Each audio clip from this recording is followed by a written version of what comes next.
Ochopo kanyo sa 12 mar okinyi oyawore nyakora Mugia Jwang kamoro amora ma intiere. Ageno ni ichiew maber. En mor mara mar bedo kodi e chenro mar Piny Okinyi ma kawuono machakore sani. To chenro mago pile ka pile rumo kanyo sa 7 mar odiechieng' matai okinyi ma kawuono e chenro mar Piny. Nyinga Joyce Oduor. Nyakora Mugia Jwang ageno ni ichiew maber kendo iikori mar dhi e kari mar oraka. An bende asechiew e yo makare kendo asechopo e studio ka achiel kachiel mar tayi e chenro marwa. Bang' ma Nyakora Mugia Jwang abo bedo ka kelo ni weche manyien. Bang'e to e nonro mar gazet okinyi ma kawuono Daily Nation ka achiel kod The Standard weche magimiyo pek gin weche motudore kod lokruoge mane otimore e duond bura mano mar ODM odiochieng' manyoro. The Standard ondike kae ni crucified for boldness. Ka Daily Nation to ondike kae ni Defiant Sifuna fired. Wang'eni duond bura mano mar ODM odiochieng' manyoro bang' bedo kod romo margi mane gibago kadhowadh nam chumbi. Ne gikawo okang' mar golo oko Edwin Sifuna kaka jagoro mano mar duond bura no, kendo kare nokaw kanyo kod Catherine Omanyo ma en jaod bura mano ma county mano ma en jaod bura ma county ma Busia kata women rep ma county ma Busia makoro bro bedo ka kawo kar Sifuna e yor kojolo nyaka koro gikaw okang' mano mar yiero jal machielo mabro bedo jagoro mano mar ODM. Ondike ka ni crucified for boldness e gazet mano mar The Standard kalure ni Sifuna osebedo kod chung' mopogore kod mano mar duond bura mar ODM. Mane momiyo aparo ni gazet ni mano mar The Standard wacho ni kalure kod chung' mare duond bura mar ODM okaw okang' mar gwethe oko.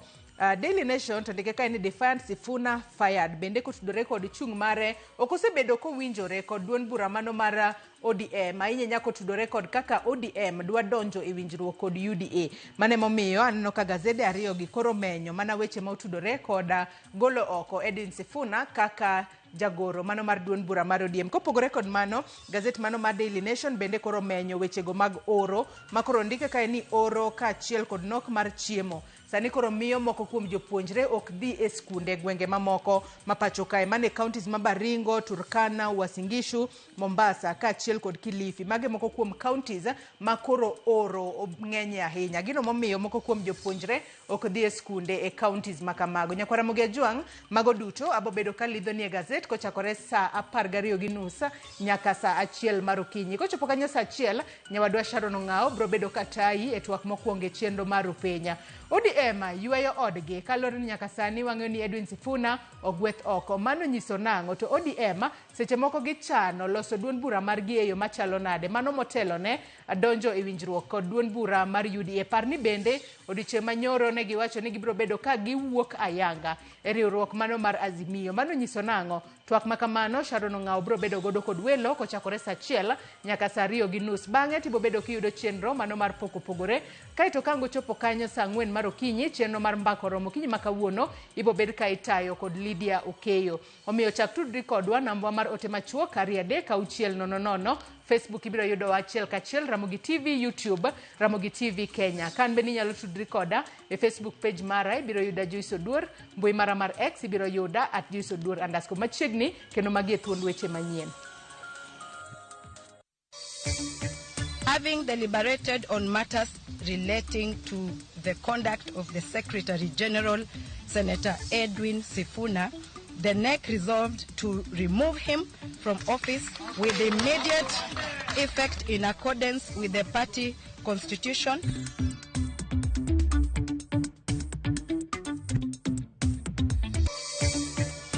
The functions bestowed upon the county government of Nairobi by the constitution will remain county functions. We shall not transfer any functions of the county of Nairobi.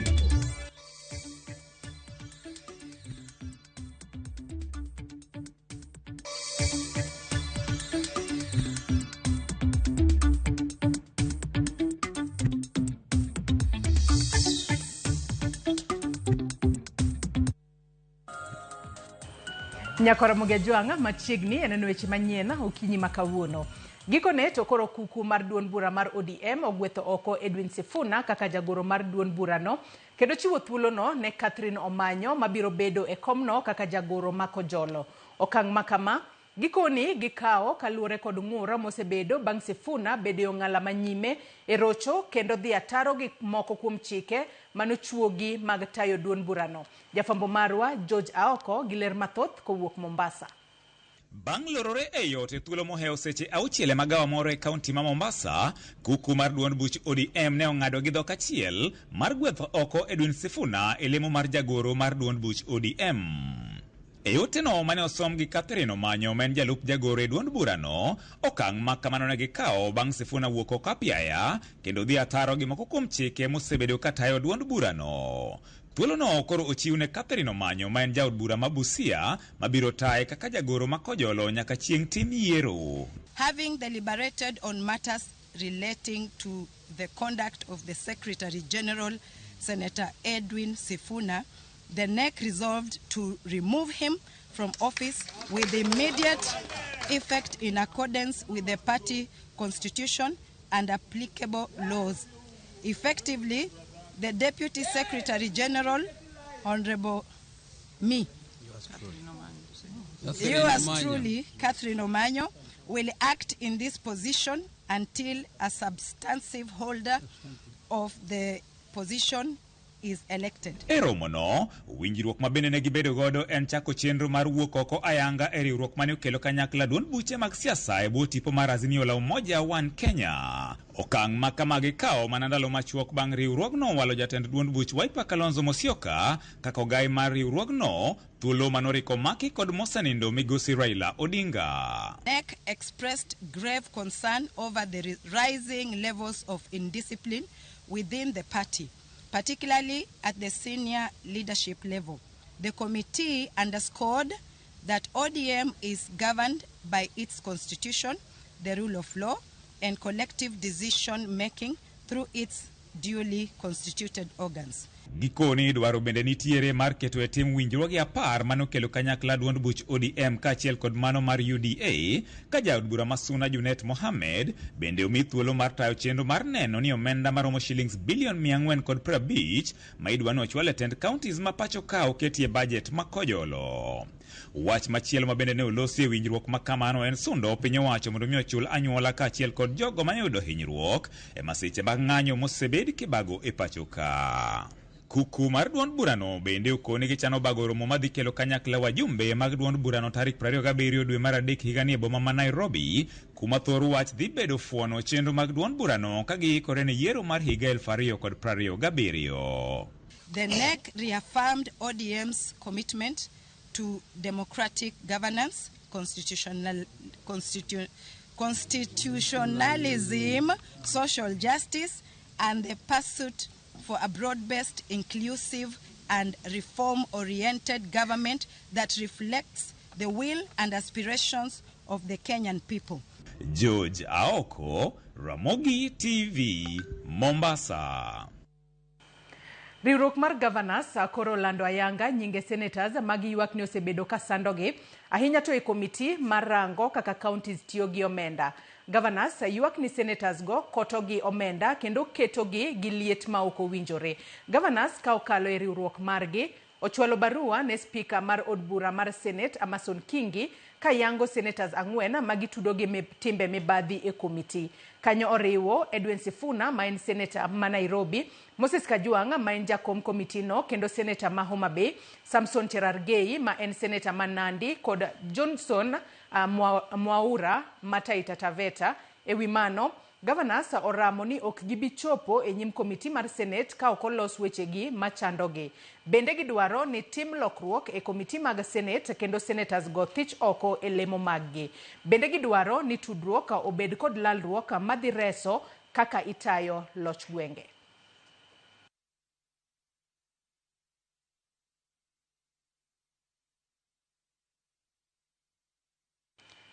Jatend piny Kenya William Ruto osingo medo chwalo chenro mag kedo gi oro e gwenge ma otuo ka achiel kuomgi en gedo mar yewni maromo 10 mabiro konyo e chenro mag pur gi pith e nyandwat mar piny Kenya. Kama jalupne Kithure Kindiki oseyo jotelo seyo omenda manyogol gi sirikal ne kedo gi oro. Lydia Okeyo nigi mathoth. Chenro mar chiwo omenda mar nyota mar chako ohala kawuono nochopo e kaunti ma Garissa. Chenro manotele gi jatend piny Kenya William Ruto gi jalupne Kithure Kindiki kendo noyure gi jotelo mamoko anyato mago maya e nyanduat mar piny Kenya. Mpango yako Mohamed ni gani sasa? Mimi nataka kununua mbuzi, ninunue chakula yao. Sasa nitaenda nichukue kama hizo zako box. Sitachukua 10. Box mzima? Box 36 pairs. Jatend piny odok ne chenro ma en go mar kedo gi oro e kindeni. Ma piny owacho ne ogolo omenda maromo siling bilion 4.1 mar kedo gi oro. Ka jalupne Kithure Kindiki oyango ni 2 dwe mar 12 higa mokalo piny owacho sechiwo omenda maromo siling bilion 10 ne kedo gi oro e Thurka. Kwa ile dams 50 kubwa ambazo tunajenga ama tutajenga, at least 10 of them will be in northern Kenya. You have the rivers and we are going to make sure that it happens here in northern Kenya so that northern Kenya can equally contribute to the food security of the nation. In December, President Ruto authorized 2.5 billion for the drought response. In January, another 3.5 billion. Yesterday, another 4.1 billion. In total already, we are talking of in excess of 10 billion shillings that this administration has released and will continue releasing on a month-by-month basis until we get into full recovery. Ruto omedo siro okang' mana sirikal okawo mar golo oko chenro mar goyo kogno ne oganda maya nyanduat mar piny Kenya kapok ne omigi opande kowacho ni okang' ma kama osegolo akwede mane oganda go kadhoe. Wakati tuliuliza application ya program hii ya Nyota, vijana wengi hawakukuwa na ID. The first attempt, there was very poor response. Ikatubidi tulete watu wa vitambulisho watangulie. Today we have above hata zile counties zingine vijana wengi wamejitokeza hapa Garissa. You brought back our dignity and made us equal to the rest of the country in terms of accessing basic citizen documents. Omedo dhi mbele singo chwalo chenro mag dongruok koriwo koda kapeini gedo mag ute mane onge ogonyore gero katiegruok mag Garissa chwalo teko stima e kind chenro mamoko. Under the bottom-up economic transformation program, we are going to lift everybody and no person, no region, no community, no religion is going to be left behind. Rawere maromo 7,500 noyudo omenda mar nyotano e kaunti ma Garissa ka kwan mar omenda duto manochiw ne romo siling milion 375. Lydia Okeyo, Ramogi TV. Gavana ma Nairobi Johnson Sakaja onyonore ni kata nade kaunti ma Nairobi ok bi miyo sirikal mamalo tije magi e bwotelo mare. Sakaja oyango ni winjruok magi dhi timo kod sirikal mamalo en mana mar kelo dongruok e boma ma Nairobi ma ok weyo tije mag kaunti e lwet sirikal mamalo. Chris Owino nigi ler mathoth. E duoko mare ne weche manyoro owuok ni sirikal mar kaunti ma Nairobi odonjo e winjruok jatend piny William Ruto mar kawo tije 4 mag kaunti ma Nairobi. Governor ma Nairobi Johnson Sakaja othieno ni mano lek mar odiochieng'. We are pursuing procedures using the Urban Areas and Cities Act that talk about the capital city to enhance support in infrastructure, but the city will continue to be governed as a county government under the law. So for those who have been wishing or imagining that that misadventure would happen again in Nairobi, find another county and find another governor. This governor, Sakaja Arthur Johnson, shall never go in that direction. E twak mare moyedhi e od bura mar kaunti ma Nairobi, Sakaja onyonore ni onge tich moro amora mane omiye ma obiro weyo ne sirikal mamalo. The functions bestowed upon the county government of Nairobi by the constitution will remain county functions. We shall not transfer any functions of the county of Nairobi. E winjruok mawachore ni Sakaja ne odonjo e kod Ruto, sirikal mamalo ne dhi kawo tich mar choko taka, kongo apeni, keyo pi kaachiel kod gero udi manyasani e kaunti ma Nairobi. Nairobi is not just a county, it is a capital city. So of course collaboration with the national government is inevitable In fact, it is encouraged. But in the words of the former late Prime Minister, the father of devolution, we must protect devolution. It is the biggest gift given to the people of Kenya by our law. Ogirimiti makmano ne chalo kod winjruok machon mane gavana ma Nairobi Mike Mbuvi Sonko odonje kod bad migawo ma Nairobi Metropolitan Services e higa mar 2021. Sakaja osingo ni ok obi donjo e winjruok moro amora manyalo dhi rocho telo mag gwenge e pacho kae. I honor the mandate given to me by the people of Nairobi. They entrusted me with the constitutional powers to transform this city. I will not betray that trust. In the year 2020, Nairobi got into a misadventure that ended up being costly. The NMS experiment left us with a 16 billion shillings hole in pending bills, low staff morale due to mistreatment, and a defilement of devolution. Kata kamano, osingo ni tudruok mare kod jatend piny William Ruto pod bro dhi nyime kaluwore kod pen chik mayango ni sirikal malo kod sirikal mag counties onego ti kanyakla e chwalo dongruok ne jopiny. Chris Owino, Ramogi TV, Nairobi. Gavana ma Migori Ochilo Ayako owacho ni sirikande osetimo dongruok ma osekelo lokruok e ngima oganda ka owacho ni bende nitiere chenro mathoth mag dongruok madhi nyime. Ochilo ne wuoyo e od bura ma Migori e twak mane otelie kod spika mar od bura no Christopher Rosana. Jafambo marwa George Juma nigi lerno.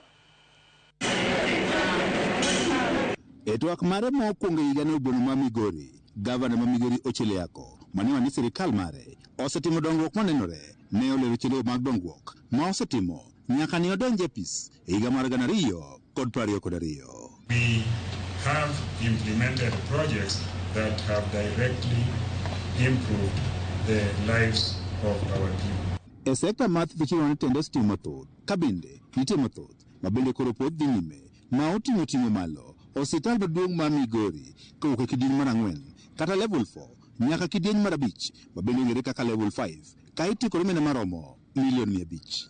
We are upgrading Migori County Referral Hospital from level 4 to level 5 at an estimated cost of 500 million.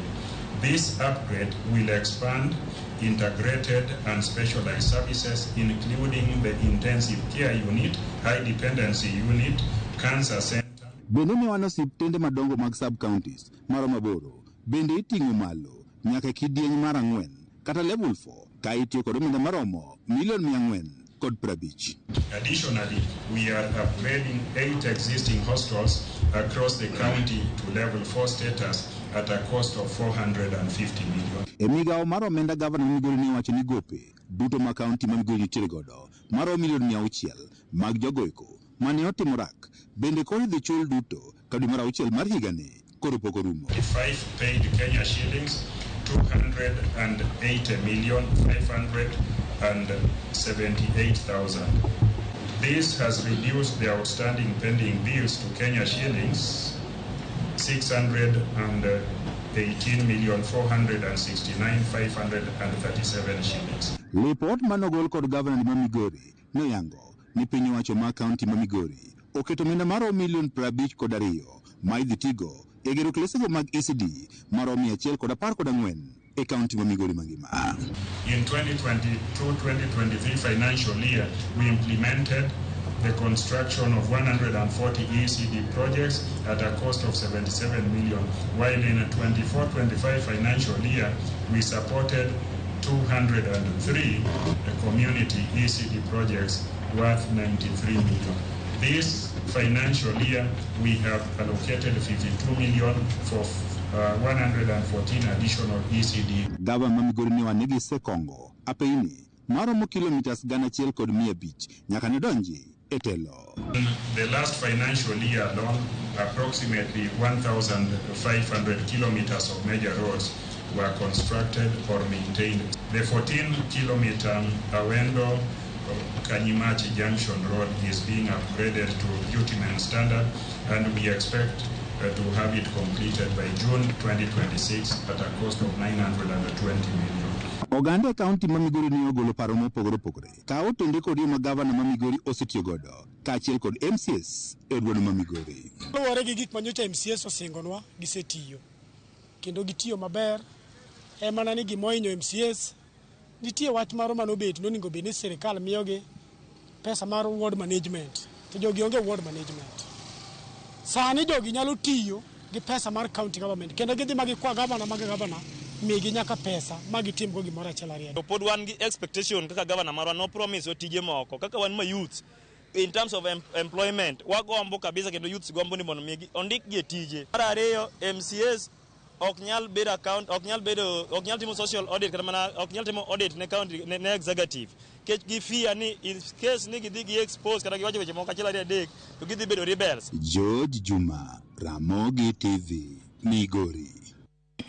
Ji adek ohinyore tok yudo adhola mag magina e kinde mang'anyo ne ochuo chieng' e kar dak ma Huruma Nairobi kama jopiny yuago ratiro ne nyadendi manyocha obila onego.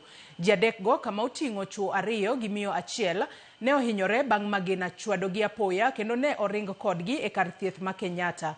Liet mar ng'anyo ne ochakore e seche mag okinyi kane jodak kama Huruma kwedo nek mar nyadendi Sherila Adhiambo manyocha onegi. Ne ochuno obila goyo kambi alworano ka gayo jopinya kendo seche moko ne gitiyo kod iro malungo wang'a e keyo jopinya.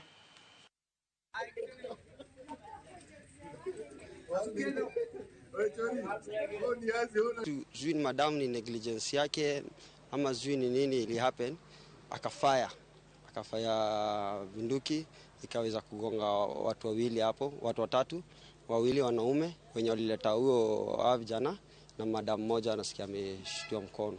Ilikuwa saa hii tu almost 30 minutes. Nikapigiwa simu nikaambiwa kijana yako amepigwa risasi na jirani na ule rafiki yake. Sisi ndio tukakimbia tukaenda Huruma Nursing, tukawakuta kweli wako hapo.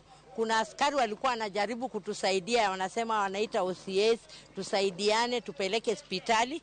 Wakasema atatupeleka Mama Lucy, tukasema situpeleke Mama Lucy. Askari pia walikuwa na vijana karibu wapige, nikasema hakuna haja kuwapiga. Askari walikuwa hapo wengine, walikuwa wanatusaidia. Sasa ilikuwa namna hiyo. Sasa sisi tumewaleta hapa, sasa ndio wanatibiwa. Duol mochung'ne nonro mar thieth e pachoka KEMRI oyango chenro mar chako loso chanjo ne nyithindo ma inyuolo kapok ndalogi oromo kaachiel koda ma inyuolo ka kilo matin.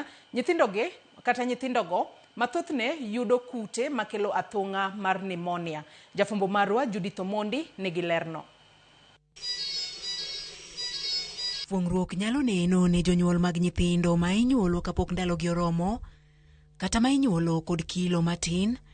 Poni jolony mag sayans kod thieth obiro kod chanjo mar kedo gi kudni ma oyang kaka Klebsiella pneumoniae ma kelo athung'a kido mar pneumonia. Kaluwore kod jolony e nonro ma gisetimo e moko kuom ute thieth e kaunti ma Kilifi, Nairobi kaachiel kod Kiambu, e kwan mar nyithindo ma inyuolo ka ndalogi pok oromo ma irwako e ute thieth 30 nyaka 40 yudo tuoni higa ka higa, ka atamalo 20 chuo wito ngimagi. Ka koro chanjono ma ichano chiw ka okalo kuom mine ka pod yach ema nyalo konyo reso ngima nyithindogi. Mortality is quite high. We have mortality of over 20% within this group.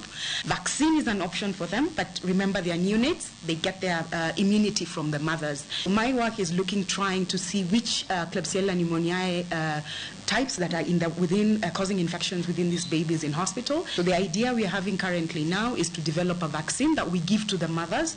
The mothers develop an immunity towards this Klebsiella serotype so that when they give birth to their children in hospital, they don't have to worry about Klebsiella pneumoniae. Kata gibiro kod chanjo ni, gikoni pod midhiero nyalo neno, kaluwore ni ute thieth ahinya to mag piny owacho podonge kod masinde mag pimo tuoni ka bende thung'ruok kod dhugruok maneno e ute thieth go ema osebedo ka nyayo landruok mar tuoni. Not enough money to be able to do this culture. So to be able to do this culture, we require a lot of money in terms of collecting, gathering the supplies and the reagents that we need, as well as also getting the machines within the hospital to do this.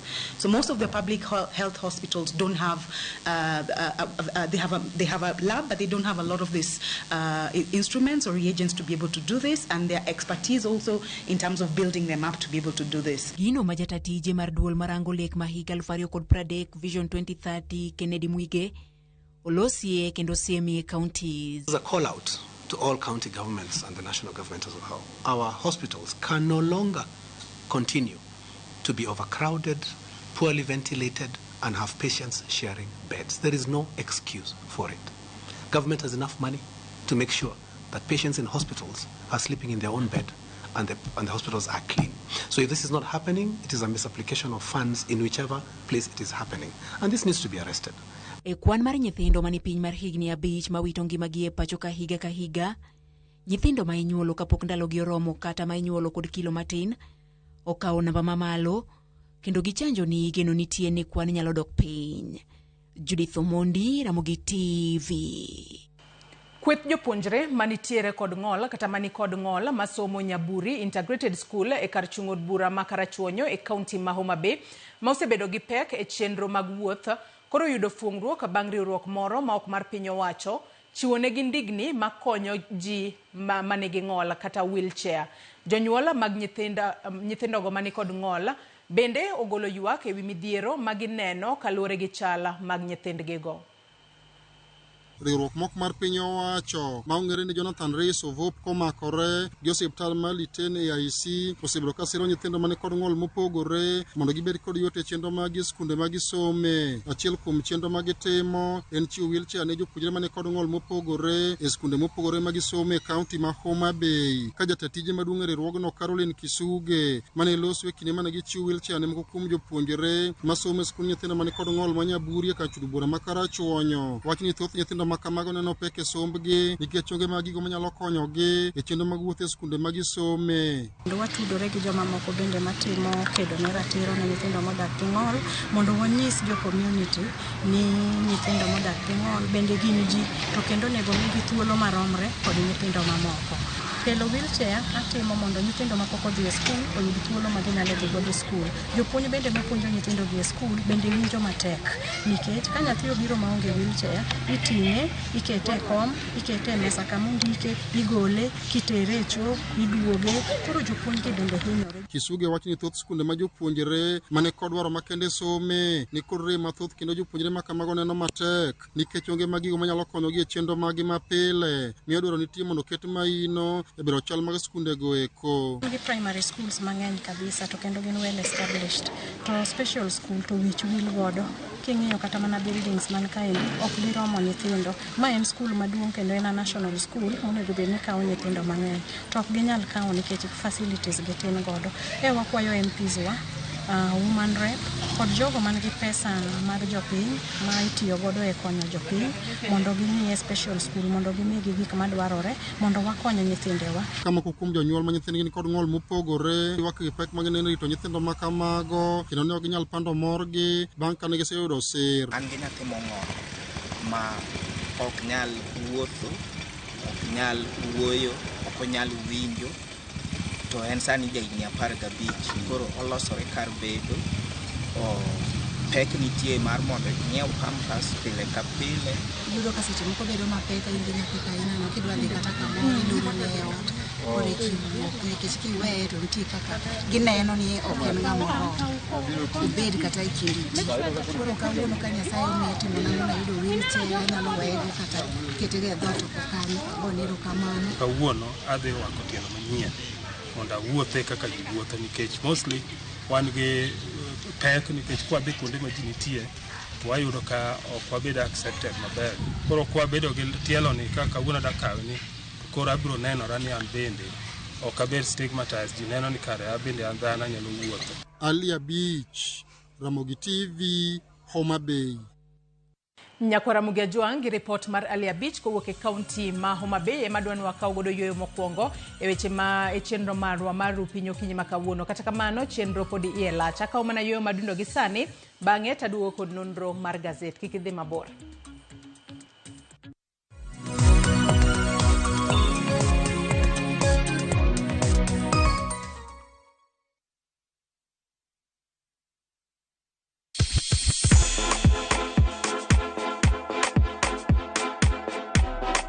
Be isei korine miel? To bendi sei korine thumbe mamit manyien manyasani? Wakelo ni mixes malit kabisa kod miel manyasani. And of course ngeso kangeso nyakunga jonta Krista Ngwena nyaka sauchiel. Cheki melanin top imeweza. And of course Hilo bwana. Chenro N Tom Dagma. Wewe twende. Hey. Leo tunakunja kitanda. Beikori mar doke pacho kama sigendni ilero gi mor kod sunga mar luo.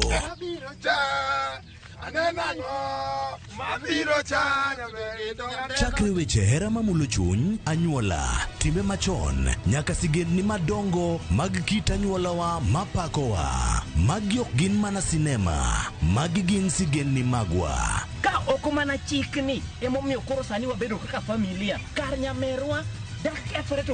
Dhok ma wawacho, koko mag nyierowa, kit luo kod sigendniwa nenore ayanga.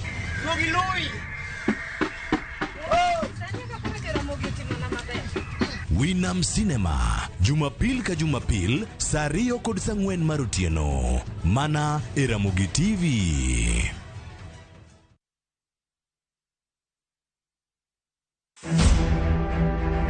Nyakwar Ramogi ne en jamadar mar lweny mar lomo tuo to kod mar kor lwasi. Retired General Ismail Daniel Opande. You know, jok ma iluongo ni rebels ok ichal kaka in gi an sani kaka koro wawuyo sani ok gin jopuonj.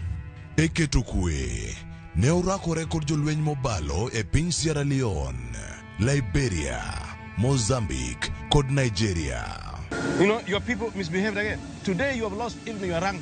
You understand? You've lost your rank. Yes, sir. Right? Yes, sir. Mondi yud sigana ni tudri gi Walter Nyambaga e chenro mar Gin Kanye.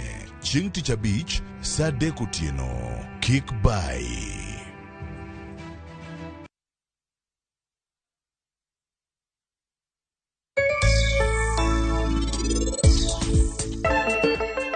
Penj laktar kokalo Ramogi TV kawa wacho ni ngima en mwandu. Nyinge Ruth Otieno. Challenge maduong' ahinya en competition.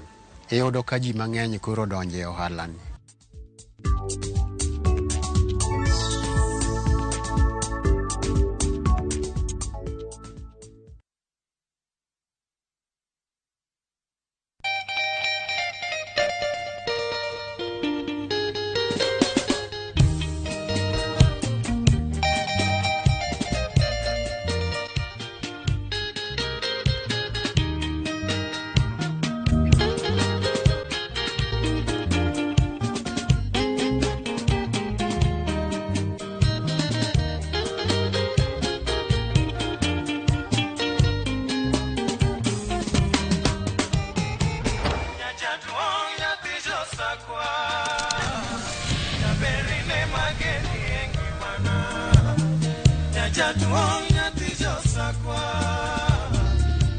Radio Ramogi, Kartun Jaluo.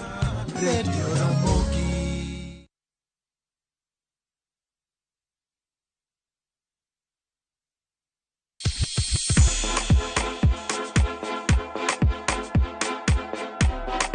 Be isei korine miel. To bendi sei korine thumbe mamit manyien manyasani. Wakelo ni mixes malit kabisa kod miel manyasani.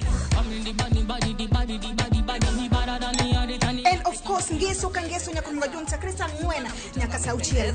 Cheki melanin top imeweza. And of course Hilo bwana. Chenro N Tom Dagma. Wewe twende. Leo tunakunja kitanda.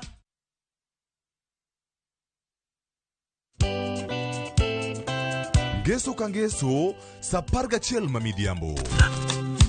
Mbamba toko, koma ye. Tudri koda ngeso kangeso saa 11 mamidhiambo e chenro mar tiedero. Oka, kamwabro budho manyanga. Kowa kelo ni ngolo motimo cathedral. See you there. Tiedero. Ngeso ka ngeso, sa 11 mamidhiambo. Mana era Movie TV.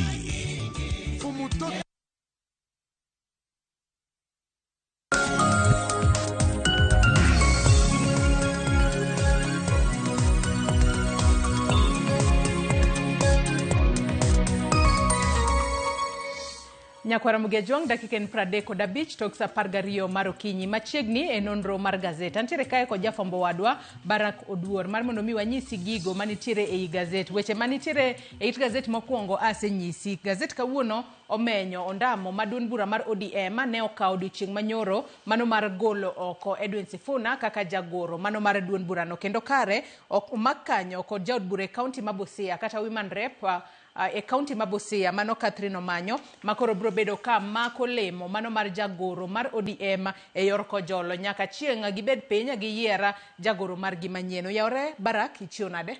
Oyara inya Joyce aneno ka chi maber. Machiegni nonro mar gazet. Ero kamano. Kad mana ke wasewacho gazet okinyi makawuono omenyo mana weche mapodi timore e duon bura mano mar ODM. Aduna chako gazet mano mar Daily Nation e wasengse Nyakwara Mugejuang dhok magitiyo godo mar ndike ema opogore. The Standard okete ka ni crucified for boldness.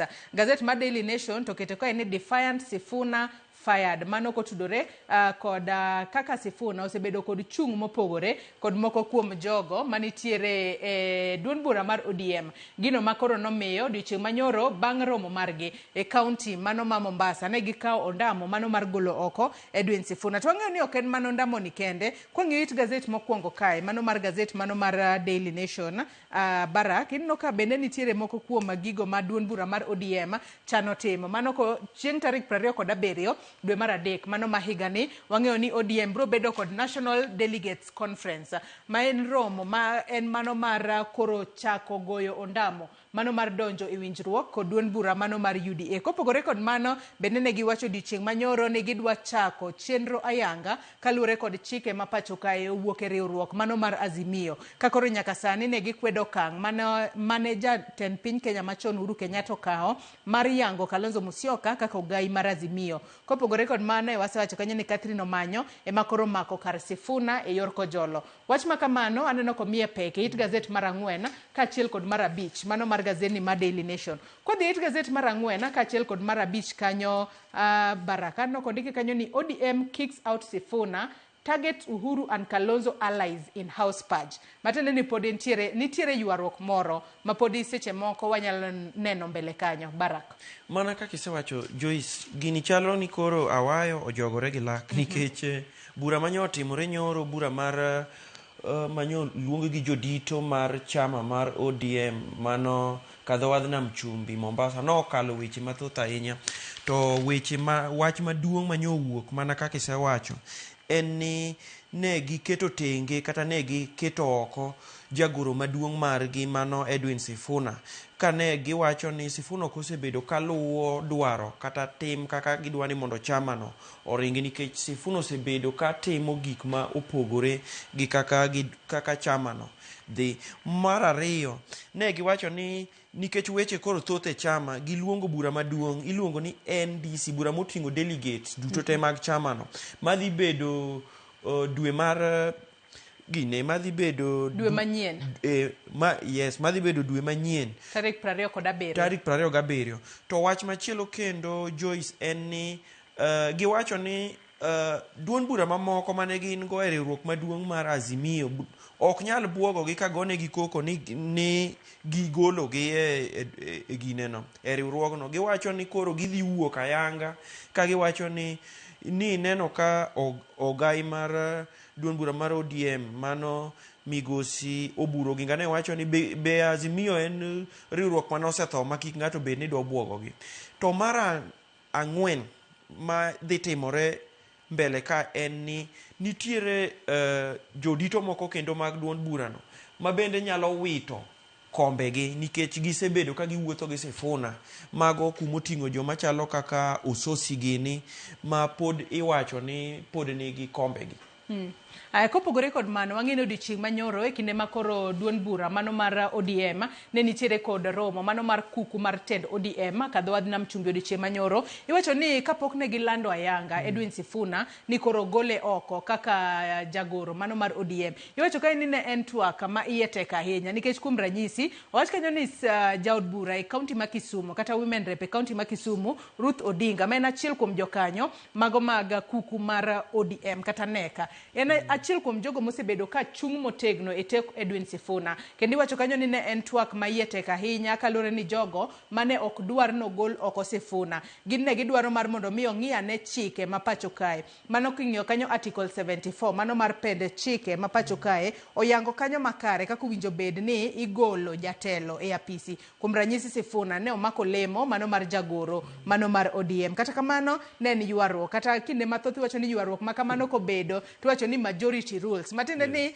nyalo bedo ni jaod bura e kaunti ma Kisumu kata woman rep e kaunti ma Kisumu ne gitin. Joma ne siro Sifuna ne tin. Koro joma ne dwa gole ne thoth. Mane momiyo koro ne okawo okang' mano mar golo Edwin Sifuna oko kaka jagoro mano mar ODM. Kendo nyaka sani iwacho ni chenro ma koro Azimio dwa chako mano mar wuok ayanga e riwruok man chenro ma ODM dwa kawo mar wuok ayanga e riwruok mar Azimio. Bende seche moko koro geto mago jogo mane odonje od bura kod obedo tiko mar Wiper kata Jubilee kalon ni nyaka sani koro gine makoro ginyalo claim minority seats kata minority side mathoth e od bura mamalo kalon ni wang'eyo ni ODM iwacho ni en the second largest party e pacho kae. Koro warito neno ni to obobedo e yo machalo nade. Kata kamano gisepangonwa chenro maggi mabiro mbele. Warito ni chieng' tarik 27 obobedo e yo machalo nade to gibro landa yanga karango ni koro giwuok officially e riwruok mano mar Azimio la Umoja One Kenya Alliance. Adwani wadog chien wadhi it gazet mar 2 kachiel kod mano mar 3 mar gazet mar Daily Nation. It gazet mar 2 kanyo anno ka en wach mabene no menye it gazet mokwongo mano mar gazet mar Daily Nation. Iwacho ka ni oro sani koro semiyo moko kuom jopuonjre koro ok dhi e skunde. Anno ko yang kanyo counties kaka mar Baringo, Turkana, Uasin Gishu, Mombasa kachiel kod Kilifi counties. Mage counties makoro oro nitiere kakori wacho kanyo ni Bakula mano mar nyoyo kachiel kod nyuka e moko kuom gigo manyalo keto nyithinde skul. Kata kamano sani koro chiemo dhi karumo. Gino makoro miyo nyithindo masome skunde makono winjo matek ahinya. Barak. Joyce, report mokel kae e ito boke ni mar 2 report mokel gi nyadendi Winnie Atieno kae ne dho kawadh nam chumbi kochacha gi jowetege wacho ayanga kae ni horo seneno kendo nitiere county kata jimbo moko masani nyithindo kalie matek mano oting'o Baringo, oting'o Turkana, oting'o Uasin Gishu, Mombasa kod Kilifi. Nang'o nikech e kinde mokalo serikal ne nigi chenro moro miluongo ni school feeding program. Nyiso ni nitiere kuonde ma mondo miyo nyithindo bede sikul. Joyce, nyaka serikal los weche mag kaka nyithindo nyalo chiemo e sikul. Nyiso ni imiyo gi chiemo e sikul mondo gibed ni ginyalo somo nikech mieche gi chiemo nok. Nitiere nong'no. To koro Joyce, luoro mantiere en ni kidhi kuonde go to sani nyithindo ok dhi sikul nikech program go mar tero chiemo e sikunde go sani ok dhi maber.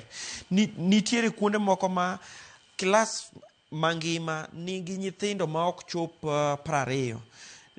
Olos kae e sikul sikunde mantiere gwenge ma Kapedo to gi kumoro ni Halem mano Baringo. Kendo ne jofwambo gi keyo no dhi kumiluongo ni Kapedo Girls Primary School mane gineno e wach machalo kamae Joyce. To nitiere jago mochung' ne weche mag somo e gwenge mag Turkana. Owacho ka ni gineno oro malich mokalo mane pok gineno e thuolo malach nikech chiemo ma sikunde chiwo ne nyithindo ok oromo. Kendo gikwayo mondo serikal kod iluongo ni Wasamaria Mwema bende odonjre e wachni. To ma timore nyaka e gwenge mag dho kawadh nam chumbi. Ka gini okelo luoro ahinya ni somo mag nyithindo matindo iluongo ni ECD nyalo yudo ng'ikruok maduong' ahinya. Nikech horo to pod biro. Joyce.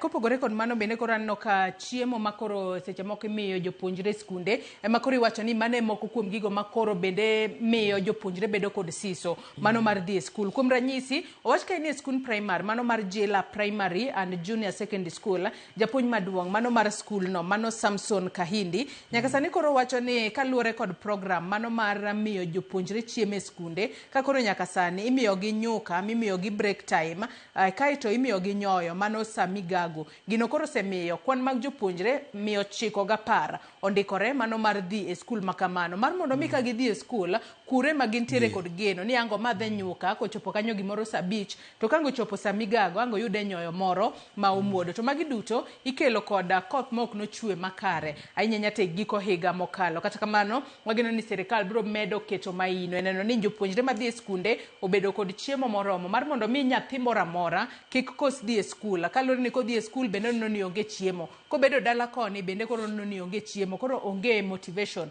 kata siso mano mar dhi e skul. Adona dhi it gazet mar adek mana bathe kanyo bende nitiere moko kuom chike kata moko kuom bills makoro mano kuku mano mar 10 migepe opodho makoro iwacho kanyo ni biro bedo ka timo lokruok e sekta mar somo e pacho kae. Nyaka sani koro wach ka ni nitiere bills 7 mago mag nywando agulu moko mago mende e pacho ka mana it gazet mar adek bathe kanyo makoro keto picha mano mar jatend migawo mochung' ne wechego mag somo Julius Ogamba kanyo. Ka koro giwacho ka ni bills makamagi kata obedo ni ne oket gi chon gikone wanyalo wacho ni kuku mano mar 10 migepe opodho gi kendo ibo bed ka ipedho gi e nyim od bura mondo koro od bura otwag kuom gi mondo ne kaka inyalo consolidate kata ket e agulu achiel moko kuom bills makamago. Nikech kuom ranyisi iwacho ni bill makamano mano odwa nywando Higher Education Loans Board mano HELB, wantiere kod University Fund mabendi University Fund kaachiel kod TVET Funding Board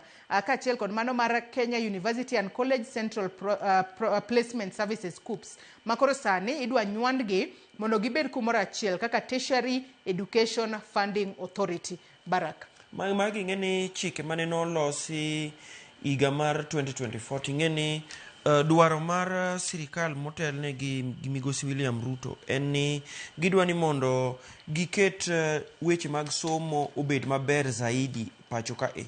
Koro nyoro kanye ntiere bura mar iluongo ni cabinet nyoche gikalo ni chike gi mondo oketi mondo bino chak tiyo nango nikech nitiere duol mopogore opogore e sirikal matimo mana gimoro achiel mana kaka isewacho.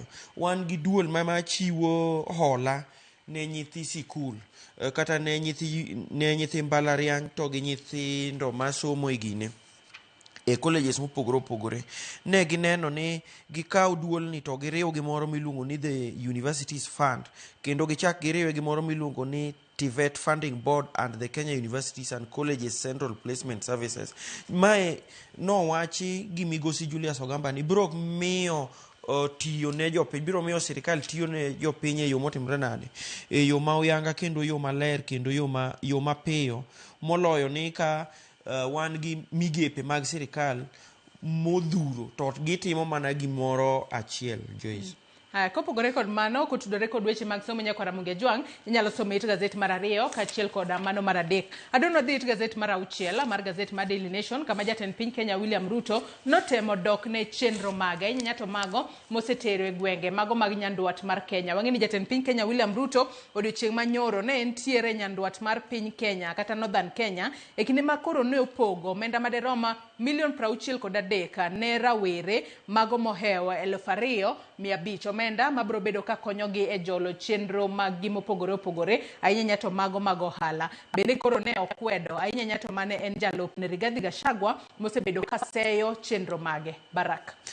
Yes, migosi Ruto no chaya ahinya mokalo mane en jalup ne Rigathi Gachagua kokwere ni chenro madhigo mbele mar wuotho e thurka masani koro antie e Garissa ni ma chenro maber madhi konyo rowere kanonyise ni in tich osetami beda mos nikech ionge gima ditime gimomiyo in ng'ama wuotho kawacho ni wan kaka sirikal tich otamowa. Ting'e ni Joyce gisebedo gi duokruok ma koni gi koni nikech ing'e ni jatend piny e chenro mar nyota kuma nye ondik ka ni ochiwo milion 63 ne rawere matindo maromo 2,500 kuma pod nowacho ni pod obro dhi mbele gi chenro ni. To kane gin Garissa kanyo ne en gi jalupne mano Kithure Kindiki kod jotelo mopogore opogore ma e gwenge mag Northern Kenya kumoting'o jatelo mantie e weche mag thieth kata motelo weche mag thieth mano Haden Duale kuma be nochaya ahinya mokalo migosi Rigathi Gachagua ka gikwere ni sirikal ma otelne gi migosi William Ruto osebedo ka dewo ahinya kendo mokalo gwenge mag Northern Kenya. Ing'e ni migosi Gachagua osebedo kuom thuolo malach koro kase ahinya jotelo ma kono kowacho ni jotelogo ojwang'o jodak ma kono kendo gin jomodak adaka Nairobi maonge gima timo ne jogo. To migosi Duale noseyo ahinya ing'e ni nochako seyo kata mana migosi mane noseyo migosi Matiang'i kowacho ni tich ma Ruto osebedo katimo kono en tich ma nenore ahinya. Ka wang'eno odiochieng' manyoro jatend piny Kenya William Ruto ne nitiere chenro mage mago mag nyota. Wacho kanyo ne chenrogo mago mag nyota en kaka jatend piny Kenya oyango ni en mobobedo ka koro chopo kuro mar mondo mi olos kod rowere kalore ni en oketo machiegni ahinya rowere pacho kae ka koro wacho ni jogo ma ok oketo machiegni kata onge kod dwach rawere dhod chunygi owinjo bed ni ling' thi maonge gimoro amora ma giwacho. Bende wacho kanyo ni jogo ma koro ng'ise mar mondo mi tich makamano wacho kanyo ni jogo ma koro nyise mar mondo mi otim tije mamoko gin jogo ma onge kod tich. Wacho kanyo ni un uonge kod tich moro amora mowinjo bed ma owinjo bed nutimo ni un tiju sani en mana wuotho aoyaye kuwacho gik maonge. Nyakwara Mugia jog magi nyalo somo it gazet mar 6. It gazet mar 7 mana bathe kanyo bende governor e county mano mar Nairobi Johnson Sakaja ne odagi ni oyo ano kadwa chenro machielo mano mar Nairobi Metropolitan Services kaka mano mane nitiere e kinde mokalo chien. Kata obedo ni governor e county mano ma Nairobi kae Johnson Sakaja ne oyie ni nitiere moko kuom chenro mano moriwo kanyo wechego mago mag choko taka, wechego mag kongo apeni, wechego mag neno ni odundu mago mag minyaga kata siwa connections otime yo makare. Kata kamano ne odagi ni Nairobi Metropolitan Services to kodwar kendo. Mane momiyo king'ie it gazet mano mar 7 kanyo Baraka ondike kanyo ni same but different gipenjo deal to seed Nairobi functions to state mirrors NMS pact. Ochal mana gi mano mar NMS kata kamano Sakaja to noramo ni oyo ano kadwa Nairobi Metropolitan Services machielo. Barak ing'e ni sigana mondi gi Ndubi Muturi gi Kevin Cheriot ni penjo ni to dibed ni winjruok mane jatelo mar jimbo ma Nairobi migosi Sakaja odonje gi piny owacho dibed ni chalo gimoro mane nitiere NMS iluongo ni Nairobi Metropolitan Services nikech ichalo ng'ama ochiwo tije gi moko nikech samoro tije go pek ok inyal timogi. Ting'eyo Joyce weche osebedo ka wuok mang'eny. Ting'e ni nyoro kanye migosi Sakaja loso iluongo ni State of the County Address. Migosi Sakaja nowacho ni oyo marwa modonje ni ok chal gi mar NMS. To ji penjore ni to kok chal gi mar NMS tang'o momiyo winjruok ma kamano nobedo nikech mana kaka isewacho ni nitiere chenro moko makoro sirikal mamalo motelne gi migosi William Ruto bro bedo ka ng'iyo mano chalo kaka ng'iyo weche mag takataka kata yugi to gi kongo apeni Nairobi kod aluora mage. To ineno ka sigana ni ogolo nyaka paro mar ji mopogore opogore ka nikech wan gi paro mar MCA ma Baba Dogo iluongo ni Geoffrey Majiwa ma bende wacho ni to ka koro mae bro bedo ka timore kama dhi chalo nang'o nikech koro ing'e ni wan gi gimiluongo ni waste management, wan gi road construction and maintenance kod housing and iluongo ni housing and aspects of water services. Ing'e ni mae nyiso ni sirikal mar county biro bedo ka chiwo tije mabe nigi budget modhuro kabisa ne national government. Ing'e ni kuom thuolo mokalo Joyce, sirikal mamalo osebedo ka wacho ni ing'e ni Nairobi en county mopogore gi mamoko. In terms of kaka idwa ni mondo gik moko timre Nairobi iwacho ni ok di compare gi county kata kaka wawach ni Madalago, Mabei, Migori gini en gi dwaro mathoth gi gik midwa ni mondo otim. To Sakaja ne wacho ka ni mare ni opogore gi NMS nikech e higa mar 2020 mano ne ndalo Covid aparo ni mar NMS cha ne ok ber nikech noweyo gi gowi mar 16 billion mano nyiso ni pending bills ma bende pod gitimore nade pod chando gi nyaka sani. Kata kamano warito neno no bobede yo machalo nade kalore ni county ma Nairobi headquarters mano mar piny Kenya kendo chenro duto ma itime county ma Nairobi kaune winjo ben ni dhi mbele e yo makare maonge ng'ikruok moro amora. Inya to chenro madongo kaka mano mar kungwa peini wechego mago mag choko taka ka achiel kod neno ni odundu mago mag minyaga bendo bedo e yo makare. Inya te kindego makoth chwe ma waja neno ka siwa connections ok ni kare ahinya. Warito neno no bobede yo machalo nade. It Gazette mar Aboro bende omenyo kaka riwruok mano maketo sirikal tesre bende nyaka sani koro osechako keto kenge mago mag wuok ayanga e riwruok mano mar Azimio la Umoja One Kenya ka koro kokalo e jaloso e Law United Opposition mano Dr. Mukisa Kitui ma bende en achiel kuom jokanyo mago mag riwruok mano mar iwacho kanyo ni en achiel kuom jogo manitiere United Opposition. Nyaka sani koro giwacho ni onge chenro moro amora magintiere godo mano mar chiero riwruok mar Azimio la Umoja. Giwacho ni gibiro bedo ka gibedo kod romo moro mane giko jumani mar neno kaka koro ginyalo keto odgi kumoro achiel mar mondo mi gipanga kaka ginyalo golo jatend piny Kenya William Ruto telo mane yiero mar higa mar 2027. Barak Joyce to kare ma nyiso ni Azimio ni ng'ama nade madwaro Azimio nikech Ogai mar ODM nyoro kanye loso dho kawadhna mchumbi no luonga Azimio ni moriband. Owacho ni mano gimose bewe bwogo gigo mano gimose kethore ne gisewuok e chon gitim. Nyiso ni NDC ma gibiro go mach mano gima koro gidhi wuok ayanga kendo be ok gibi ng'iyo chie. To kwachako samo gi sigana ka mondik gi Justus Ochieng e ite mar Aboro. Sigana ni nyiso maler ni to kare mana duond buche moko mantiere e riwruok mar Azimio be wacho ni geno gi pachgi gi dwaro gi ok ni kata Azimio gin geno gi kata lengo gi maduong' en ni gidhi gigolo jatend piny masani migosi William Ruto e loch mondo gidhi gibed mondo gikaw piny magi weche manyo wachi ka gi jago maloso kata jasiasa maloso kata jatelo maloso ewi riwruok mar duond buche ma obalo gi piny owacho kata the United Opposition jago miluongo ni Dr. Mukisa Kitui mano wacho ni gin weche magi wacho ok gin weche mag chiero Azimio gin weche gi magi wacho en kaka ginyalo dhi kawo piny. Kako nyaka sani giwacho ni Azimio en coalition manitiere kod timelines. Iwacho ni gin bende itayo gi kanyo kod political parties batende ni duond buche mopogore opogore. To bende giwacho kanyo ni ng'ata makoro nitiere kod geno ni jatend piny Kenya William Ruto biro bedo e telo tielo achiel kende kata etama achiel kende mago e jogo makoro gidwa tiyo godo mar mondo mi gine kaka koro ginyalo chwalo agenda magi. Mago nyakora Mugia Jwang inyalo somo It Gazette mar Aboro. Adwaro dhi It Gazette mar 15 kotudore kod kaka governors odiochieng' manyoro ne akana wach ni ne gichoko chir makoro giwacho moko kuom senators makoro gitudo kod mibadhi. Governors osebedo ka ywak ni kinde makoro luongi e nyim kamiti mar mondo mi koro gichiw ler ewi kaka counties tiyo. To nitiere moko kuom senators mosebedo ka kotogi. Odiochieng' manyoro koro ne gichoko chir makoro giyango nyinge senators 4 manitiere ong'ala manyime mar koto Senate mar koto governors e pacho kae kendo nyaka sani koro ne gidwaro notimane lokruoge moko kuom telo mago mag committees mag Senate kacha. Achiel kuom senators mano luong nyinge en Edwin Sifuna ka achiel kod Moses Kajwang ma bende wang'e ni en senator e county ma Nairobi. Barak county ma Homa Bay.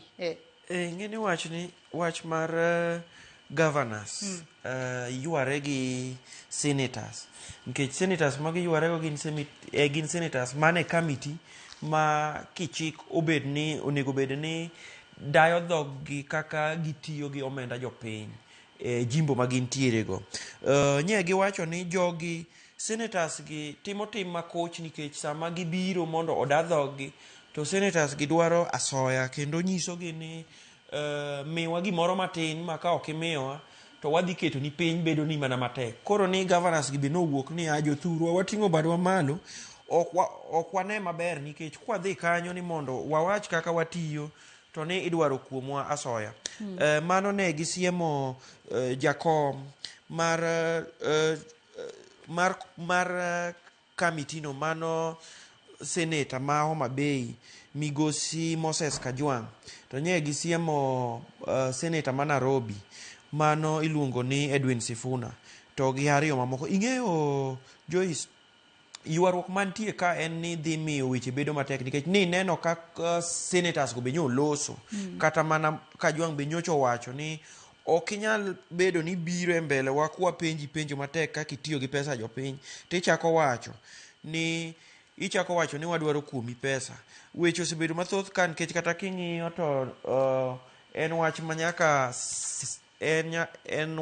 speaker mar Senate mano Amason Kingi osewuoyo, to be gisebedo ka gidwaro ni mondo kwe mondo obedi, gidwa ni mondo gidhi gibed gi miluongo ni dialogue mondo gilos weche machendo kanyo nikech senators kata ni governors wacho ni ok gibi yie mondo gi appear e mbele senators gi kaluwore gi weche makoro giwacho ni ochalo kano kawo kuom gi asoya, mano iluongo ni extortion, iluongo ni political witch hunt, mano nyiso ni geto gi kata go gi kisiasa mondo miyo girume ground to nitiere intimidation and harassment.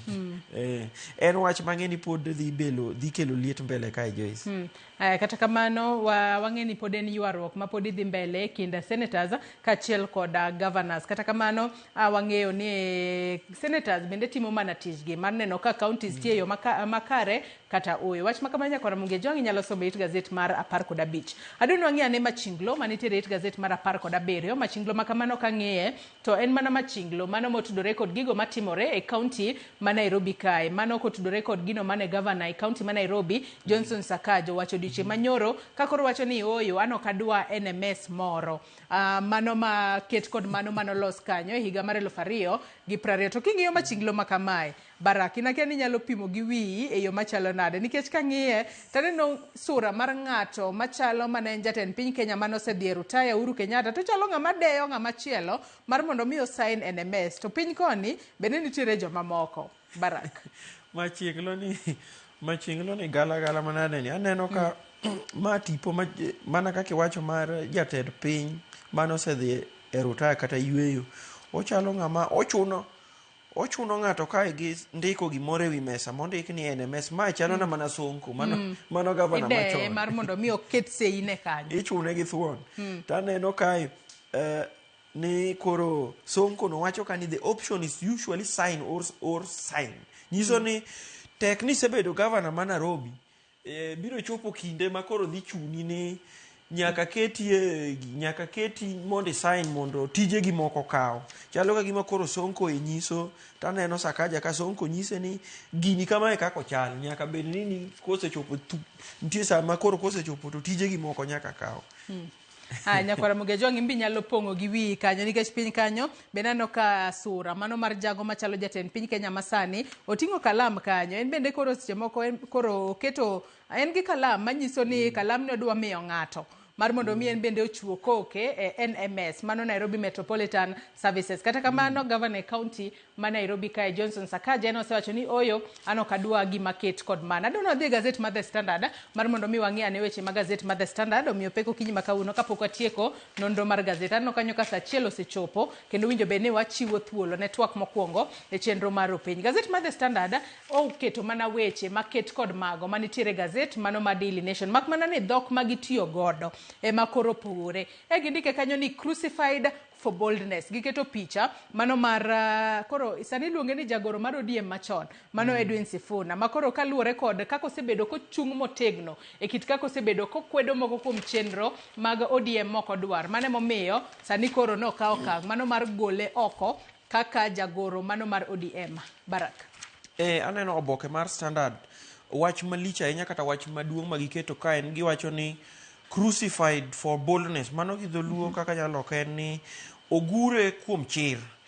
ing'eni ma to nyalo bedo mana pach jo standard gin gineno ni Sifuna Oguru kuom chir mare nikech ni nyo gole e chenro mosebedo motimo kaka mar jagoro mar chama maduong'no. Ing'eni jo mane ogolo Sifuna kata mana duond bura mar ODM wacho ni Sifuna osebedo ka ok wuothi kaka chama no dwaro. To weche thoth ka okelo weche mathoth nikech king'iyo ite mokwongo ka nitiere iluongo ni jahera mar duond bura mar ODM ma wacho ni iluonge ni Kennedy Amiani. Owacho ni moro gi ahinya kaka Mulembe Nation nyiso ni tim mar golo Sifuna osenyiso ayanga ni gin osetenge gi oko kendo koro gidwa ni mondo giwuog e duond bura mar ODM no chutho. To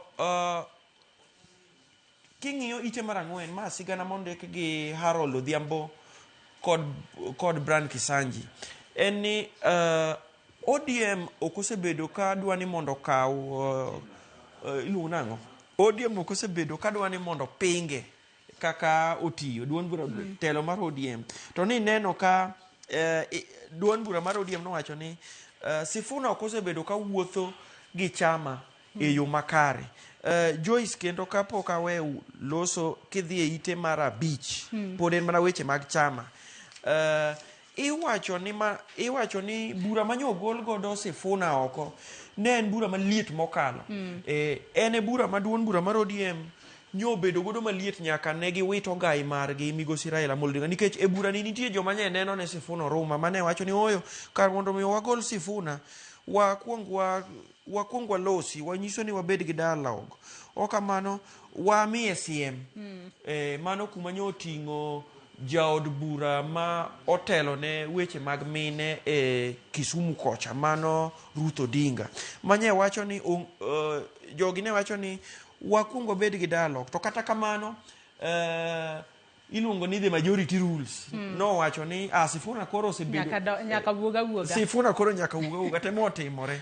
Nyaka Ramogi Jwang matut kotudore kod mano inyalo somo it gazet mar ang'wen kaachiel kod mano mar abich mar gazet mar The Standard. Gazet mar The Standard be naneno komenyo weche mag oro it gazet mar ariyo kaachiel kod mar adek ma bende gazet mar Daily Nation no omenyo weche mag Sakaja bende gimenyo kanyo it gazet mar auchiel. It gazet mar ochiko mar gazet mar The Standard ka watieko bende wang'eyo ni odiochieng' manyoro ne nitiere romo mano mar Social Health Authority wacho kanyo ni jatenda SHA odiochieng' manyoro ne oduoko penjo makoni kod kocha ka koro nyaka sani ne wacho ni aguch thieth kata okumba mar thieth mano mar SHA ok bi chulo omenda mar thieth ne ja Kenya moramora ma seche moko dwaro thieth e pinje maoko. SHA won't pay for overseas treatment until new rules ready. Mano kotudore kod mogo kuom chike makoro idwa ket manyien makoro gayo kaka kit okumba mar thieth mano mar SHA tiyo e pacho kae. Ka CEO mano mar SHA Mercy Mwangangi nowacho ni jo Kenya makoro sani dwaro thieth e pinje maoko nyaka koro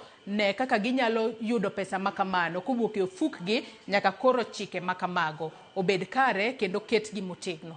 Kwatieko Baraka. Joyce man en buok ahinya mane nogo jo Kenya nikech ing'eni ng'eny joma dwaro thieth molony pacho kae tero jog gi ng'eny ne India to gi pinje maoko. Koro ing'eni sama ne jatelo mar SHA iluongo ni Mikai kata Madam Mercy Mwangangi ne wacho nyoro ni pod gichungo chulo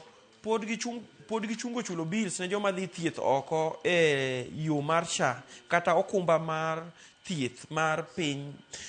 En buok ahinya nikech giwacho ni pod gitimo chenro mopogore opogore kata gikelo reforms kata giloko chike mondo giket ni gine ni okumba mondo giber okumba no mondo otim thieth ne joma dhi oko.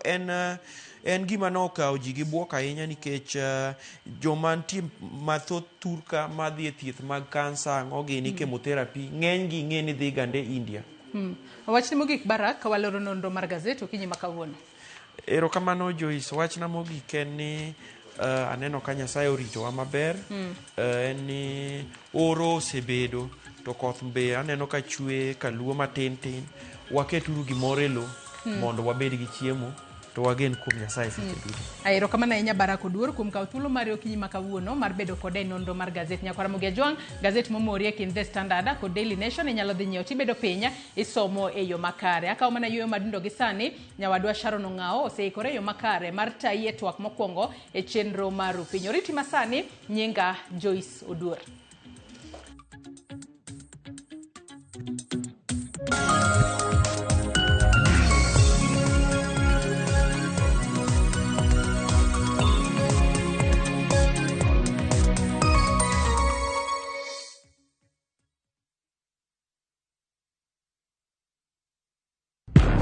Hera, andhoga, adiera. Naye kodi. Nokang'eni ni nyalo timre marich kamae. Ich lach ok duong' dhot, obiro donjo to kao.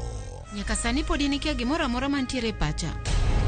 Hera miyo ng'ato bedo gi teko mar timo gimoro, kendo nyalo lokore pap mar lweny. Odni opong'o mana hawi marach lilo.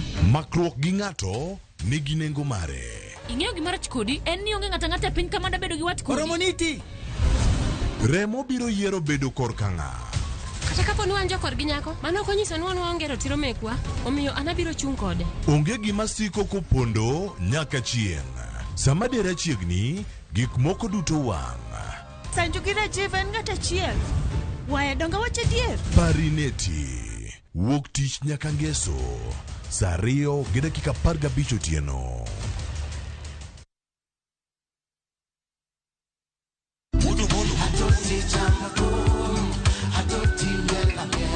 Wuok tich wakelo ni duon ya wuoto nagi. Kabende tich ariyo ka tich ariyo Nyakwaramogi Ajwang' en odiochieng' mar yuto mari. Chieng' tich adek ka tich adek Nyakwaramogi Ajwang' en odiochieng' mar mine nyalo kachiel koda weche hera. Wendo. Kachopo tich ang'wen Nyakwaramogi Ajwang' wakelo ni kama nene, yani TBT kod thumbe mamit mokalo. Furahi the edition en thum kaliech. Loso kapuoyo Nyakwaramogi Ajwang'. Ka wakelo ni jothumbe mopogore opogore. Kanyo ndo bende wakelo ni gimiluongo ni Be Yawa.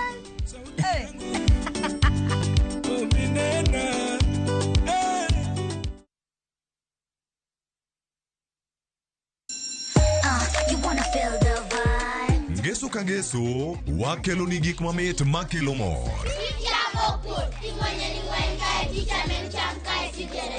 E rogo mar nyithindo kae, wakelo ni talanta.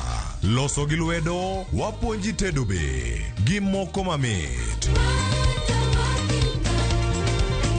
Rogo mar nyithindo, ngeso saa 3 mar okinyi, mana e Ramogi TV.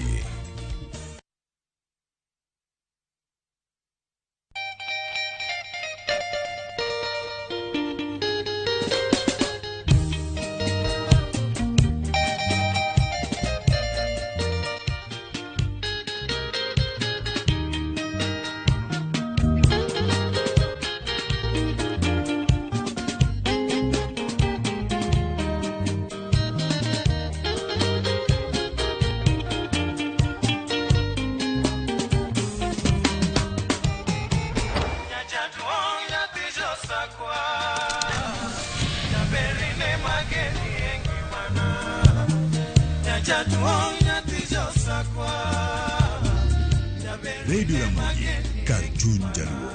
Radio Ramogi.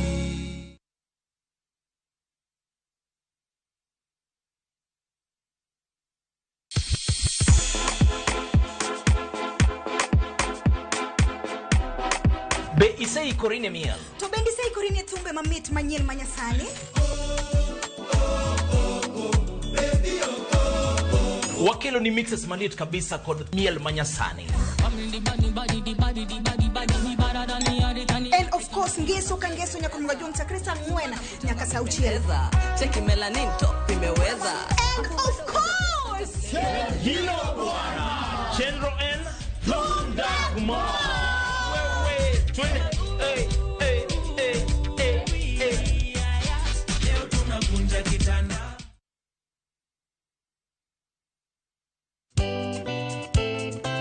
Ngeso ka ngeso, saa 11 ma midhiambo.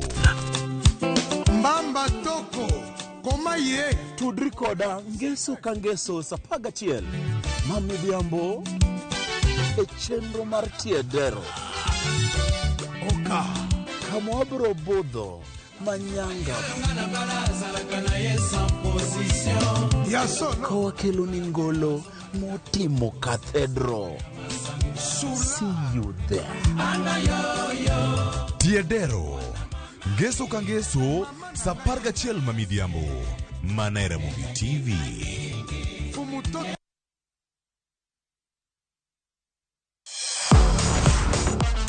Ne thuolo mar yudo weche tuke duto nyaka mopondo. Mbaka makende mag jotugo kendo mag jomolony weche tuke. Can you believe it? Magite yudore chenro mar pau tuke. The 4.84 kilometers. Nonro matut kod gigo matimre manyien mag tuke duto mawuok e piny mangima. Tudri kodwa ngeso ka ngeso Ramogi TV.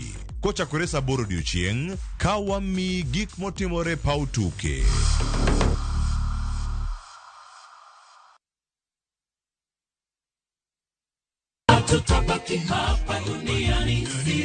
Be imanyo kit lamo mamulo chuny kae kama wach bedoe mangima kendo thumbe duogo chuny.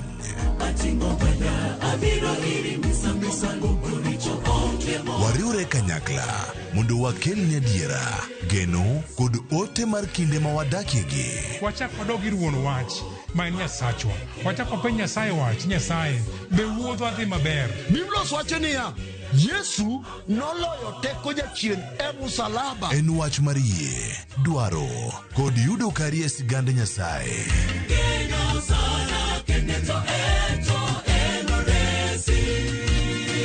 Injili ngima, sabato ka sabato, sari okinyi, kik bai.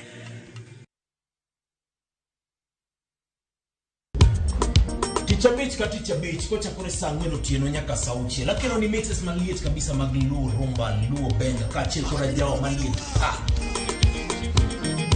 Kowuok e ondamo 107.1 FM kar chuny Jaluo.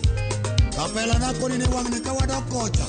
Nyaka wang joy mari mar Ramogi TV. Luongani a boy handsome mandawea roji bed and breakfast. Luongani DJ Kolokolo Instrumental. Tokodan Solomon Atito Kafaya Gudi. Kawa wachoni ma en Ramogi Night Disco. Kete manaka.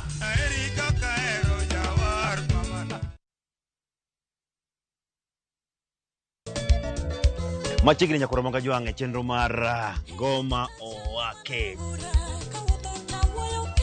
Wok ticha kelo ni mix bokwe. Ekaito tichario. Reggae owake, yani tunaongea na Majar Rastafara. Lafu ticha dek nyakoro monga juange. Akelo ni mana yani ngeni baka kiwasani. Ticha Ngwena is kama nene, yani kitambo zama za kale. Alafu Friday, si unajua tu Friday tunafanya namna hii, nyakora magajong Friday supu zo wake.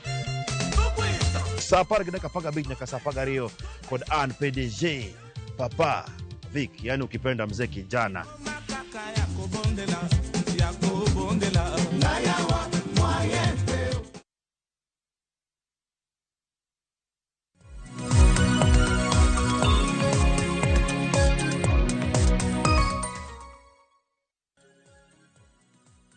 Korongo jonka mora mintiere machiegni ma en twak e chendo mar Rupinye twak mitawo kod an Sharon Ong'aw. Kawuono en chieng' tich ang'wen korongo jwanga chieng' tarik 12 dwe mar 2 higa mar 2026. Wang'eni kinde manok nyakorongo jwanga banka koro nosegwe oko mane jagoro maduong' mar ODM Edwin Sifuna. Paro mopogore pod medo mienjo he konde mopogore nyakorongo jwanga. Edwin Sifuna osebedo katayo ODM kaka jagoro margi chakre higa mar 2018. Kano gweyo oko odiochieng' manyoro osebedo kotiyo kuom thuolo mar higni 8 e duond bura mano mar ODM. Welantiere godo nyakorongo jwang mabende obro bedo kwano nogodo okang' mabende nogwe godo Edwin Sifuna. To bende ODM bende gisane dibed ni giyweyo odgi Nyakorom Gajwang' kaluwore kod dwaro margi mar wuok e kweth mano mar Azimio. Mi tudre kodwa lai mago te machokare de kauchiel nono mbui mago oganda bende idowa achiel kachiel. Okiny makawo Nyakorom Gajwang' ponono ni pok neno posters mabende wake mbui magwa antiere gi yawuot Luo adek mabende obro bedo kwanono godo yo ma ODM ochomo.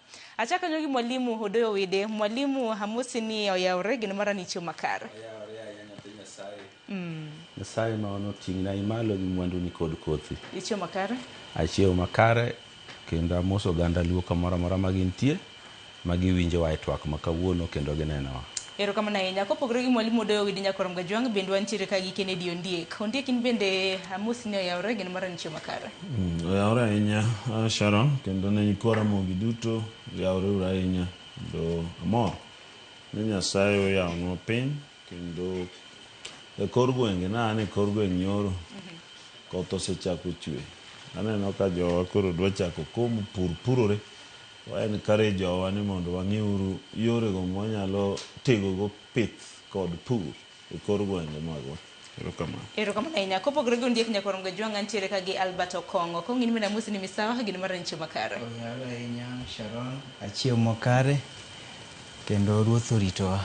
Amoso nyikwara mogi duto ne oyawre uru kamoro amora ma untie.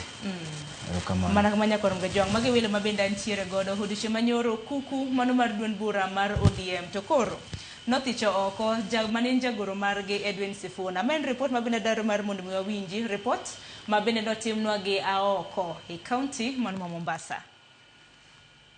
Bang' lorore e yote thuolo moheo seche auchiele magawa moro e kaunti ma Mombasa, kuku mar duond buch ODM ne ong'ado gi dhok achiel mar gwetho oko Edwin Sifuna e lemo mar jagoro mar duond buch ODM. E yote no mane osom gi Catherine Omanyo men jalup jagoro e duond burano, okang' ma kamano ne gikawo bang' Sifuna wuok oko apiaya kendo dhi ataro gi moko kuom chike mosebedo katayo duond burano. Thuolo no koro ochiw ne Catherine Omanyo ma en jaod bura ma Busia mabiro taye kaka jagoro ma Kojolo nyaka chieng' tim yiero. Having deliberated on matters relating to the conduct of the Secretary General Senator Edwin Sifuna, the NEC resolved to remove him from office with immediate effect in accordance with the party constitution and applicable laws. Effectively, the Deputy Secretary General, Honorable yours truly, Catherine Omanyo, will act in this position until a substantive holder of the position is elected. E romono, winjruok mabende ne gibedo godo en chako chenro mar wuok oko ayanga e riwruok mane okelo kanyakla duond buche mag siasa e bwo tipo mar Azimio la Umoja One Kenya. Okang' ma kamagi kawo mana ndalo machuok bang' riwruogno walo jatend duond buch Wiper Kalonzo Musyoka kaka ogai mar riwruogno thuolo manoriko maki kod mosenindo migosi Raila Odinga. NEC expressed grave concern over the rising levels of indiscipline within the party, particularly at the senior leadership level. The committee underscored that ODM is governed by its constitution, the rule of law, and collective decision-making through its duly constituted organs. Gikoni dwaro bende nitiere mar keto e tim winjruoge 10 manokelo kanyakla duond buch ODM kaachiel kod mano mar UDA ka jaod bura Masuna Junet Mohamed bende omi thuolo mar tayo chenro mar neno ni omenda maromo shillings bilion 450 ma idwa nochwal e tend counties ma pacho ka oketie budget ma Kojolo. Wach machielo mabende ne olosi e winjruok makamano en sundo piny owacho mondo mi ochul anyuola kaachiel kod jogo mayudo hinyruok e masiche mag ng'anyo mosebed kibago e pacho ka. Kuku mar duond burano bende okoni gi chano bago romo madhi kelo kanyakla wajumbe mag duond burano tarik 27 dwe mar adek higa ni e boma ma Nairobi, kuma thor wach dhi bedo fuono chenro mag duond burano ka giikore ne yiero mar higa 2027. The NEC reaffirmed ODM's commitment to democratic governance, constitutionalism, social justice, and the pursuit for a broad-based, inclusive, and reform-oriented government that reflects the will and aspirations of the Kenyan people. George Aoko, Ramogi TV, Mombasa. Nyakorom Gajwang' mana kaka iwinjo kanyo kaka ilero ka gimomiyo ni koro nogwethe oko kanyo wach ma bende oler kanyo gi Catherine Omanyo ma bende koro kawo thuolo ma kojolo mano mar jagoro mar ODM e yor kojolo. Achako ni mwalimu gikone to koro ogwe Sifuna oko pachi kaluwore kod okang' ma kama. Chako mwach Sifuna en paro ma oganda te mane Kenya ka ong'eyo. Asewacho ka nyaka kama bede ni Sifuna nowe ODM party kapod ne Raila ngima. Sama ne Sifuna ni kaka mega nowacho ne Raila Odinga wang'e ni en wuon ka Raila Odinga oyie ni tiyo gi Ruto to en owuok e party. Mano ok en luor mimiyo jatelo ma party. Nikech Sifuna nyaka ing'e ni Sifuna party mar ODM ni emomiyo en dhano. En gima ne okonyo go ODM. ODM ne nyalo keto ng'ata e kom mano ketie Sifuna no mati. Kata ondiekni ne nyalo tiyo kom Sifuna no maberie moloyo kata mana Sifuna. Omiyo ka Sifuna no oseng'anyo ni wacho ni party biro bet piny winjore to en okoni en winjruok makamano kia. Ing'e ni nitie chik moro Kenya ka ma wacho ni ka nitie ng'ato e party ukanyo ma en owacho wach party machielo to timo tim party machielo to siro weche party machielo, ng'ano chik wacho ni osewe party no onge. Donge mano to ung'eyo ni nitie. To Sifuna osebedo ka kodhi kaka mega to ting'o ote Matiang'i otero kuno gi ote Uhuru mago jochama mamoko. Kata obedo ni pok wachako piem kodgi ayanga to parties iloso Kenya ka mondo piem mana nyaka gidhi e constitution. So Sifuna bedo ne party ochalo ng'ama nigi mineme tiende to gwonye to ila to kodwa golo nyaka koro winj ka koro remo chopi e wiye. Omiyo en ni Sifuna no nego bed ni nosegol chon kabisa. Gima ne giketo gigalo goji ni Sifuna wuoyo wacho weche moko jikone nowacho pache. Ji tene gi paro to pach party nyaka bed maduong' molo pach member achiel mar party. Omiyo Sifuna nyonego bed nosegol chon kendo kik ng'ato galu ni ni Waluya dede. Adwani siro dwaro ma bende ODM nokawo. Adwani mondo anyisi ni Waluya te mane ni e chama mar ODM nyose ng'anyo. Sotsi onge kodwa, Hamisi onge kodwa, Oparanya onge kodwa, jogo noseng'anyo te. Omiyo kik wabed joma galore maneno gik moko ka osekalo. Iloro dhot ka faras osewuok modhi, in kokiloro na loro kora dhi nindo. Omiyo an gima neno kotimore kanyo ema onego timre to onego timre chon motelo ne mano. Mana kamano hundia korka kori hakeno kang mano ka kod kuku mar ODM mar thicho oko Sifuna kaka jagoro margi. En paro mirwako koso. Sharon namba 1 ma jo onego ng'e en ni katiba marwa e article 38 ochiwo thuolo no mondo ng'ato oriwre gi ng'ata modwa riwrego e yorno mar gero komno mar bura, duond bura mora ma gidwaro. Sifuna en achiel kuom jo Kenya ma e thuolo mar higni 8 kata higni 9 mokadho noyiero mondo bed achiel gi ODM kaka party. ODM nyaka wang'e historia mar ODM. Bedo Sifuna mondo mine yiere ODM Secretary General ne en gima ne decision mano bedo made gi ng'ata achiel mane iluongo ni Raila Amolo Odinga. And onge chieng' mora ma jo ODM osebedo mogo ne Sifuna kura kaka Secretary General mar ODM, whether at the neck level or at the village level. And gima jo osebedo ka penjo en ni Sifuna ni en to ere kaka no bedo ka. Anyang' Nyong'o se explain several times kaka no dhi omanyo Sifuna kana en jandiko e gazet motere ne Raila baso kono Raila ni wuoyi ni nyalo to kendo Anyang' Nyong'o nochako confirm ni immediately mobedo Secretary General to nowe ndiko. Koro in fact value manoduogo medo en koro mana go koko. Sifuna noduogo obedo mana motegno bang' kane waseketo campaign. Sharon, an nitie sama na chung Secretary General mar ODM kane waseketo campaign before BBI. Ma jakom noluongo wa mokonowa e Capitol Hill kachacha ni please stop uru campaign nikech wan gi BBI ok wanyadhi e yiero mar party ka wan divided. Mane momiyo kata an ne ok adhi abedo Secretary General ma ODM but jo party ne dhi gona kura sechego. But adwa koni ni wasebedo gi Secretary Generals mang'eny. Anyang' Nyong'o wuotho Secretary General, Babu Namwambo bedo Secretary General, nitie sama kata Agnes Zanio act mathin kaka Secretary General.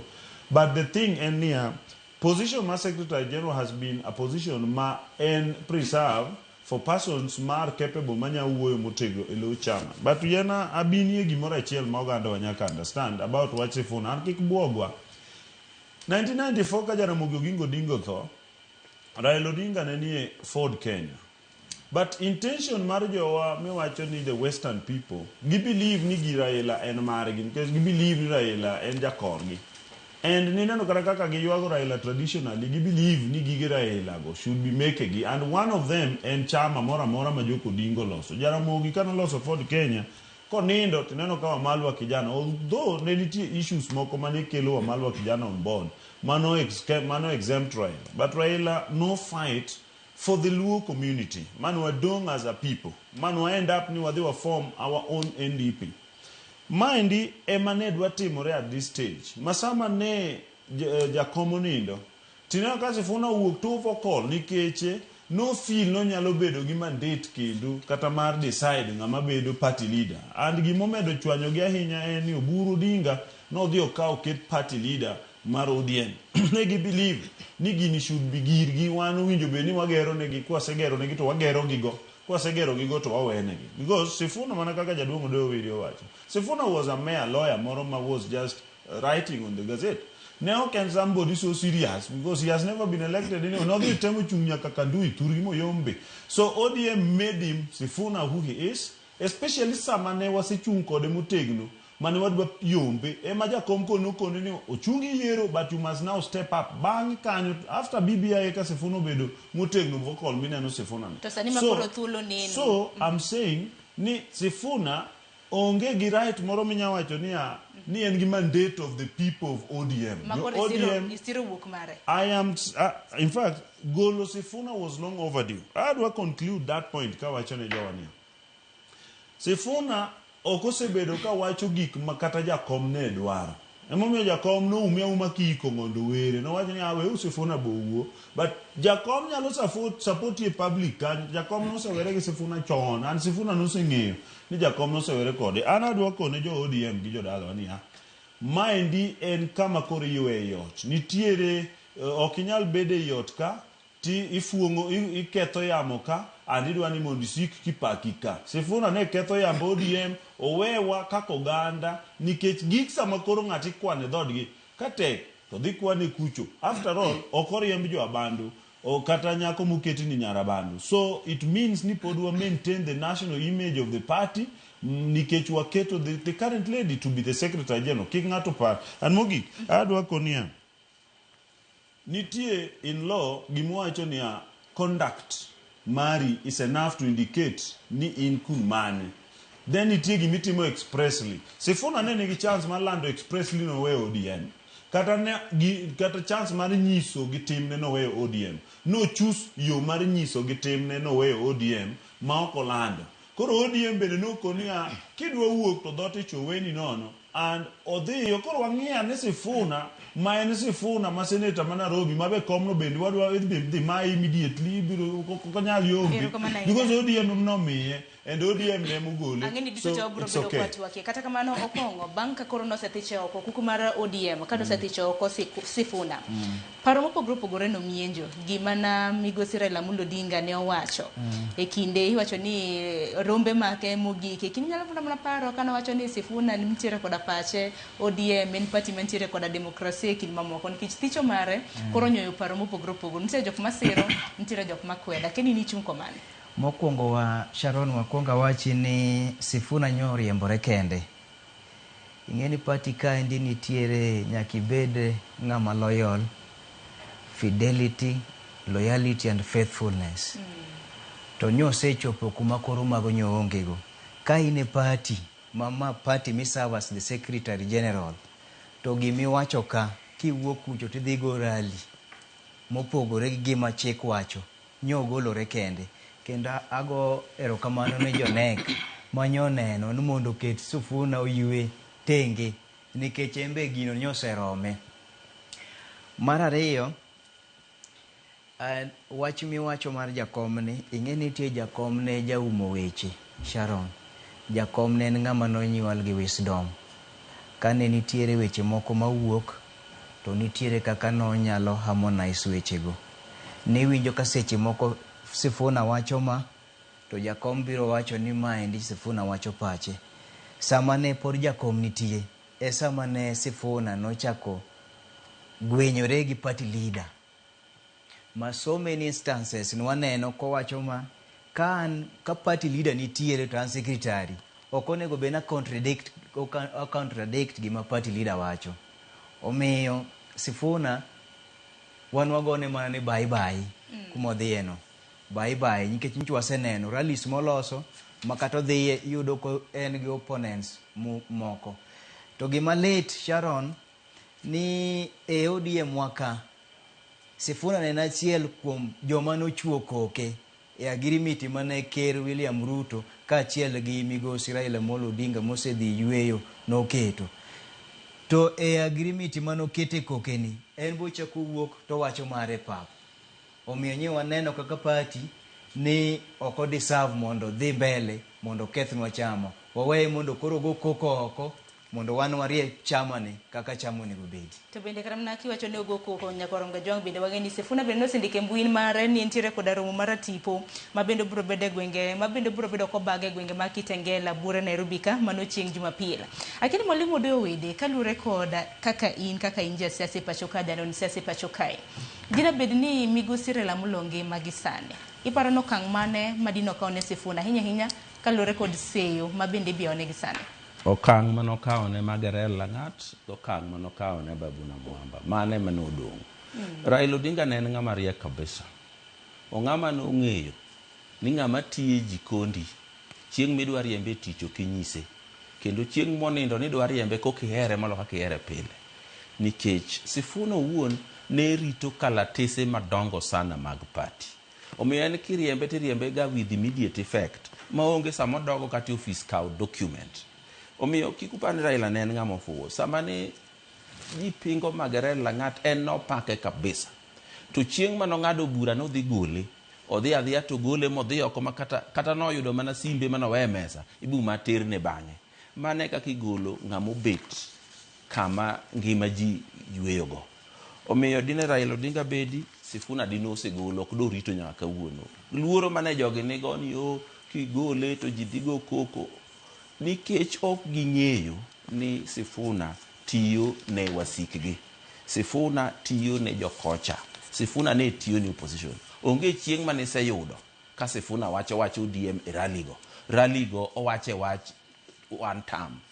Ere yake nyalo wacho one term to party leader ni to wacho ni pod wabiro dhi wuoyo gi president mantie mondo wang'e ka wasire. Mano dongen wang' teko gi wich teko. Omiyo dine Raila bedi Sifuna dino dhi motelo. Wang'ene ni moko kuom weche ma bende Sifuna nafuono nyakorom ga jwang' mano manene jagoro maduong' mano mar ODM ahinya kaluwore koda twak mopogore ma bende wang' jowi ne kete mar mondo mi olos machiegni notimo twak gi Yvonne Okwara mano e wang' jowi mano mar Citizen kama bende nofuono weche mopogore nopenjo omenda ma bende itimo godo rombe mago mag Linda Ground igolo kanye nikech wacho ni kaka SG poko neno pesa mora mawuok e agulu margi. Kata kamano kopogore gi mano bende osebedo kopenjo mopogore nyakorom ga jwang' to korka ondieko kiny makawuono ano karamna ka The Standard okete kanyo ni crucified for boldness. Daily Nation okete ni defiant Sifuna fired. Dibod ni paro ma bende ne ntiere godo nikech achiel kuom gigo kuma bende nokodwa en twak mar lalruok e kind ODM gi UDA. Ni neno karamna vipingo dwe mokalo ne oonge romo mano mar kuku mar ODM. Dibed ni en boldness koso ODM ok dwar adiera.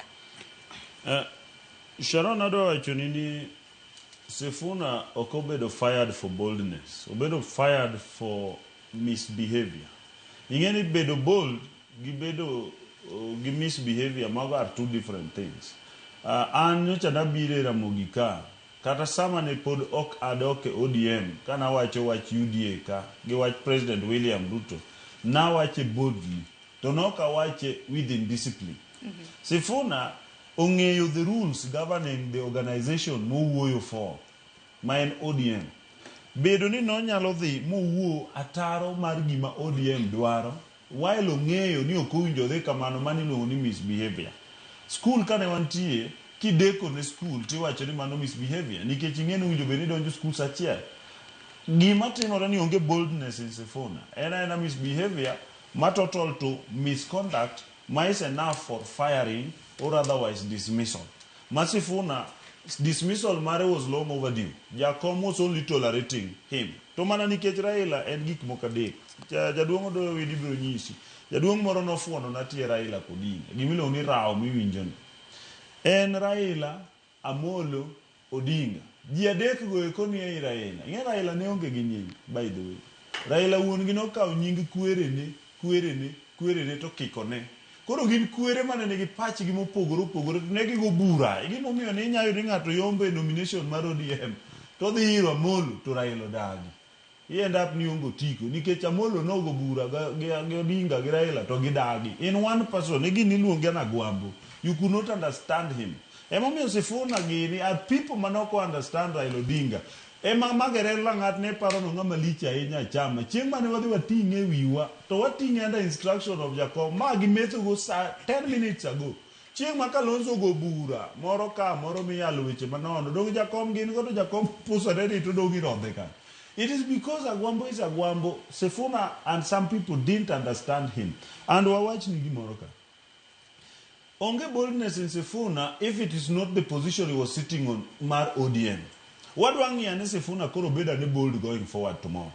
Kuponi Sifuna can still fight beyond what he is now. Wabro waj ni Sifuna is bold. Gimati morema ja pojo wido wacho. Wan ka koganda luo. Anwa wanyisi. An ka bire oga studio ka. Okadwa ng'iyo gige national. ODM iwacho ni national. But ODM en lokond wadala wakocha. Sama Sifuna ne siko yalo kopingo president William Ruto. President William Ruto muka utich ma finance omiyo Mbadi. To Mbadi ni be mogoyo.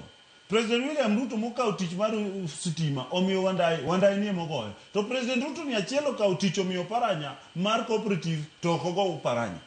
To Paranya, kamutingo Paranya, Osotsi and the rest gin gi group on their own. Gidwa pingo ODM nikech William Ruto tiyo maber go ganda maluo. An adwa semo jowa kik ng'ato bugo gi Sifuna. Sifuna is a tool was to be used well, but tool no became blunt. Koro it was injuring Lueti. Sama beti beto godo to obedo madik makoro Lueti emoyenyo. What do? You throw it away. You buy a new panga. Gimatimore ni ODM is a party. Nyakibed niya ka position okaw gi party ni wathi this direction. To what this direction.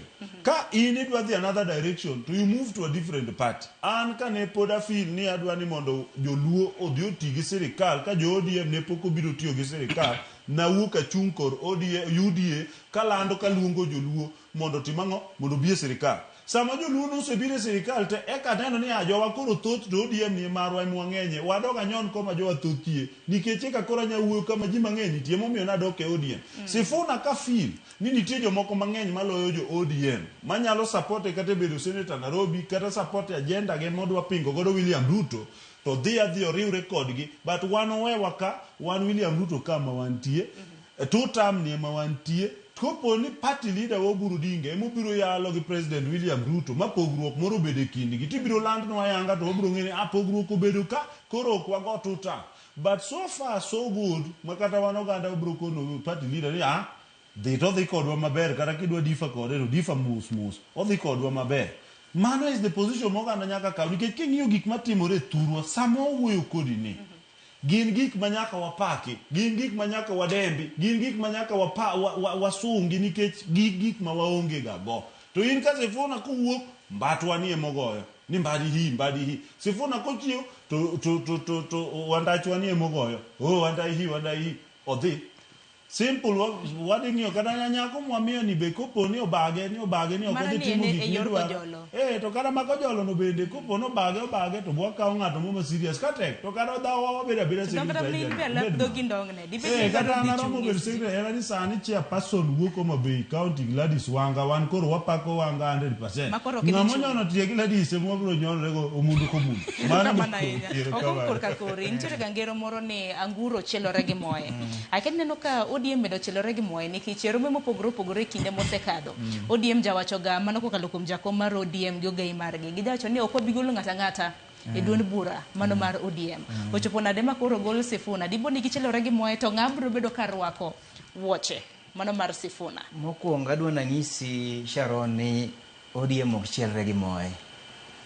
Sifuna emochielore gi moye. Sifuna nyocho odwaro wuok chon kata ka jakom nitie. anyalo paro kane nitiere romo moro mane wantiere gi jakom. Ing'e ni jomoko wacho mang'eny ni gini ma inche giloso gi jakom, kata an man kane waloso gi jakom at our personal level. And jakom no ne gi characteristics ni seche moko nyalo loso kode to gimiwacho neno nitiere kaka body mare nyalo repel against gimiwacho neno. Mano timore mana kaka iwinjo ka jaduong' Ondieko wacho ni kane gin e meeting moro to we Kalonzo Maboka nyounyo nochamo kanyo nikech ne en kacha to body ne onge kanyo kowuok. Koro Sifuna, ing'en gir Sifuna ni Sharon, ok en gimoro ma koro inyalo wach ni en gima duong' ahinya. An aneno ma pi maliet madhi kwe, pi kata ka chai kitedo to nyakang' to bed no liet to bed no ng'ich to nyakang' madhe. Gir Sifuna ni ok chal gi, ok opogre gi mar Ababu Namwamba. Ne wang'e kaka na Ababu Namwamba ne Secretary General, and it is historical ni the same period mane Ababu Namwamba nowuoke 2016 kawadhi election 2017 the same way ma Sifuna bowuoke kakoro wadongi some 1 year to election. To kane wadhi election, kane wan ga Ababu Namwamba, nothing changed. We remained very strong. So mar Sifuna ni Bob remained very strong. But gimadwa na wachi ewang' jowi ka ni party nigi structure mare, party nigi chik mare. At any time mise oppose chik mar party to you are good to go. You are good to go, maonge compromise at all. Kata mana party nyeno ka party mar ngane mar UDA. Ne kane giriwore ne gimanyo kom president, ne gin gi deputy president Rigathi Gachagua, to nogolo Rigathi Gachagua, donge party nogole, donge marino nokwe akweya. Onge gimoro malich makata mar Sifuna ni dhi mana kwe, we just give it time. Odhi mana kwe makata jomoko mineno go koko gibro ga koko to bang'e ni to gidhi ling. Lakini mwalimu neno ka wuok mar Sifuna odhi yiengo ODM to which way ODM gisani? Mokwongo kapok aduoko kata mano, nitie penjo moro mane Sifuna no penjo kani to Linda ground ni to pesa gigolo kanyo. Sifuna no nego kuongo duok ni to Linda Mwananchi to gigolo pesa kanyo. Kichaki ng'iyo Linda Wananchi no ok en gir ODM, en gima bulu. Omiyo ng'ama rong'e gini te en Sifuna. To wach moro ni kia ni golo Sifuna ni dhi kwe. Okwe mane ok oliet. Golo Sifuna ma okwe kata Sifuna ni sewinje kuwuoyo. Ing'eyo kik wabed joma ngoche. Ni kiwinjo wach moro ni ng'eno mera biro nyoni tiwuoni binyoni adier. Inyoni gima onge tiende. Nikech ere kura mane Sifuna kele chama ka makoro wuok odhigo. Ere ng'ama ncho kele chama ka makoro wuok odhigo. Onge. Sifuna ne en mana ng'ama ketho chama gi. Kendo king'iyo joma ne nie meeting mogolo Sifuna, gine jotelo madongo manie party mar ODM. So jotelo madongo manie party mar ODM odong kanyo. Deputy party leaders pod odong kanyo ariyo motegno. Party leader pod ni kanyo. Party chair pod ni kanyo. Omiyo golo mar Sifuna ok nyal lo Anyang' Nyong'o. Anyang' Nyong'o nowuok e party odhi nyime. Sifuna ok nyal lo Ababu Namwamba, nowuok party dhi nyime. Omiyo Sifuna to onge gima dhi kethore kowuok e party. In fact gik madhi losore mang'eny nikech koro party dhi wuoyo gi dhok achiel. Ng'ama noketo ni uwacho kawuono to kodhi e TV to contradict gima party leader wacho, gima party chair wacho, gima deputy party chair. Sifuna ni ema ne contradict. Wawacho ni wabiro dhi wuoyo. Samatino sieko ni the 10 point. Ing'e ni onge ng'ate chama ka mar ODM manyalo kwano ni 10 point agenda ne gin 1 2 3 machop 10. Onge ng'ata kata achiel. Kata Raila nok nya kwano ni 10 point agenda. Monyisi 10 point agenda gin 1 2 3 machop 10. Gina gik mi igalo go ji ni 10 point agenda. There are few things magikoni ni e kanyo. To list mutingo 10 points to onge ng'ama no se produce. Kata the media, kata the party leader, kata the party officials. Gina gik migalo guji mondo wachi ni 10 point agenda ni moko tim momiyo wawere gi Ruto. 10 point agenda ni moti omiyo wawere gi Ruto. Japiny en ng'ama igalo gi propaganda mantie. Propaganda en tim kata wach mitimo mondo lok pach jopiny opare yo moro. Mane tije. To wach Nadco ni bine no kanochune godo koso nikech bende nokelo wach. Nadco no nyaka wang'e ni nitie gik moko iye kanyo mang'eny kabisa ma are illegal. Onge gima ditime ka ok olok katiba. Koro ng'ama nyisi ni kia ni NADCO nyaka bed implemented to the full, it is not possible. Kata mana gimoro mineni wacho ka ni wadwa compensate joma nohinyore ndalo ng'anyo. Sama government ose compensate jogo te, tiende ni government wacho ni nokoso, which is not true. Government ka nitie to ka ji ng'anyo to nyaka obed kanyo mar rito chik. Ma ng'ama ng'anyo ni eno go polis gi kidi mano ketho chik. Ng'ama ng'anyo ni eno turo dukni mano ketho chik. Kech ng'anyo katiba cho wacho ni ng'anyo gi kwe maonge silaha. To ka nineno ng'anyo mane wan go, ne chakore gi kite, ne chakore gi lawruok gi polis, ni turo jake dukni. So kanyo nitie nyaka jomoko manohinyore, to ne gihinyore ni onego gihinyore nikech bunda i protect go life and property. Koro ere kaka ibro dhingi jogi ni ng'a to ne polis okoso ne, ma to ne ohinyore nikech onego ohinyore nikech notimo gimo polis onego dhi otim. So gino kik wawuondre ni nitie gimoro mibi time. Ok bi nyalore nikech nitie joma ong'eyo dwaro rit chik, gibiro dhi e court to gikoni ng'a mikoni mondo chulne. Ng'ani ne ka oting'o kidi e lwete. So ok odhi bedo gima yot. Mana kamano to ng'eni Ondiek, duond bura mar ODM en duond bura achiel kuom duond bura ma bende osedak gi aming'a e pacho ka. Duond bura mar ODM nitiere koda higni 20. To gimomiyo ne nitiere gi higni 20, kwaseng'iyo kata mana kaka kuku mare osebed kata mana kaka osebed kitaye motegno. No aneno kata mana kaka osebed kitaye gi ugai mosenindo mano Raila Amolo Odinga. Sifuna bende koro notaye kanyo chakre higa mar 2018 koloso motegno. Bende ng'at mabiro bedo ka kawo wuoche mano mar Sifuna e ODM kanyo, ibiro neno ka en ng'at motegno koso biro mana bedo jo yes no yes yes. Namba achiel nyaka wang'e niya, ODM en a party and a party nigi structure and gimwalo wacho ka gi kizungu ni power abhors a vacuum.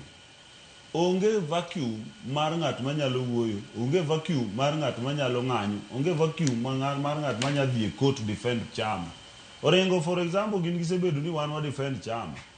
Kata koro en ng'ama do fail sia kucho to ni gin gi defend chama. Sani giyudo ka ng'ama nyo miyo gi favor onge.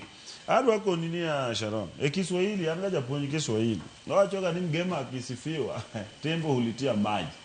Ni kipako ja kiwacho ni kongi ni kawuono kech ahinya to kinja kongo mede pi.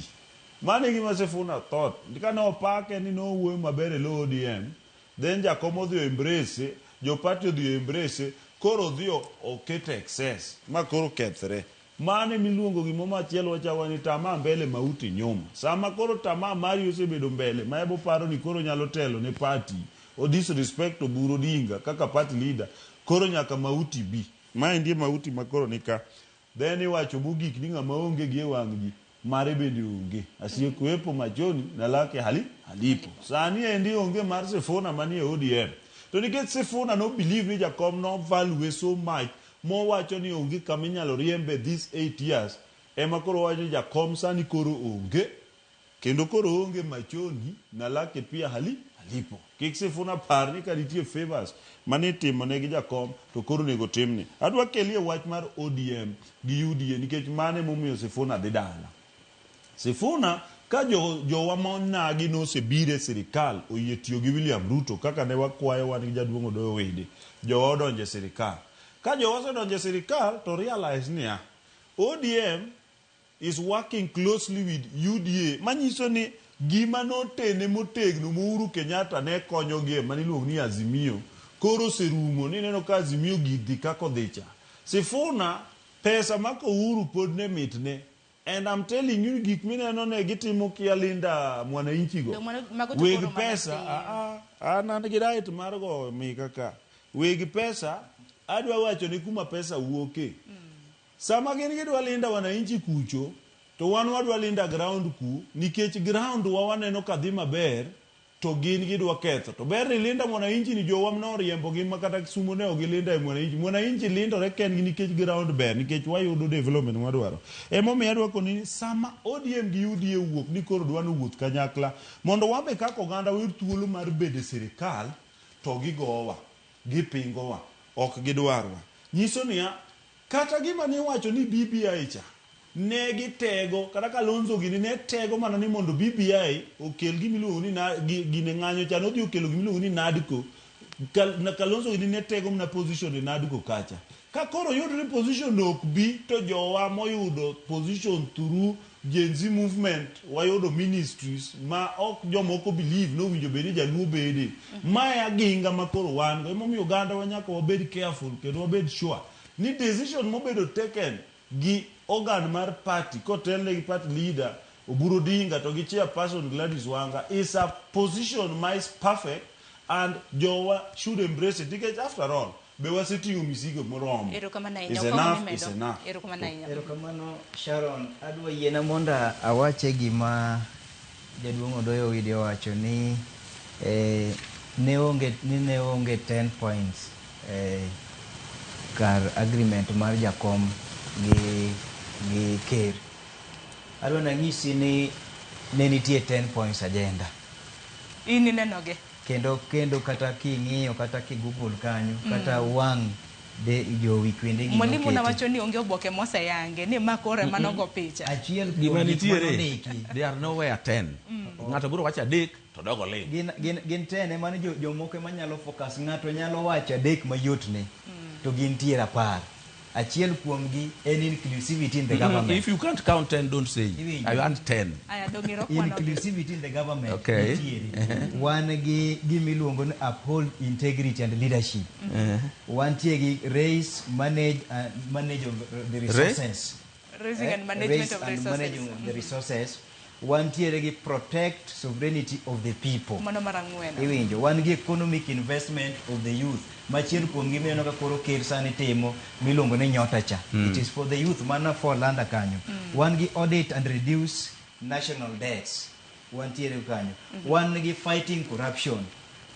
Owede dwa ni ndek gini. Ande kogi. Ami notes. One gi milongo ni safeguard the rights to peaceful assembly. Gima jaduong' Owede wacho ka kisomo gi kanyo wachge isewinjo ng'amokwanoge isewinjo ng'amochung' confidently kong'eyo 10 point malandogi ji wacho maging'eyo mayot negi. Okay, number chiko protect and strengthen the devolution. Okay, gigo to tiyo wadhi number par gigo nitiere te jaduong' Owede just say kora weni mane nyalo dhi timo. And let me tell you something. Koro mogi gik mikwano gi te none is measurable. How do you measure ni koro devolution is protected? Ere kaka kuri nyalo pimo ni rights of peaceful assembly koro compensation nitiere tande ing'eyo ni nitiere joma nyose dhi od bura e weche mag compensation ni jaduong' Owede pani en gi information mane nyaka ing'e. Koro adwa na wachi ni kama kendo ni wach Edwin Sifuna en gima wanyalo wacho ni en gima yot ok en gima tek. Wamiyo gi mana dweche adek kende Sharon. Bang' dweche adek go gibro lal te ok ibi neno gi. Mano ng'abo lal. Wach Sifuna rallies moko magiloso gi rallies moko magiloso. Koro wawegi giwuogi chama ka gisewuok no gigolore kendgi. To ng'ama bende dwaro ni mondo wagolo bende wabro gola nikech chama ka nyaka wariti. Chama ka nyaka wariti chama ko ok wabi wawen ji wuothe awuotha. Nyaka warit chama. To chama nyaka wariti gi faithfulness, fidelity and loyalty. Erokamano ahinya. Mwalimu minyalo medo kapok akawo yo matin e kinde thuolo mar dakika 3 modong'. Gima temo wacho ni wach mar 10 point agenda en gima ne igalo guji. Ok en gima itimo mekoni ma otimore ma ok otimore. Gigo be gima de nyalo wacho ni ma nyalo timore ma ji no timore kata compensation. To mane masenyisi ni it is not going to work because it is illegal.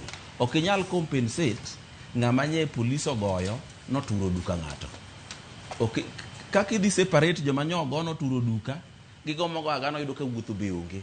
Omiyo gik ma iluongo ni 10 point agenda gi gin gik ma ni e kor yamo mok inyal wacho ni ma otim ma ok otim. Ing'e ni Sharon wawach ni ing'e ni adwa na nyis jaduong' Owede ni inclusivity in the government. Ing'e ni wan gi deputy ni wan gi jalup ker machon manusiko no ma shareholder ni ken mamare kane ker gi jakom Raila Amolo Odinga the late oriwore nuna ka koro joma ne onge sirikal ka wan giri wadongo donjo ma shares ka na isi kuon jomoko ywak Koro kik iwach ni onge Gige tend point agenda gi. implementations moko mitimo ema ni samoro mari ma pok ochoponi. Gik mindiko na kagegi onge gima inyalo pimo ni ma koro kawuono koro wasetimo audit en gima itimo pile. Sama nindiko the so called 10 point agenda, inclusivity in government bade gini no osedonjo. So gik moko madang wachi nitie 10 point agenda moko maponi kamoro mapok otim onge wawe galuluo. Onge 10 point agenda moro man kamoro monego tim to pok otim onge.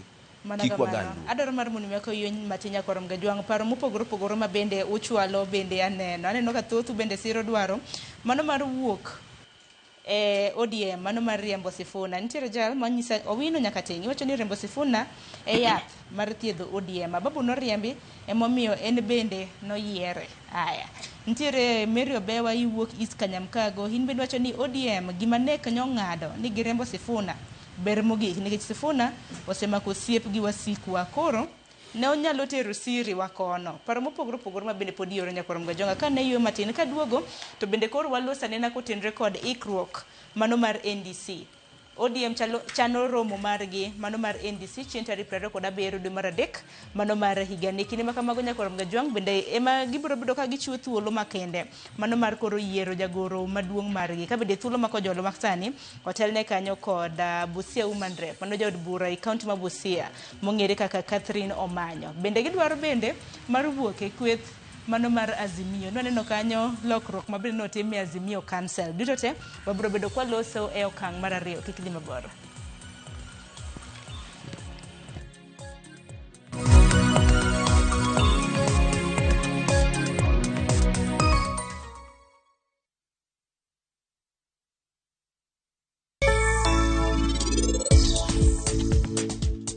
Mayo Kendra Jeep manyoro Sanju notang'ona pichane.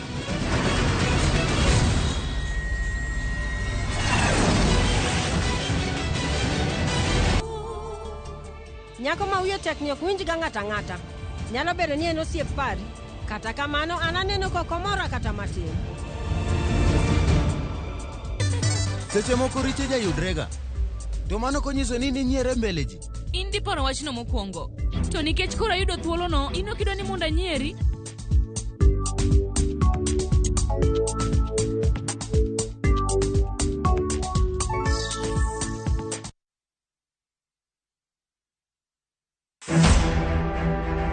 Nyakwar Ramogi ne en jamadar mar lweny mar lomo tuo to kod mar kor lwasi.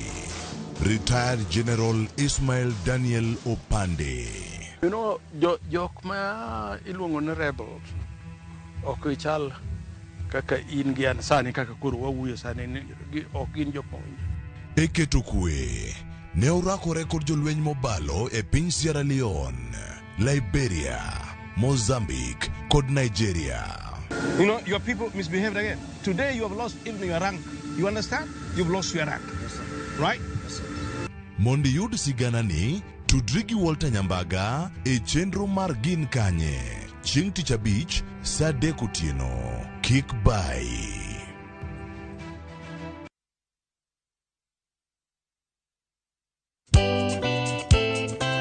Ngeso ka ngeso saa 11 mamidhiambo. Mbamba toko koma ye tudri koda ngeso ka ngeso saa 11 mamidhiambo e chenro mar tiedero oka kama wabro budho manyanga kowa kelo ni ngolo motimo kathedro. See you there. Tiedero ngeso ka ngeso saa 11 mamidhiambo mana e Ramogi TV.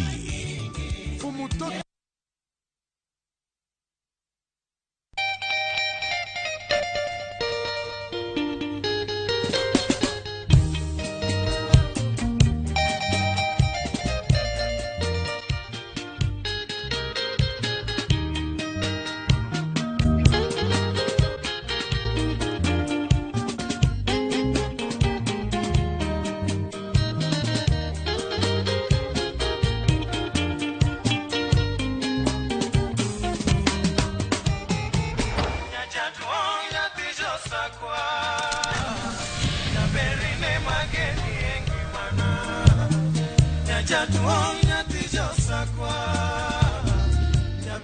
Ramogi, kar chuny jaluo. Radio Ramogi.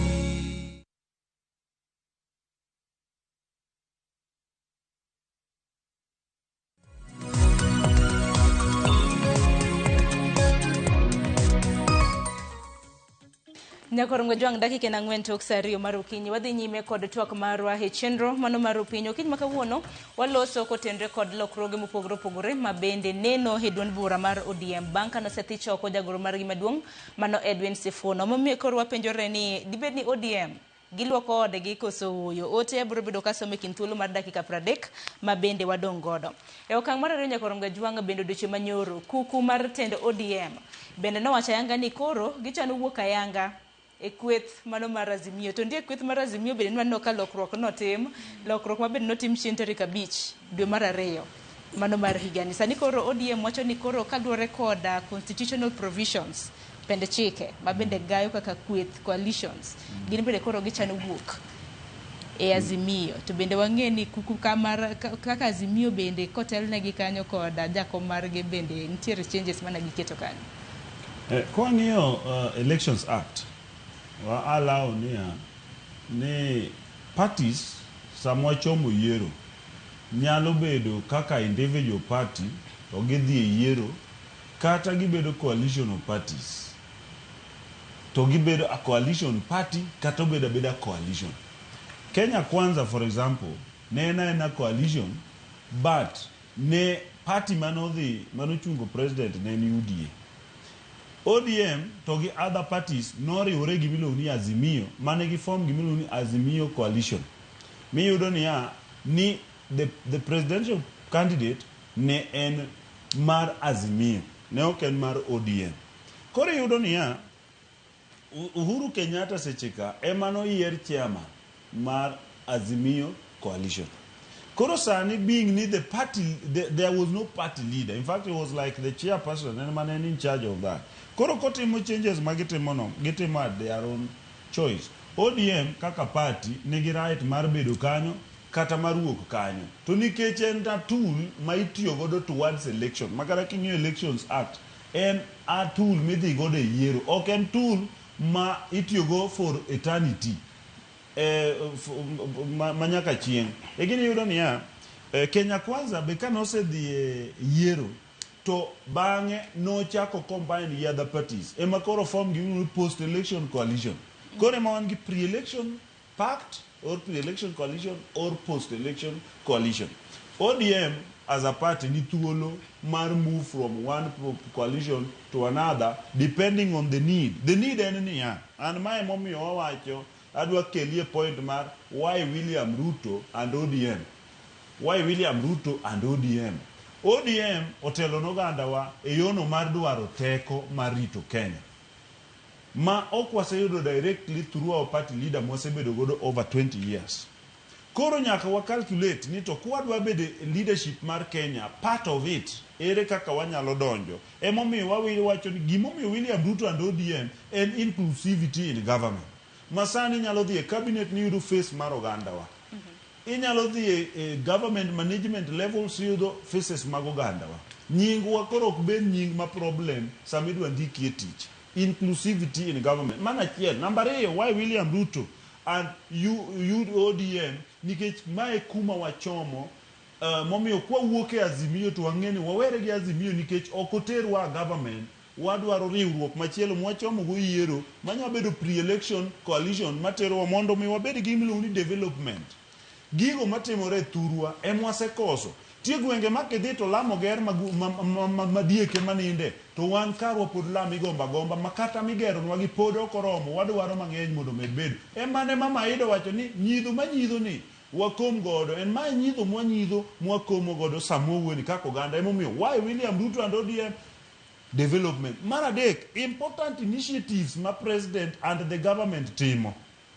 Ni neno ka president no di thurwa yudhe wa joma tindo no orne gi 50,000 pesa tur. In fact no se orne gi 25,000 kendo idogorne 25,000 di kwany diud kure to ne wanyano wango kanye to jo kakuru bende ni me government dak ne jo wayude these initiatives madhi empower mine dhi empower youth manyo empower jothurwa miluongo ni nyota ema miyo William Ruto and ODM wadwa support because mane coalition madhi tero wadongruok magolo oganda wa itudo matero wa mbele Azimio nikech koro sane kar jonet no kaw kanyo gi kar mago onge value gik miwinjo ni Azimio onge value nikech gicha gari moti onge value makati dhi gol mana engine itingi dhigo okonyi wan ka gari manyien nitie minyalo losi between William Ruto gi ODM makelo oganda wa e gari ni mae mwadwaro kaka sama wuoyo kodini a very important initiative sani president kelo ka ambele ka miluongo ni Green Army kama joma tindo maromo 1 million people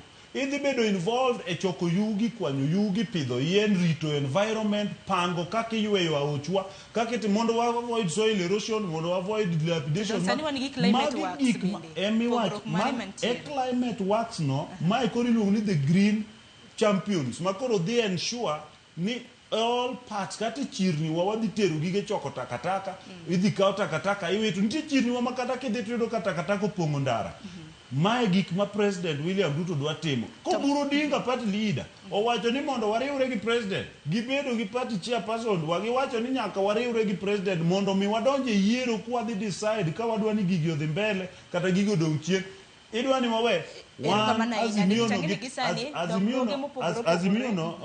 Azimio no gitim gatima gima gidwaro kata gidwa mana di register e shauri yao wan onge okongo bende wacha Azimio na dwaro mar mondo milosa hinya bende kaluore kod dwaro mano mar ODM mar koro wuok e Azimio ayanga to bende wach mondiek wacho kotendre kod Green Army gi chenro mamoko mago mag sirkal bende losa nikech oganda mamoko nyalo nene ka gima jatend piny timo kisera mano mar ombolo nikech yiero mar higa mar 2027 tiro osekayo.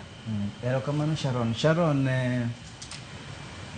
Azimio nyichen bas matero ji election wan niche wane ODM niche nigi matoka ne Jubilee niche nigi matoka ne niche wan gi mar Kalonzo niche nigi matoka ne koro kwa chopo mbele to wacho ni dongi wanyalo donje bas achiel mondo wabed kaka biria mondo wachop go mbele ema wachopo go mbele e yiero to nok wayudo to e Azimio kanyo e parties wago nya neno ka ogai mane en chairman ker machon Uhuru Kenyatta nyo yiero Kalonzo sama nyo yiero Kalonzo ni nyo kulungo kata jo ODM oketo piny to nwane bas achiel kodgi nyo time mana gi parties makaka Jubilee to gi mar Kalonzo nyo nego beno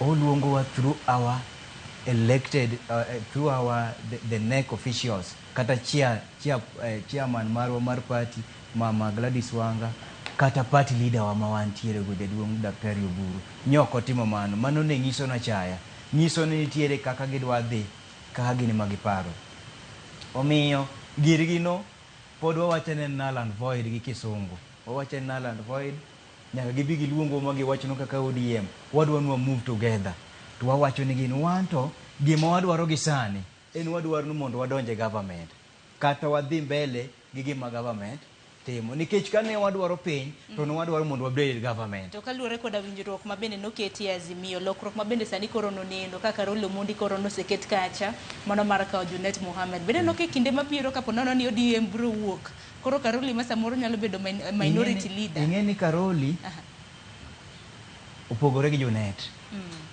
ing'eni Karoli nyocha oseweyo ODM ing'eni onge ja ODM mokawo kanyo dong poko landa yange galamoro to dong inchi neno kaka Karoli timore conduct dong inchi neno kaka Karoli ok chalo mana Sifuna ni kaka nyegi timore omiyo ka Karoli nodhi wan jo ODM osedhi kanyo mane obedo gi agreement onge mamano gina jogo kendgi giwegi to gino ok nyal change anything emomiyo an awacho ni wamigi ni dweche moko mondo wang'e to gir gino bas gino onyalo chopo kune kosen bas maka chopo mbele tabiria gi driver gi conductor dhi chako ol mbele erokamano ahinya to mwalimu ok kata mana koth magoyo Sifuna kende kata mana koth bende goyo Caleb Amisi Hamisa duche manyoro ne ntiere achiel kuom nyakalondo kama bende noyango ni en bende ogole nek kaluwore gi positions ariyo ma bende osebedo godo. Hamisi tabiro wuoyo kuome matin to kapok awuoyo Hamisi wach mar Azimio ni bende nyaka wach matin. Adwa ni mondo ing'e ni gimatimore sani e Kenya ka Uhuru loso gimoro kaka ne giloso Azimio modwa tiyogo e wach mar goro President William Ruto. Uhuru nokawo Azimio mogolo Junet oko. Junet emane Secretary General mar Azimio. Kato party leader mar Azimio, ing'e ni 2022 Azimio nobedo registered kaka political party gi Raila Odinga kaka leader to Uhuru kaka chair. Kom Raila no be okombaro ni onego mi ng'ama joge Raila ge mane dwaro kaka ODM. Kom no kawo miyo Kalonzo. Ang'o motimono? Ogolo Kalonzo e team mar Rigijicha to kelo e team ne. Oundo kuot. Kaeto kawo party ne machon Jubilee. Ogolo Tuju oko. Oketo ng'ama dwaro kanyo. Nikech gigi oloso kuot modwa tiyo kodhi nyime. Kato kawo Wiper. Oting'o malo bai kawo Wiper leader Kalonzo Musyoka. Keto koro leader mar kuot maduong' miluongo na Azimio modwa ne ji oriwre ni. Koro kamane Raila ndiye okete Kalonzo. Opango tich. To kama joganda na ok nyal neno ni political formations adek madongo koro Uhuru ema control. Kati koni nitiere jomoko ma jo Kenya maneno ni President William Ruto tiyo marach kore tiyo maber. Dongo ma Uhuru manowacho ne Ruto ni yangu 10 yako 10. Okutiyo kata higa achiel kapok ondhoge. Mokone ni tanga tanga. To noko wacho ni Ruto tanga tanga nikech ni timo gima rach. No dwaro rieko ma mondo dog ge loch. To Ruto to ne ok nyal yiene. Omiyo kanyo nyaka wayiere ni Uhuru pango kuot modwa tiyogo e golo Ruto e loch. Kibire wach mar Caleb Amisi na kwano kae kabet kae thuolo mokalo. Joma no osewuok e chama. Na koni Caleb Amisi, na koni Osotsi, na koni Sifuna. Machielo mapok awuoyo ga kuome to kawuono nyaka wuo kuome en ng'ama iluongo ni Karoli Omondi. Sama ne oyier Kenya kamwa donje loch ma Ruto bedo sworn in. Ng'ama no kuongo dhi Karuto ne en Karoli Omondi kata kapok 6 MPs no dhi.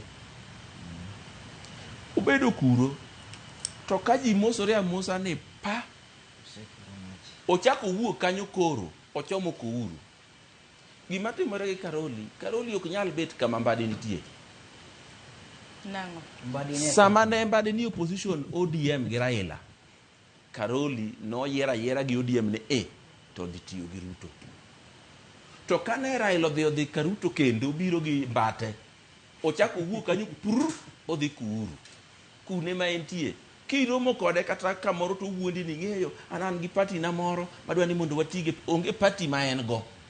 En Kibaraka mar Uhuru Kenyatta.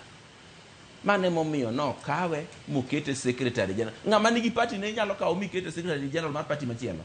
Keching'e ni gimiluongo ni Azimio ni nobedo registered in 2022 kaka political party mar Raila wuon no chungi Azimio.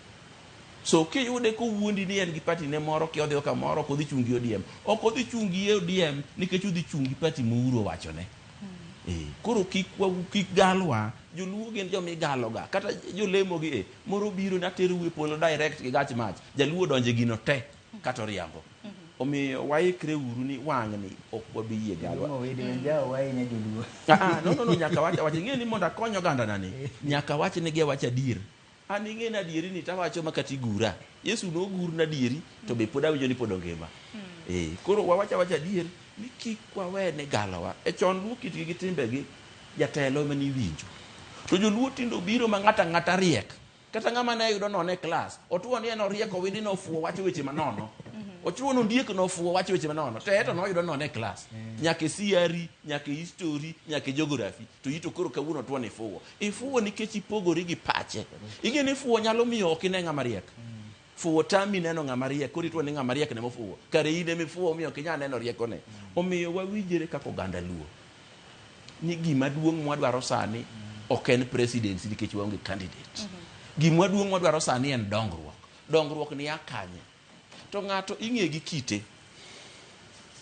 Kiseng'e kite ng'ato tiko ni ng'ani ema nyalo miwa dongruok to ng'ani wasebedo go higni kite pok nomiyowa. Uhuru ni osebedo president ka igni 10. Ang'o ma nomiyowa? Ruto osebedo president igni 3.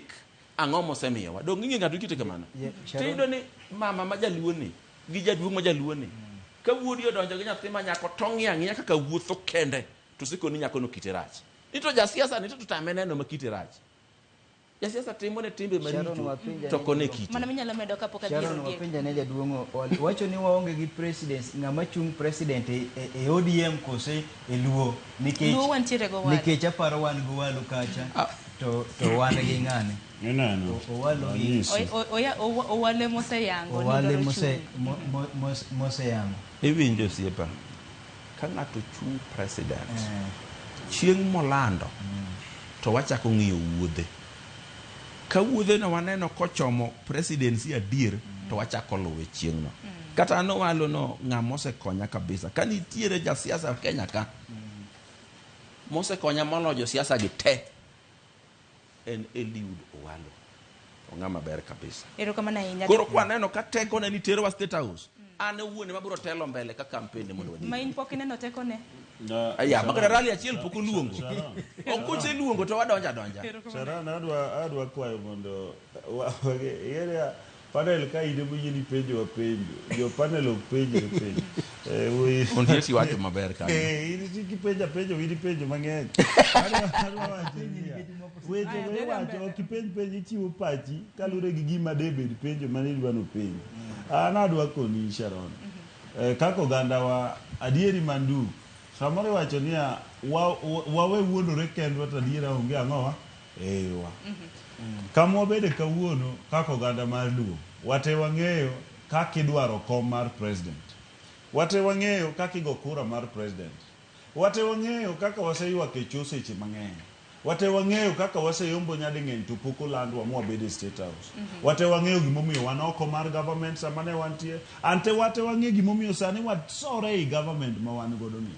Asebedo ka wacho niya mondo iyud power nyaka ibed but power. Ok inya bedo ni bakidi kuom power to bas power ne dwa ni kendo konyi.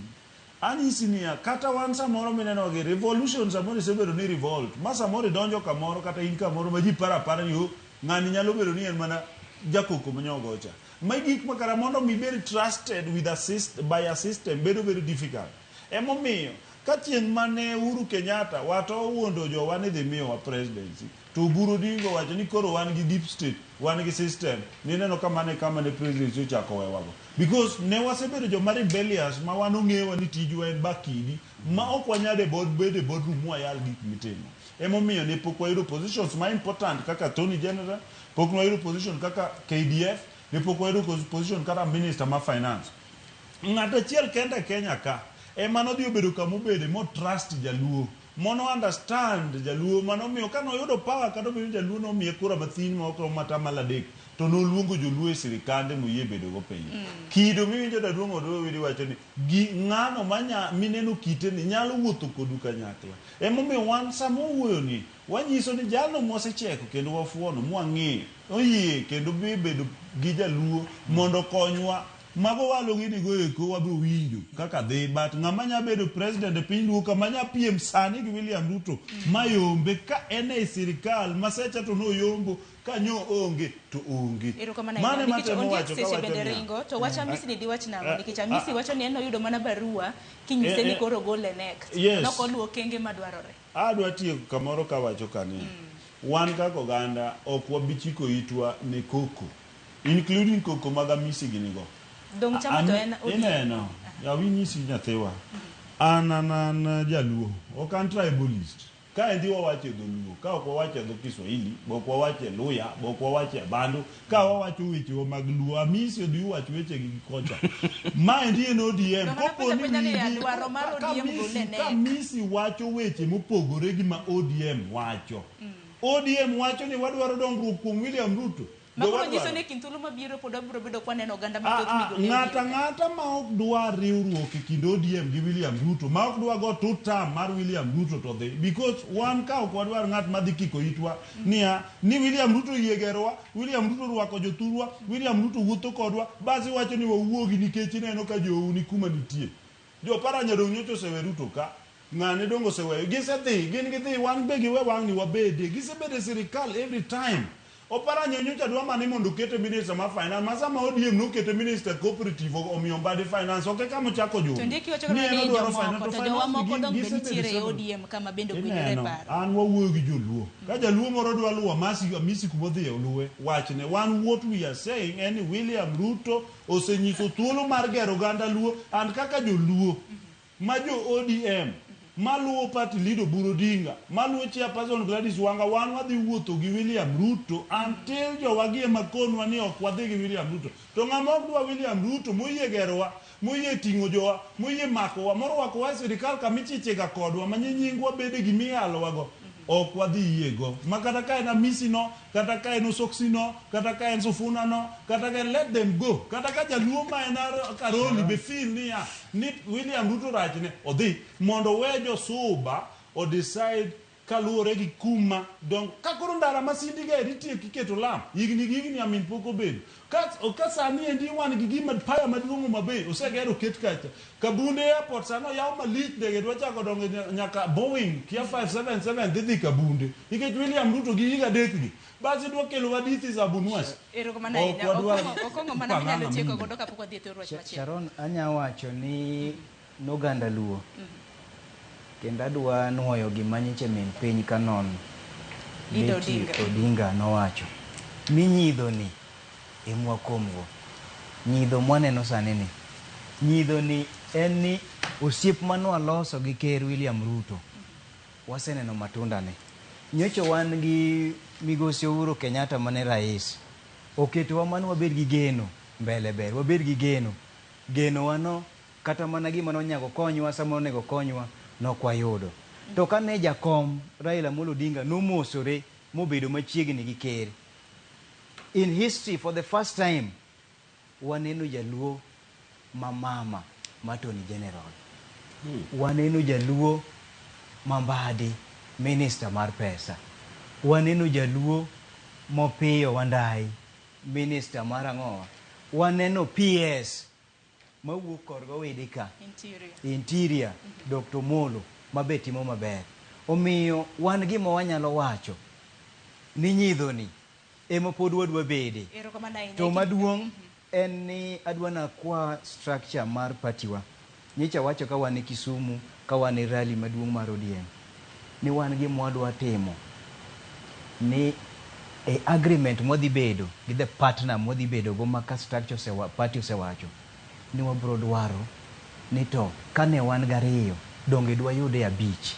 kane wan gi PS 14 donge dwa yude 25 te mane ma bedo bro bedo kwa nono he wach lalruok ma bende Oburu Gingo sibedo kata na kawacho kata kamanya korongo jongi kinthuolo mar dakika 15 ma bende wadongo doni bende okwanyal tieko chal mar piny Kenya kapok waloso kotenre kod yuaruok ma bedo sibedo kanene kinde governors gi senators odiochieng' manyoro nwanno kanyo ka riwruog governors Ruzika nyalo mna keto na moko kuom graphics mar mondo mi jopiny ne riwruog governors oyango ni senators mano Moses Kajwang' mano senator county ma Homa Bay Edwin Sifuna mano senator e county ma Nairobi Samson Cherargei senator e county ma Nandi Jones Mwaruma mano senator e county ma Taita Taveta ni gin jotelo mosebedo ka kotogi rokogi kendo tiyo kodgi kendo talo chenro margi to ka wach Sifuna ni benane no kanye koro jongi biro bedo kisa mokanya kendo widi ka chako kodi di wach nango wach motenre kod mae wach na dwa wuoye to sentence achiel madwa med kapok awuoye wachno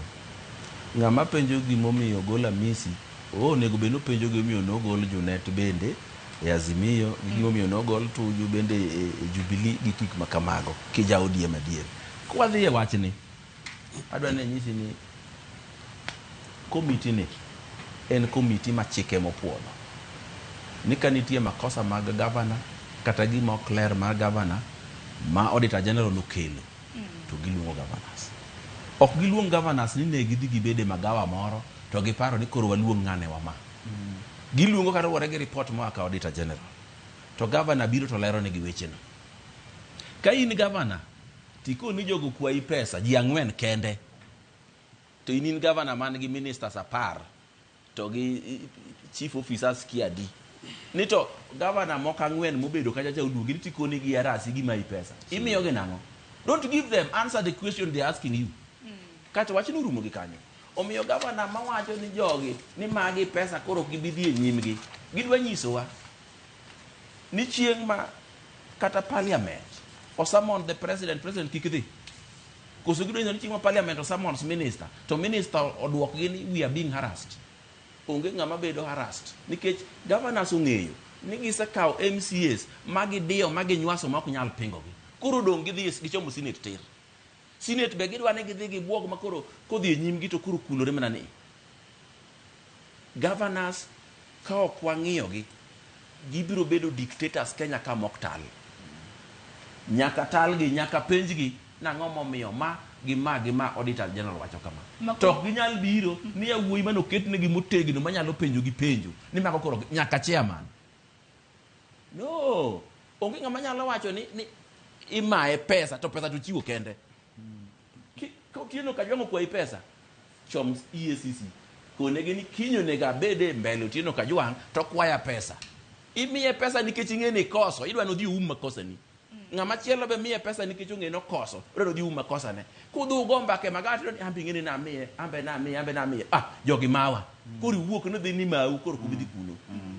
Onge kaumiti ni koluongi kata ok imiyo gi pesa idhi apia e nyimgi. Bende seo mag mibadhi moka Christmas tree bago parties e kin mamoko omenda mathoth taragiga. Anyisi osiepa kata mana judges mwadhi irgi gi iwacho ga ni gin corrupt.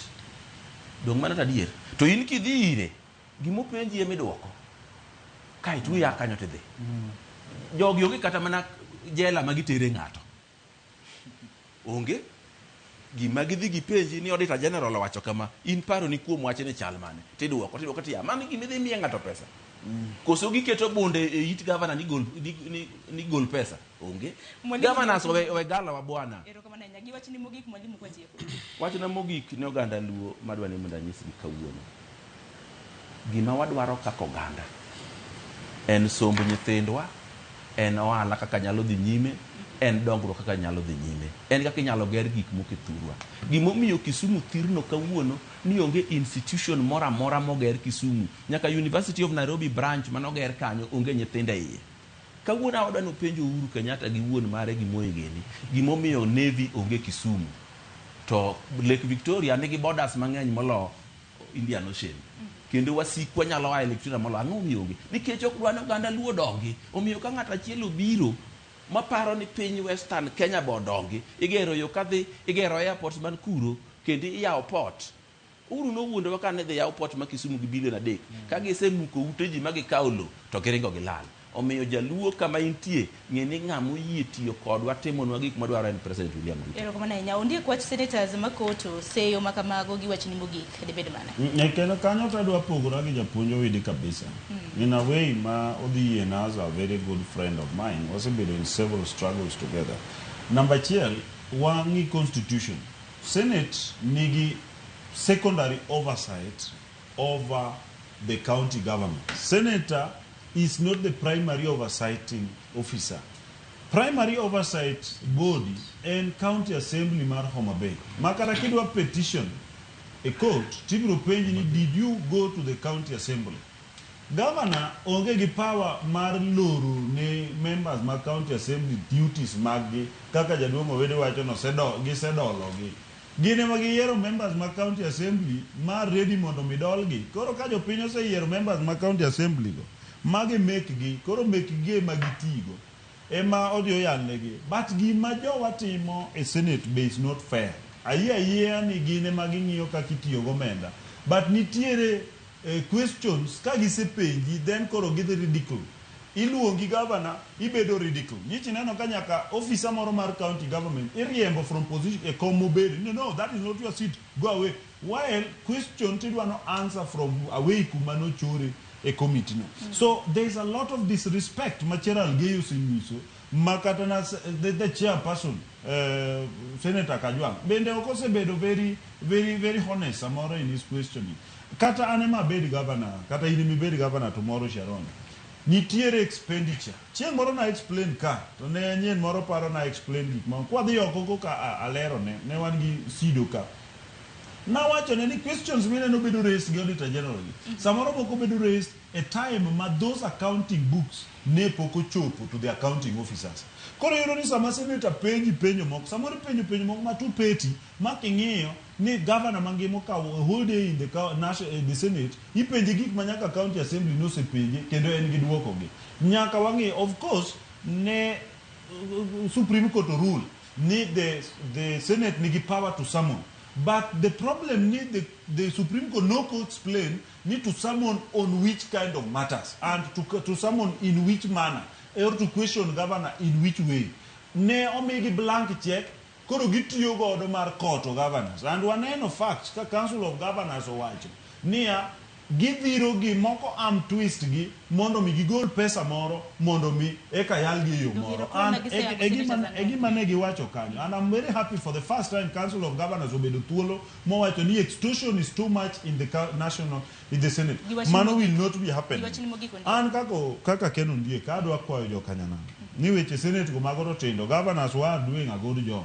Kopore nitiere challenges to ibiro yal challenges go at the county assembly but gima dwa tieko go awacho niya an kabiro ka ing'eya weche ga an chon nachako ni mondo onagi oyie wati gi government mar William Ruto mondo wabede tiende ka mondo chieng' moro ka William Ruto tieko to ng'atwa moro nyalo chorore machiegni kode mondo mi wayudie teko mar bedo president. Wakwa oganda wa ni wachung'uru kanyakla gi ODM moyie mondo wabede tie William Ruto, wasupport uru winjruok madhi bede kind ODM gi UDA mondo waneni to ere kaka oganda wanyalo chorore mbele to wanyalo yudo kombe mamoko e sirikal kata ka ok wayudo presidency. An mogik ng'ata mapingo winjruok madhi mbele kata wuoyo madhi mbele kind ODM gi UDA kata gi William Ruto nyaka kwedi e yo makende nikech en ng'atno madwa ketho nwa gigo mwayudo koth manyigo odwa geng'onwa ni wan koth ni kik chwe kuomwa. Owe koth William Ruto ni ochiw kuomwa ka gik 2032 to wabiro ng'ado bura kaka oganda ni to wa dhi kanye but sani to wachung'uru gi president moyie tiyo kod oganda. Sharon, achiel kuom the 10 points agenda mane ker William Ruto gi Raila noketo en fighting corruption. To fighting corruption no ema koro winjo ka senators gi governors koro wacho wachni. In fact, okonego bed ni governors nyiso wan ni senators gi koto kuom gi gimoro. Nonego bed ni gise report that one to EACC mondo omiwa tich mayot. Nikech kara mibadhi chakore gi governors gi ka gini timore mondo giwuog makoro explode out nyiso ni mae gima osebedo ka timore e bwo mesa. To ok wanyal yiene gima kamano mondo timre to governors gin joma waketo geno kuomgi nikech gin jotelo ma ikor gweng'. Omiyo dawachi ni mondo the EACC ochak tim apedha maber ne governors gi kendo achiel kuom senators mowacho 4 go mondo gichak rile to ang'o maging'eyo to wach pesa gikawo nikech ang'o bin giumo mibadhi moro momiyo gikawo pesa nikech Sharon ok inyal golo pesa ka onge gimomiyo golo pesa no to en pesa di. Mar ariyo awinjo ka jaduong' Ondieko wacho maber kabisa mamba yiego ni Senate is a secondary oversight. The first oversight, my primary oversight in MCS. Nyiso ni MCS bose we role gi kaka MCS mondo gitim a good oversight ne governors wagi. Mae momiyo koro senators kose migi gimoro matin kucho to koro senators ibegre kawo dhweny moro maduong'. Mae momiyo tich bedonwa matek. Giwachna mogik adwa nakwa oganda waduto mawinja sani ni wabedru kwa hore mondo kik wabed oko ma sirikal. Adira bedo ei sirikal nitiere gik mineno. De waonge sirikal kata mana jakom Raila Amolo Odinga doko yudo that dignity send off doko yudo. Ung'eyo ni story kane Jaramogi notho to ker mani kanyo nokomiyo Jaramogi a good send off. To bedo sirikal miyo matunda mang'eny to wahore uru kwang'iyo mbele to mogik wago uru mbaka gi ng'ama oyiego kodwa mbaka. Kik wago mbaka gi ng'ato moketonwa kiwango ni 50% mara to moko gi to udhu pogo. Erokamano ahinya. Sharon. Erokamano ahinya. Thuolo mong'ado mwalimu. Sharon bicha kiluongo mondo watwag ka. Erokamano ahinya mwalimu Odoyo Oyede. Erokamano ahinya Ondiek. maber. Kanyakla kod Okong'o kuom tieko chwako Okinyi. Ondiek ing'e ni wiyi wil makoro Homa Bay yie mikende mitiyogo. Nyakorom Gajwang' sa 2 osekadho gi dakika nyien makelo e giko mar twak. Kata kamano yamb siasa to medo tudore e pacho ka. Ng'iyo mbui mar Edwin Sifuna, mbui mare mar X Nyakorom Gajwang'. Ondiko kanyo gi dholiech, following yesterday's events, I have been overwhelmed by the messages of support and encouragement. I will speak to the press this morning to address some of your concerns. Asanteni sana. God bless. Koro warita nena ni manene jagoro mano mar ODM Edwin Sifuna koloso gi jofwambo duche makawuono en ang'o mabende biro bedo kowacho motelo ne rombgi mane gwenge mago mag Kitengela. Kata kamano agonu erokamano ahinya. Nyakorom Gajwang' mabiro en chenro mar poko pogore, chenro mabende kelo ni chieng' tich ang'wen mano mar juma ka juma. Duche makawuono wang'iyo pok mano mar loso tigo mopogore pogore, pok mabende natimo e gwenge mag Makina, Buore, Nairobi. Nyinga Sharon Ong'ao, oritro masani.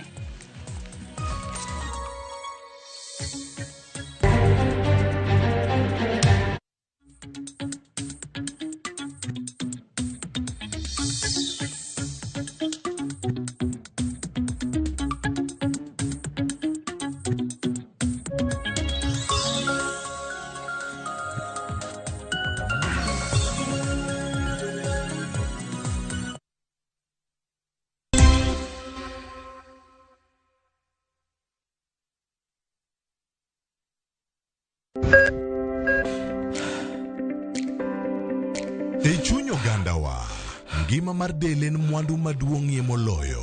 Mondo tekruok mar dendi obed maber, ok gin ga gik matek. Gin agina gik maluongo ni lifestyle. Manyiso ga jotuo ni gigi ok gin gik minyiewo, gin na gik mitimo. We bedo gi kiawa, kendo chak bedo gi ng'eyo. Nachako chemotherapy. Side effects nen, yier wi nyaka lwar, constipation, chandi seriously. Warwaki e penj laktar, ma en tudruok gi lakteche molony. Isami dhir jahocho cha, nyaka ibed ni iseng'eyo ni mae shida ma an godo, to adwa kony. Chakre weche thieth kod chiemo mar mine mayach, nyaka e weche thieth mag tuoche masiko. Wakelo od thieth e od dak. Tuo mar rheumatic heart disease ni landore sana sana e gwenge ma poverty nitiere. Riwri gi Ruth Otieno, wuok tich nyaka tich abich, sa 12 odhiambo.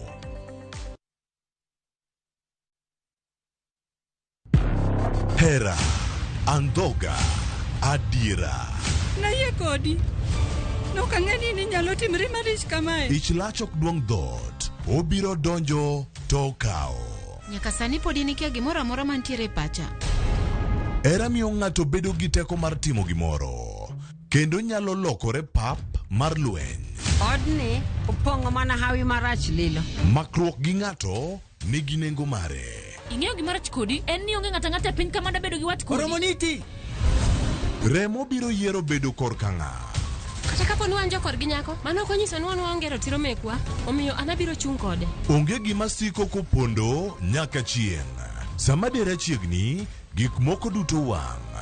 Sanju gi Rajiv en ng'at achiel. Waya donga wache dier. Parineti, wuok tich nyaka ngeso, saa 2:15 otieno.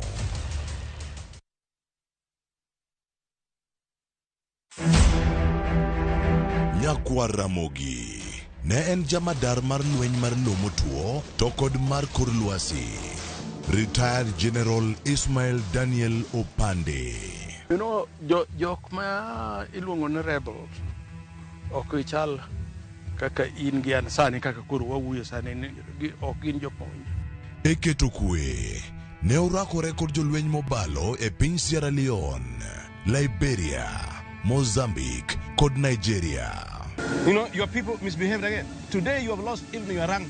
You understand? You've lost your rank. Yes, sir. Right? Yes, sir. Mondi yud sigana ni, tudri gi Walter Nyambaga e chenro mar Gin Kanye. Chieng' tich abich, saa 3 otieno. Kik bai.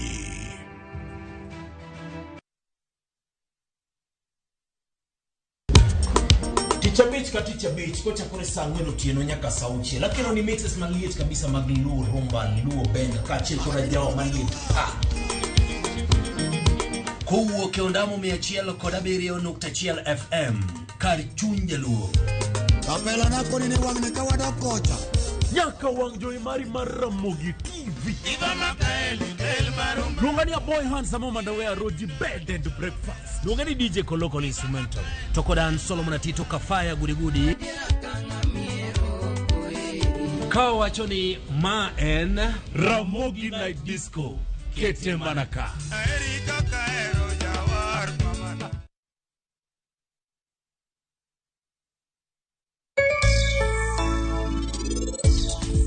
Nyaka iyud yo ma iketo go nengo nikech kiketo nengo mamalo ahinya ng'am jirandi yudo ka keto nengo mapiny mano customer osemna weyo. Bei mar kopa no idho mbele to ki iketo ne customer bei moro mamalo mane ong'eyo e dwe mar 8 kocha ok oyie kodi mondo oginene ong'iep mayot. Koro mane challenge wayudo maduong'.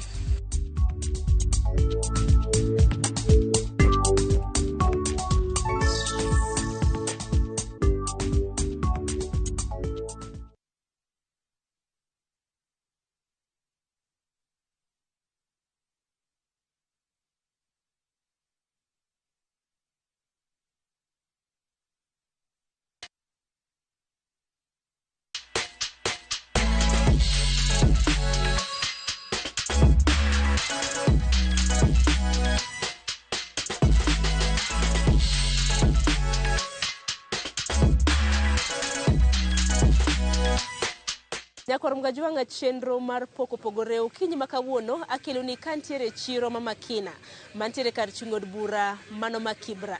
Agendi penjori ni ten pok mane mabende adaro tango ni okinyi makawuono. Kene no lweta Nyakorom gajuang ine non tire achiel kuom ringa mabende arako kanyo. Gin moko kuom mwandu mago mag dusruok mabende joma mine jathoro rwako. Ntiero nagi mabende subido kaloso mwandu maket kod magi mane chiro Makina. Oloso rings, oloso tigo, oloso study e kin mwandu mamoko.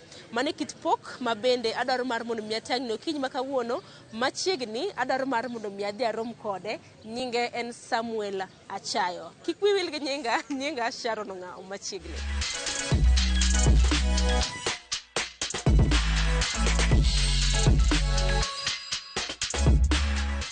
Nyakorom gajuang asebedo piny mar bilo wach gi Samuel Jal mosebedo kaloso mwandu mopogore opogore mago mag dusruok. Samuel, arwak ni machiegni, ma en chenro mar poko pogore. Samuel en ng'a? Samuel en kijana ma onyuole i Nyanza to apone Nyanza, somo Nyanza, kura wuok mondo mi bang' tieko primary school level emomiyo na wuok kabiro piny Nairobi ka mondo achak dwaro ngimana. Kuro kana chopo Nairobi ka ta donjo a friend of mine osiep babwa no kawa from dala mondo mi abed apuonjira tich mar lwedo. Emomiyo sani an ng'ama nyalo loso gik machalo kama. Omiyo an fundi awach kamano. Samuel, nanyiso Nyakorom gajuang ni loso mwandu mopogore opogore mag dusruok. Kinyalo mana nyiso ni tiji en mane hie? Aloso gik madhi kod ornament, yani nyinyo mag lwedo mirwako. Koro mag gik maloso, aloso rings, aloso earring, aloso necklaces, nyaka wedding rings be aloso. Samuel, kinyalo mana tero wachien, tijni ni chako karang'o mochopo nyaka kama intiere gi sani? Tijni achako higa 2006 kamoro piny Kirinyaga Road. Kirinyaga Road kuro ne abede buo ng'ato. Koro ina short ndalo matin taduoga mnene mondo achak koro mamara kenda kian. Koro bedo ni bei matown no bedo matek na matin. Adak bit kuro higni 2 kende tabiro koro Makina ka. Koro from 2009 nyaka sani an mna Makina ka. To mar mondo ming'e tijni nikech aneno ka ma en tij lwedo. Dibendi ng'ato nopuonji, ng'ato nomako badi motigi koso nobedo nang'o? Nopuonja osebabwa moro emano owinjo katieko skul to penja option mar dhi e skul mondo chulna fee adonj kod secondary. To nobedo ne matek kowacho ni kochulna fee ma 1 year to koro modong to bro dhi mbele mondo adhi mbele mondo chulna go. To ne kan neno ng'ama nyalo chulona to miyo option mar ariyo ni koro kada ka mano tek to kada bi mondo apuonji tich koro na tiegra kuom ng'ato. To wuotho osebedo nade kaluwore gi kit ohala, kit pok ma intiere godo? Wuoth osebedo matek, to kosebedo matek ahinya nikech kana aok e skul to ne chunya ogombo mondo mi alok ngimana, nikech koro skul ok adhiye, nyaka many kaka ngimana biro lokore. Mano ochuno mondo mi aket chunya e gima timo. To wuoth obedo matek nikech koro ng'ama ne nyalo mako lweta kachako tich ne onge, kama ne nyalo gole pesa ne onge, koro natiyo mana gi gima tin mana nyalo nwang'o kaw kuom ng'ama nopuonja tich.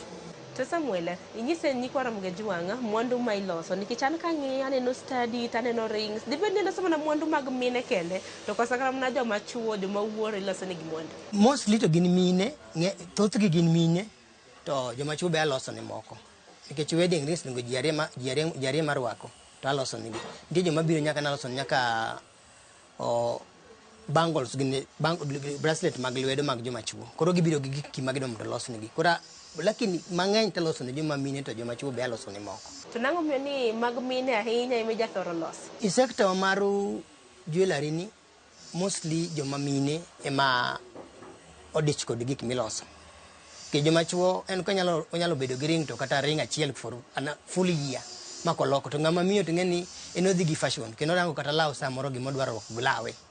Koro momiyo joma mine ema nie gini ahinya thothgi. Sani walosane kotende gi materials ma bende itiyogo mar mondo milos mwandu mag dusruok makamagi. Akeni gin materials mage mitiyogo? Aloso gi brass, aloso gi copper, aloso gi silver, aloso gi gold moko. To Samuel, materials gi igolo kanye? To be nyalo mana nyiswa pogruok e materials adek, nikech wacho ni itiyo gi gold, itiyo gi brass, itiyo gi silver. Pogruok mantiere en ni kila ng'ato ka ng'ato dwaro gima chunye dwaro.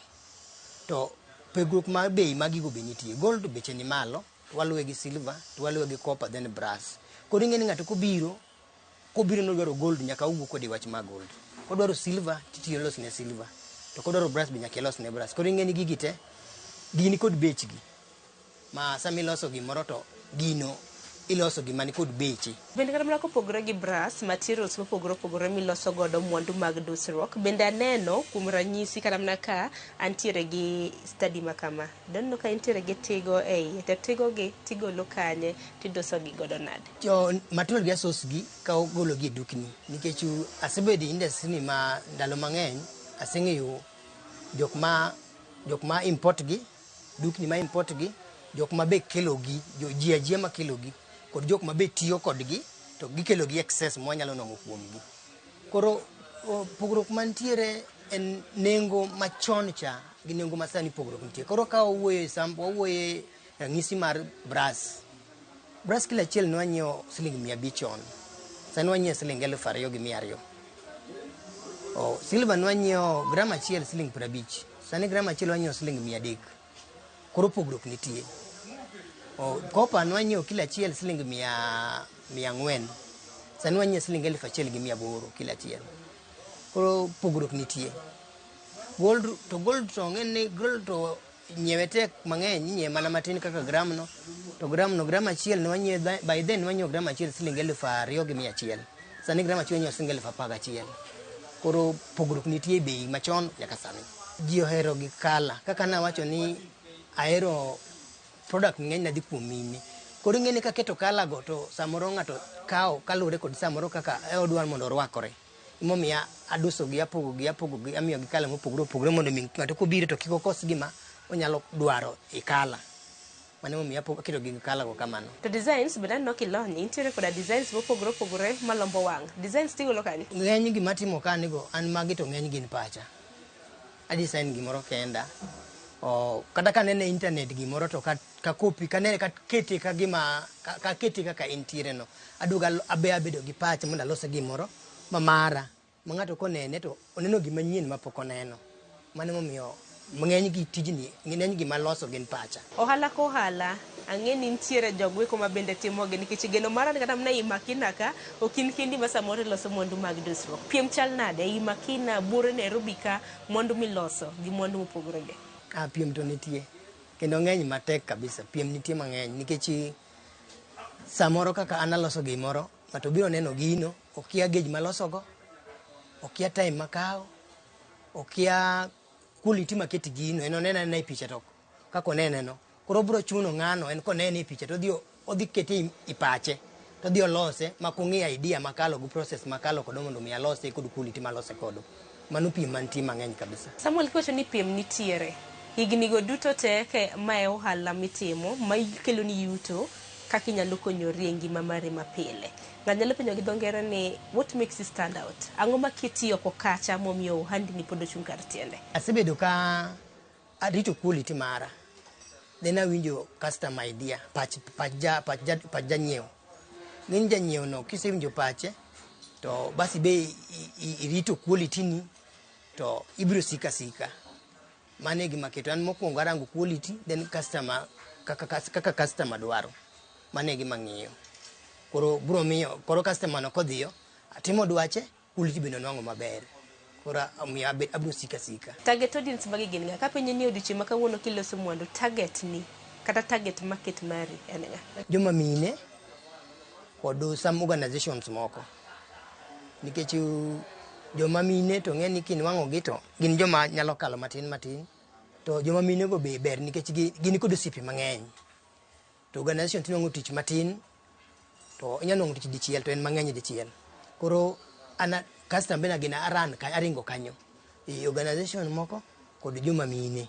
Nikech joma mine ng'e ni ng'ama miyo konyiewo gimoro to nyawadgi koneno bedo kod ich lit moro mar bendo be onwang' gino. Koro bro chuno ng'ani mondo miyawa ng'isa kama igolo gini.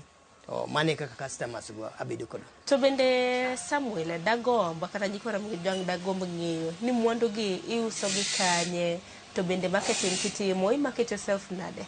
To nikech bende ng'e nitie exhibitions mitimo kende bende dhiye. An kaka se market asebedo Nyasaye asebedo jakora nikech asebedo ka jok matiyo ni emosebedo kaka jok ma advertiser. Nikech ng'ato kapok aneno ng'ama osetamre mondo mi okel na customer direct. Most of customer manongido no anongo namba ni kuom ng'ane. Mane momiyo kaka be market by then to nan kod cards to ng'en sani kod card okti. Koro adoko atiyo kendo kod WhatsApp. Ema koro ka customers na kaloso gik mabeyo to akiti status na tang'eni customers na go koneno to siepegi bende kod status go ko yawo to oro be oneno ogine gin to siepne be bro neno gino. Kopogre gi mano bende kinde kokadho e yor lony manyasani aneno ka ji mathoth use mbui kendo bende nitiere gi mbui mopogre kopogre gi namba mar simu. Mbui no to ne kadonje ne kadwa dhi ahinya piyo to but sani koro nochuna mondo adhi e Instagram mondo alos Instagram mara nikech mbui no kanyo koro tho mar biashara koking'iyo malong'o nikech kokiketo website mari to idhi kata e gik moko mayot to biro miyo mondo itho piyo nikech ji biro copy to ino kibinwang'o ohala jok man kod kaka website biro mayo ohala no kapok ichopo kuomi. To kaka iwacho wach website no kende bende dibed nitiere gi chenro mar loso website machiegni ni? An gi chenro mar loso website mara mondo kora bende nikech gima loso an ok alos gima neno mar ng'ato aloso pacha. To bende piny Kenya ka nitiere kuonde minyise mwandu ma bende ong'ere gi dho ngere kaka exhibitions. Akende bende yudo thuolo mar tero mwandu magi mabeyo gi mar mondo mi oganda mamoko bende ng'e. Exhibition go to nitiere to ji osebedo ka invite to athoro timo bedo atemo tugo achiel nikech ka ng'ato en ng'ama trust ni biro dhi exhibition to anyalo miye mwandna to odhi okelona pesa kaka wawinjore to odhi ouso.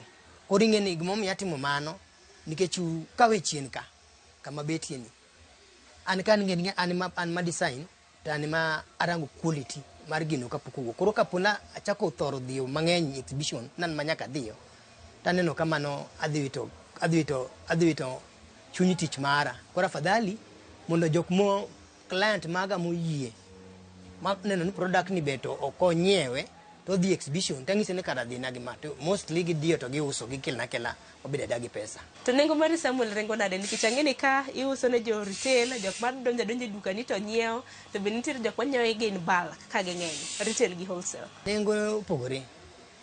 To ka uso wholesale ta uso bei man piny matin. Rangisi kaka earring achako an kod earring machako siling 400 nyaka siling 800 mano wholesale.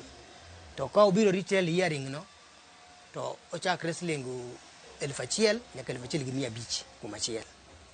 to oro ka wadhi kata mani kaf kaka mar lwedo ni man ga uso siling 800 wholesale to retail uso siling 1,500. Achayo dong samoro nyiswa ni en ang'o ma bende nyalo loso no okinyi ma kawuono mondo nyikwara mga jwang ne kit tich lweti mitimo.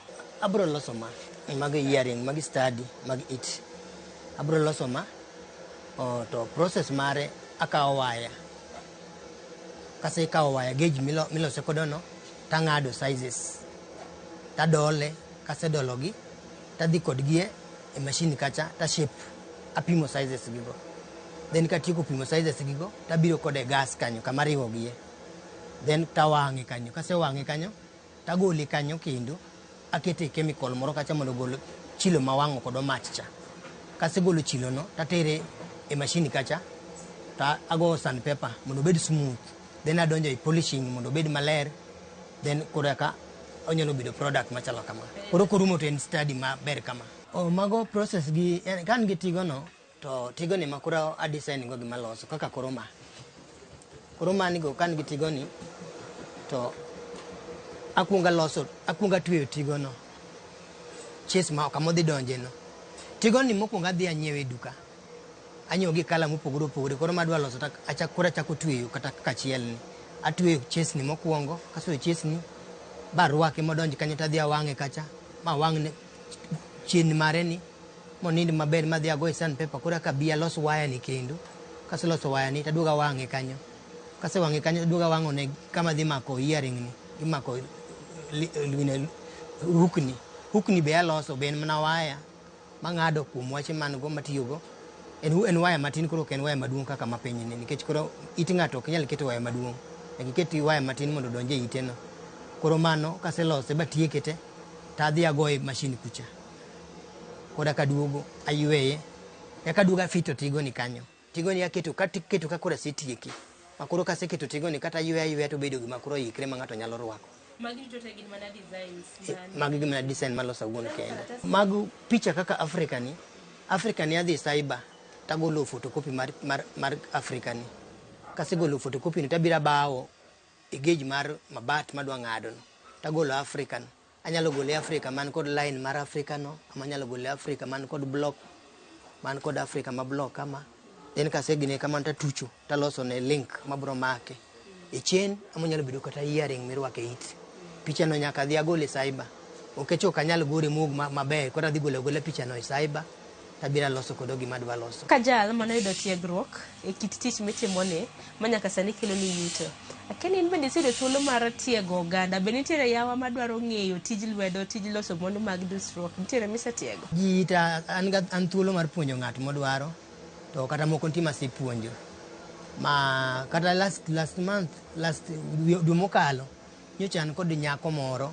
mane puonjire tich ka ma nyocha upuonjire tich ka nigo dweche 4 nikech ne wayiero kode gima nodwar mondo otim koro dweche 4 go no upuonjire tich moseng'e tich sani nyocha osebedo kendo customer na kendo makonyal loso to koro achaka kenda timo nade amiye odhi ouso koro apuonjo ji kata ndalo moko sirikal nogolo nen luongo ni KEPSA kawo nyithindo moko to ipogo ji an ayudo interns karibu chiegni 4 kuom sirikal mana puonjogi but kana follow up moko ne kodhi e biashara no moko no kara de gini no na chudo ma sirikal chulo gi to koro ticho gido ok ne gini to ne timoro mana fuato ne ong'e tich kabisa donge sirikal ne chulo nyaka ngami puonjo koro ng'e ni kini chal joma ne gini girango mana msara ne gi rang tich to but nitie moro mane obedo mariek sana ma winjo no yawo tich yor Kiambu kucha to kama koro dhiye kanta ng'e lakini na winjo no tiyo tijini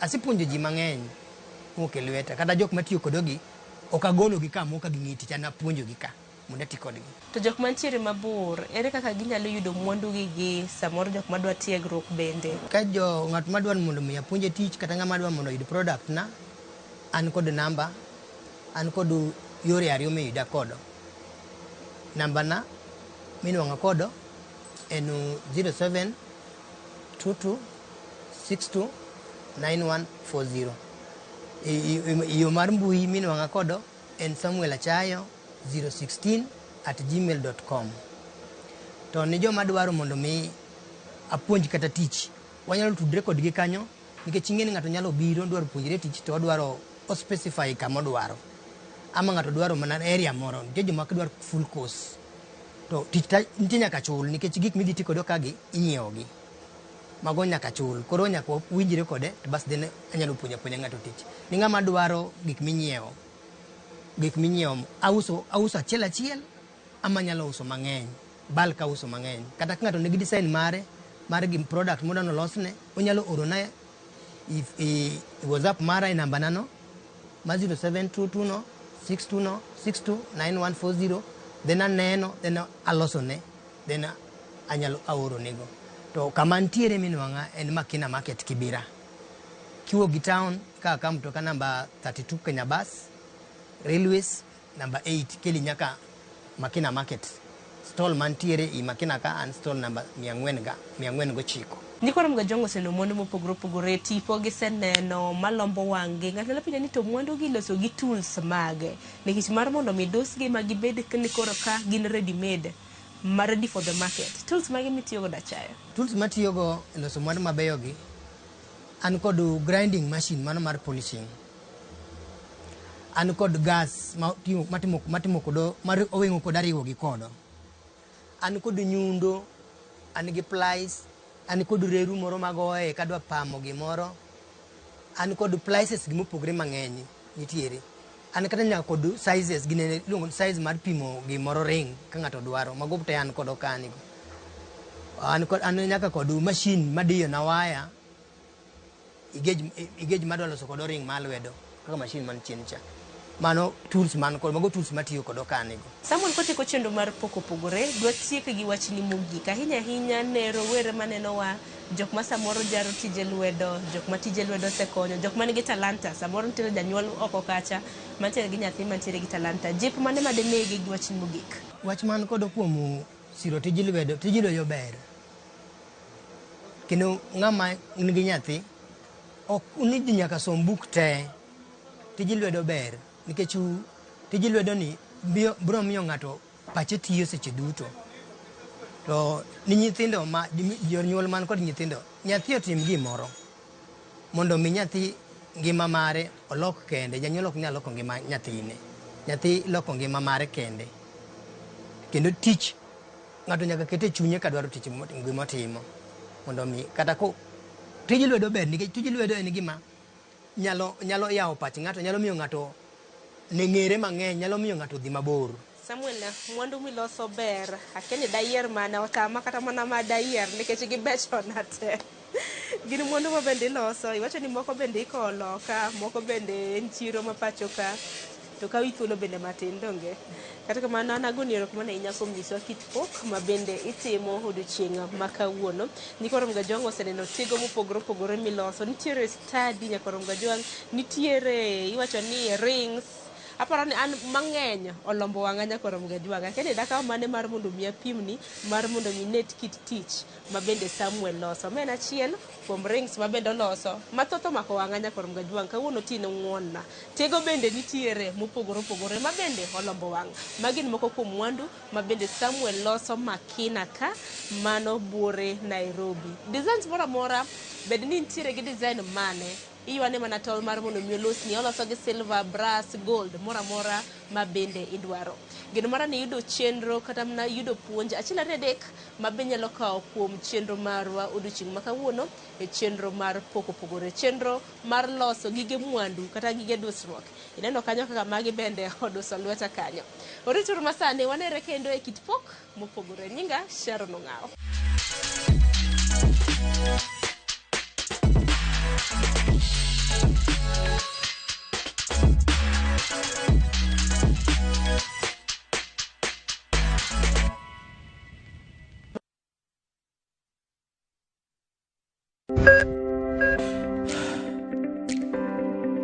E chuny ogandawa, ngima mar del en mwandu maduong'ie moloyo. Mondo tekruok mar dende obed maber, ok gin ga gik matek. Gin gik maluongo ni lifestyle. Manyiso ga jotuo ni gigi ok gin gik minyiewo, gin na gik mitimo. We bedo gi kiawa, kendo chak bedo gi ng'eyo. Nachako chemotherapy. Side effects nen yier wi nyaka lwar. constipation chandi seriously. Waruaki e penj laktar ma en tudruok gi lakteche molony. Isamidhir jahocho cha nyaka ibed ni iseng'eyo ni mae shida ma an godo to adwa kony. Chakre weche thieth kod chiemo mar mine mayach nyaka e weche thieth mag tuoche masiko. Wakelo od thieth e od dak. Tuo mar rheumatic heart disease ni landore sana sana e gwenge ma poverty nitiere. Riwri gi Ruth Otieno wuok tich nyaka tich abich saa 12 odhiambo.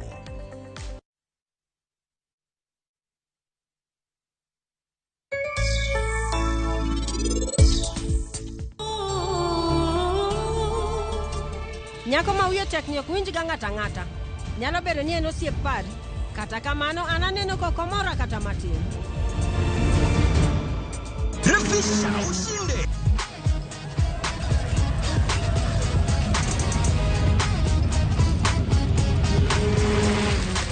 $50K ya Vasha ama MMF haingoji. Open and save in your KCB Gold Savings Account for a chance to win many prizes. KCB, for people, for better.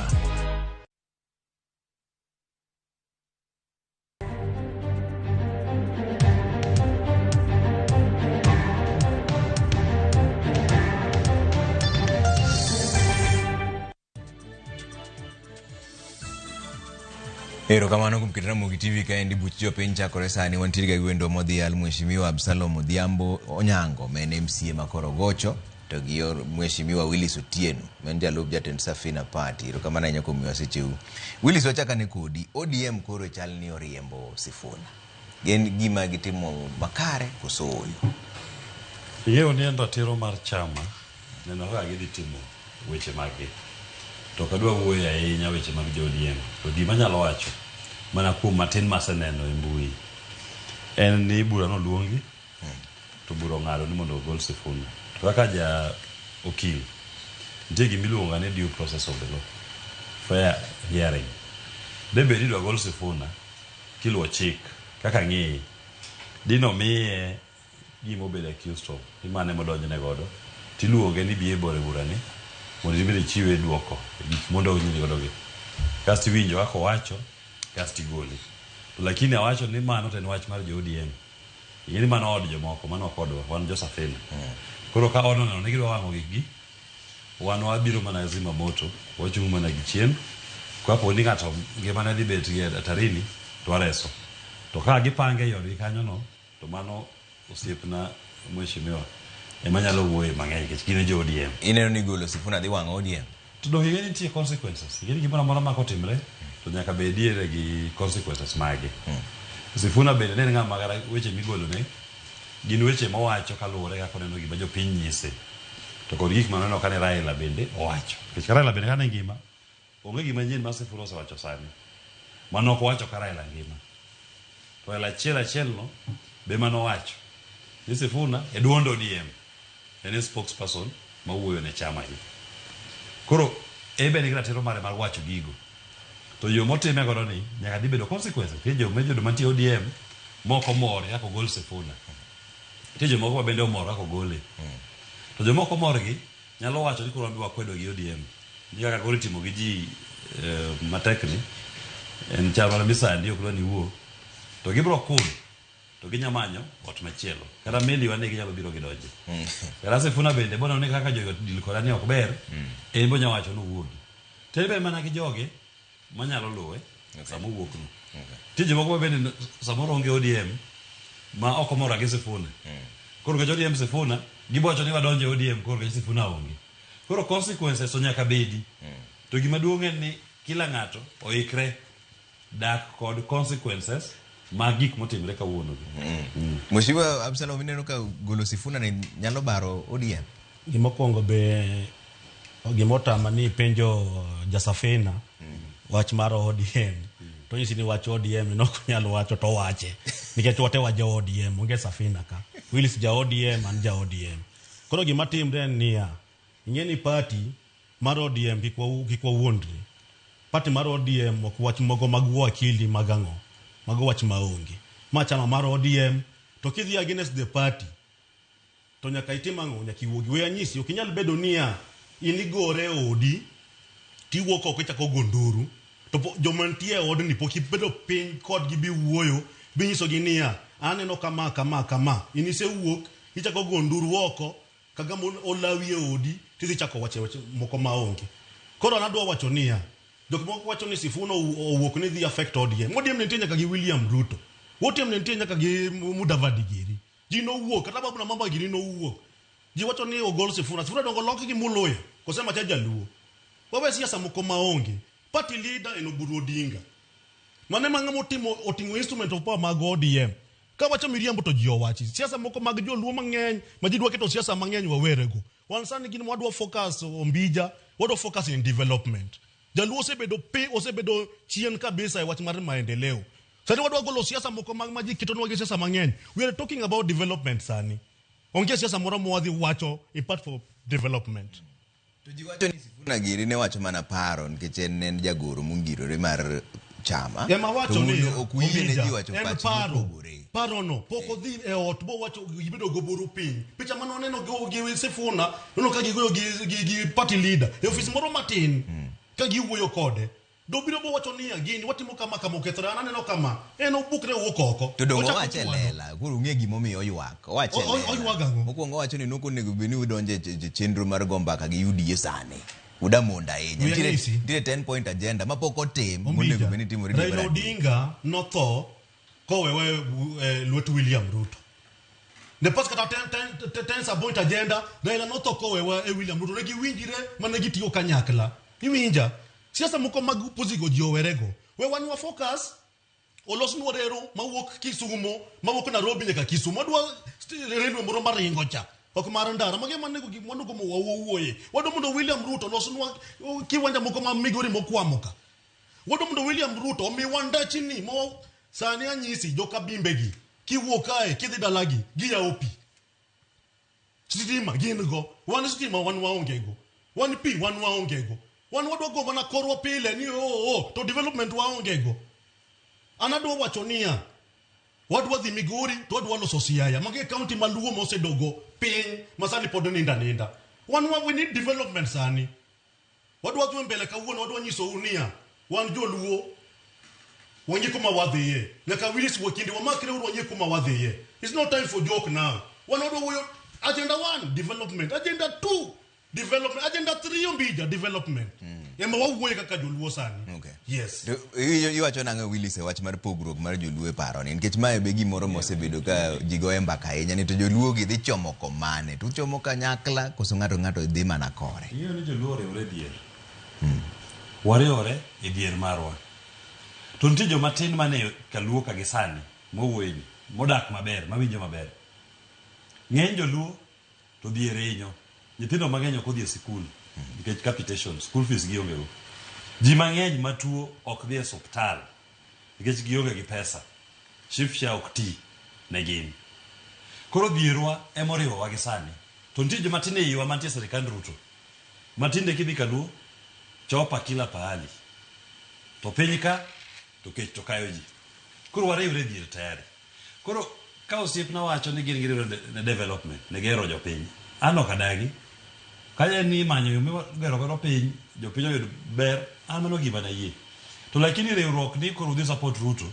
to ok nyisi ni Ruto mana president gi sani mawuoyo kodini sani diye kaluo bi nyisa ni projects mage mitimo manyakelo dongruok ne jopiny kasto kidhi pur gi Ruto kuro Rift Valley iloso hospital National Referral Hospital ma cost 61 billion project achiel kabae to the entire Luo Nyanza region kidhiye projects marudo dwa timo mosegisewacho ok chop kata 5 billion the entire 4 counties mag Luo Nyanza ng'ato loso thurgi hospital achiel kama kende 61 billion to tayari gintie gi moyo teaching and referral hospital mabende National Referral Hospital thurgi kanyo kuro wawacho to Jaramogi Oginga Odinga teaching and referral dong no ke level 6 to pesa di kala kamera ni pesa di investment money kada giweti monia wa pesa migero ko hospital manyeno lero okete Kisumu ogero Jaramogi Oginga Odinga Ponyalo ni billion auchiel wacho ni kod ne 61 billion auchiel gachiel no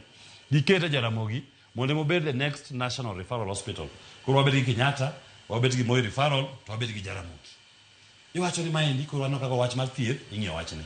To gima duong' mana wacho, ng'amo mono jo Kenya Kwanza gi jo Tutamas timo development magi wacho kani onge. Gin e apis, Ruto en president, gi control bunge, atandi e chairman mar budget, gin ema giloso budget mag piny. Gitim gigo sani ng'amo mono gi onge.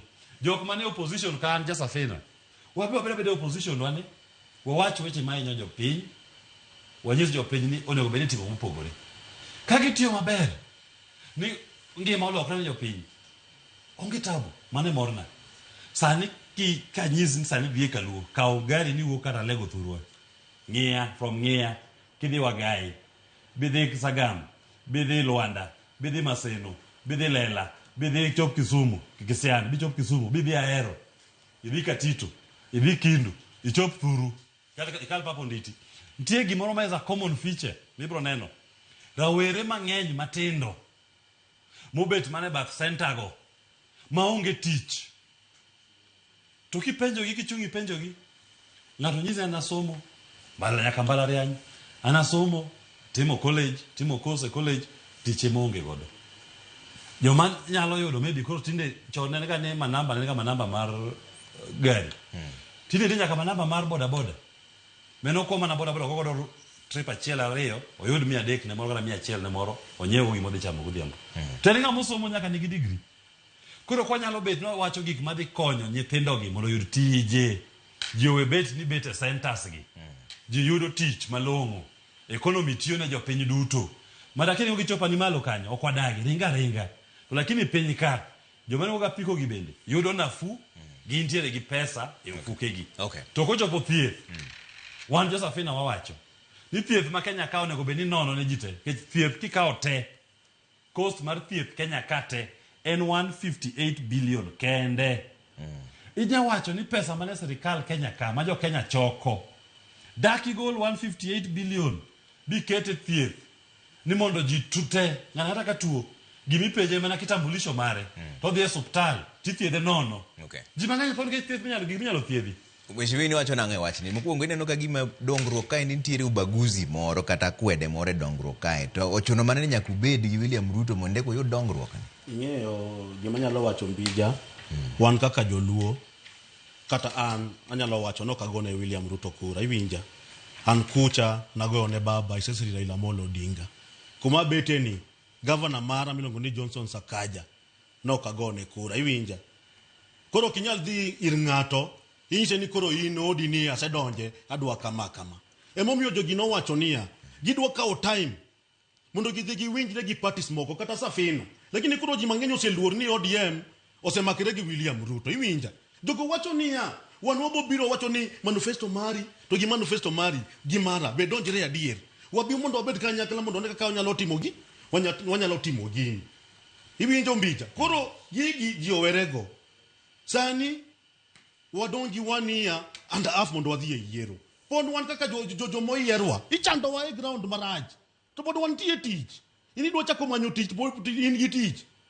To gino timre mana kuma joluo nitie kata Nyanza. Ji omiwa time mondo ji otim development. Tadwa nyiso kata dwa nuoyo joluo, jothurwa. Weuru wa focus wang'ni. Onge wang'o tair kendo. Ini nyisa niya, idwa wang'o tair Kisumo to ja Central to Lamu donjo nyaka e gweng.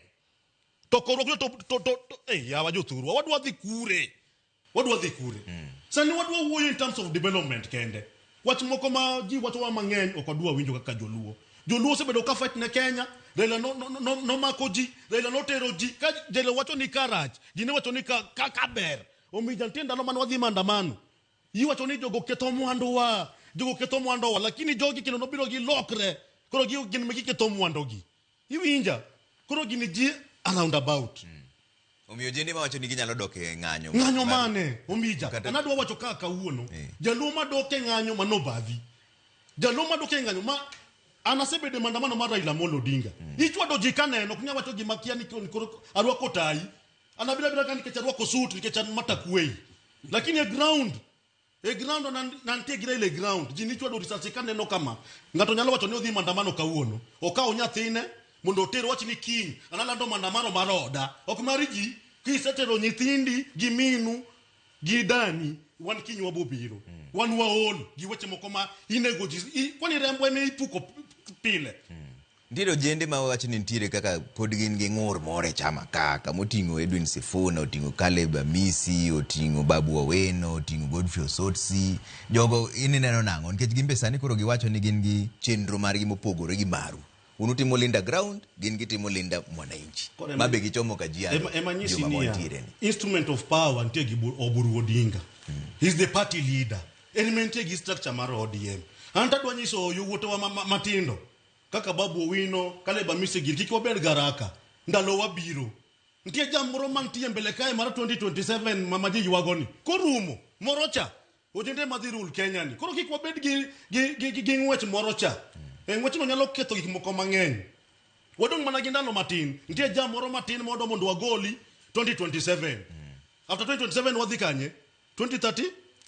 Koro kanye makoro ojende koro dwa ka hotelo ma Kenya. Ka jineno kama lakini sani wabida bida muski kwa bedi garaka moro mar leadership cha. Ano ka jiringo matek. Kata baba ni wacho ni bed mos. Ji obida bida mos. Ka gimoro mari to mari. Ki bibedo kingpin ibo bedo. To gini be ok yer ng'ato. Ng'ato wacho tani omija nyalo, ti nyalo. Ok ni gimilaro dia tiango To obiro kende. Ken babu ni jogi no biro kube bo biro. Ken ng'at moro bo bira. Kata an matakwe. Jogi nyalo biro kuma takawe. Kwani era gima tek. To dongruok no ni nyakubed mana gi Ruto mende ko yud dongruok. We wanyisi. Okunya bedi ng'at machielo. We wanyisi. Ini ng'ama idwa chung. William Ruto men gi instrument of power. En men gi development wato ni ndarani ka woni lose ti lose. Ko amwa ka woni lose ti lose. In gi budget minyalo golo. Kata Wilson ni gi budget. Kono rais ko donje gweng to wacho ni obija inilende radio ndarani rach ka agolo order maro president olosi bolose lakini jok moko yonge gimoro minyalo ofa koro William Ruto wan kode ema gima wacho ni wado mondo mak Siaya to mak Migori Kisumu ka to Kisumu no losre maber Gladys Wanga be ka aneno ko chodo maber koro Migori ka to gi Siaya walos county wago wando wadhi mbele ang'o ma warito madhi goma ndi local gitu wago mana sasa 24/7 ok bitimre sani stand for development. Yes. Willis gima Absalom wacho ni biwinjo maber ni sani sa dongruok nitie to nitiere joma nigi power sani. Kendo wacho maber oluongi dongere ni instrument of power. Mane ng'ama nigo teku sani. Igeno mbija tingo marala nyisaga. Ninyalo mulo digji. Kill stairs. Kill gas. You can chew gum as you scale the stairs. Gimoni monyo nyamo big jino. Okomo ni nyano gas kill malo. Koro the facts ni Ruto ntie president no. Okomo no siasa bende olele mbele. Gech awacho ni ngamo tamo gitimo gigi onge. Gech ene serikalo kwa dagi president en Ruto en gi bunge mabende majority gin joma ni kore. Koro gik magenya timo gi onge ngama nya tamo gitimo. Koro jok mawacho ni wan to wadoloso alternative serikal mabiro cha nyaka usne jopiny binyisi jopiny gima jopiny onego bed gidwaro makiyieri ting'eyo gimiyiero kaka wan Josafina waselerore ni wan serikandwa ok wabechulo gope mabandia school primary secondary gi TVET pesa michulo gope mabandia ka okete school josom nono thieth obed nono e hospital wakao 158 billion e budget okete thieth wawacho ni VAT owuoloko pes gik moko te gore piny ga tamala 11 wabed mana gi 5% sales tax hola mantie bengi serikal wekawo pesa mane bengi no interest rate odog piny obed atamala dek kende 3% interest rate pesa mane bengi omijo piny otim go wandegi okomono kusama waloso sera marwani okomono Ruto gi bunge mondo tim gik magimene gidwa timo kaka nyiso jopiny ma monego bed ni timo. Koro sama jo opposition wan ka wan gini wawuoyo okomono joma ne broad based timo gimono bed ni gitimo. Wan wakwedo gi akwera wacho ni maendi onego bed ni timo kama kama. Gin gi wacho ni onego bed ni chulo pesa hospital. Wan wacho ni okonego chul pesa hospital. Onego bed ni en nono. Dong ji chulo kata kisani kama wuoyo ni. Okomono ji chulo, ji pod chulo. Tano wacho mani piny manyien mwadwaro. Onego bed ni en piny ma ji ok chul pesa e hospital. Ngata matuo ma ja Kenya onego bed ni do thieth manono. Bech gik moko onego bed ni gore piny kata mala 11. Pesa donge ofuku ja piny. Okomono ji chulo sani pesa no 16%. Donji chule. Koro gin be gitia. Kasto wach bar ganjo. Ingeni ng'anyo en individual choice. Be ok onego bed ni wawacho ni utamo jomoko nok tim ng'anyo nyaka idhi gi family mari. Ng'ato koya wacho luongo ng'anyo mare. Oluongo ni ng'anyo mare no tima ng'anyo mano gi joge ma oyie gi wach motimo no. Jomoko dwa timo ng'anyo be nigi ratiro margi mar dong' e udi mondo kik dhi e ng'anyo no. To sama ng'ato dhi e ng'anyo en gima katiba mar Kenya emoyiene. Katiba kose yini ng'ato nyalo timo ng'anyo. We otima ng'anyo mare no. Gima yenye no mondo owacho wuogne. Donge nikech mane katiba. Jomoko dwa bende oyadha mbele gik ma gitimo. Koro wabet gi piny ma ji owinjore ni kila ng'ato kosemako lainde gima duong' en katiba. To wi katiba en ber mar japiny. Ebonego bed ni kila ng'ato luwo. Wan wamanyo uso sera mondo ogerne japiny ngima mare. Joma nitie broad base bende onego bed ni tiyo mondo ne japiny ni oyudo ber. Kama nok nyal timre ariyo gi te. To kare ndatiro maro mar wacho koro joka tich osetamo. Wuoguru oko. Sani kirange piny ipango. ODM Uhuru nodhi ochiro Azimio. Oketo Kalonzo running dhi bedo presidential candidate. Miyo koma ne Raila ochung godo cha. Yene odhi baro bath ODM kech Azimio ne gi Raila. Odhi kawo bathe moro dhigo. Ruto bende ji jomo wacho ndhi godo gi Karuto. Ruto odhi chung gi Kindiki. To korchiel koni Azimio Kalonzo dhi chung gi Natembeya. Kaka presidential candidate. Ngeni ji podok ne. Mamba ka Musego ni Kalonzo gi Natembeya. Kiso mo penj ting'eyo. Yaka penj ringo. Ni konchiel Kalonzo gi Natembeya. Penj ringo ni Azimio parties modong madongo. En Wiper. To en DPK, DAP Kenya. To en Jubilee. Jubilee donge Uhuru en chairman mar Azimio osedonjo room. Wiper donge na constituent party, osemi party leader. Joma poko bigi moro ni jomage. Donjo DAP. Idhi bigi running mate. Koro ballot paper dhi bet ji ariyo gi. Tala penja ni koro joluo thuro. Gik ma wacho nugi. Koro man team. Winya pimoni. Police manyisi gi. Ng'ato miu ballot paper ni koro wang' ni jaluo chungi mora mora Kenya ka. Anan ka. Gisa fena. To bende wang' ni bende no ka okuyu bende jariyo gi koketo okuyu kanyo. Uhuru gi Ruto pango piny. To jiranga ranga. Gise beti gidwa pango wa. Kaka ne gise beti ko pango wa 2013. Ka ochopo 2022 ka to kendo giwuondore ni koro Uhuru ni Azimio koni, Ruto ni Kenya kwanza. Ji ariyo gi. Panga jopiny to aneno. Wang' ni nyaka jopiny wach ni koro jogi ok nyal pango wa. Walos rum pango marwa. To joluo nachako wacho gini era mogika na wachoga. Ni matin mogik irreducible minimum marwa. Onego bed ni en running mate. Koro Matach anakwai. Kapo pati ndeto kawuono wuoyo kawuono Oburu Odinga wuoyo. Wacho ni gin bende gima wacho ni magin gidwaro. Ni gin matin magidhi manyo en deputy. Gidhir ka Kindiki kocha. Ogol Kindiki oko, oket ja ODM, an dwacha, obed ja ODM majaluo, obed running mate mar Ruto. Koro ni kwano misego ni Kalonzo gi Natembeya. Mano ticket mokwongo. Ticket mar ariyo en Ruto gi Kindiki. Kaso mtire mari Wanjigi gi Willis. Wanjigi gotieno. Wanjigi gotieno. Mano ticket mar adek. Mano kasa nini. To Eliud Owalo tiwe kanyo. Koro Eliud Owalo poko wacho bare. Osewacho ni president. Poko wacho ng'amo chungo. Kara chama mare poko wacho. Koro mija. Koro kwanyalo wacho mare. Okilo osewacho ni jaluo mondo mi deputy president en sawa. To kone wacho ni en gi Wanjigi en deputy. Koro en ochung kanye. Koro wadoki maber. Ochungi jaluo koso ochungi Safina. Gima na kone nene. Ochung kanye. Ochung kanye. Achungi ja Kenya. Te ja Kenya ka jinga miluongo ni jaluo. Koro anawacho ga niya. Anasekawo kar Safina kaka running mate. Joma ntie ka Ruto gi akwa un bede ma joluo. Diruru mondo running mate mar Ruto ni bende obed jaluo. Makwa dhi pien. To wane gimiluongo ni win-win, ok win-loss. Kodonjo koro ka Wanjigi koni, wane mesa. Kodonjo korgi kocha bende, wane mesa. Akiani jaluo mage modong' Azimio kocha bende kantie. Abo sayo igin bende. Diruru mondo miu running mate. Mondo bed ni marwa matin mogik. Nikech romanyo ka president. Ni kwano mora obed namba 2. Wabed namba 2.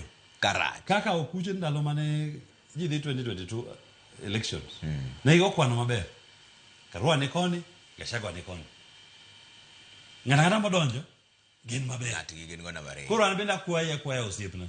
Un be koru kono. Kik udhi unu wacho ni wan ok wadwa gimoro amora. Luru gima pati dwacho kawuono. Weri gima no obedo misquoted ma last week.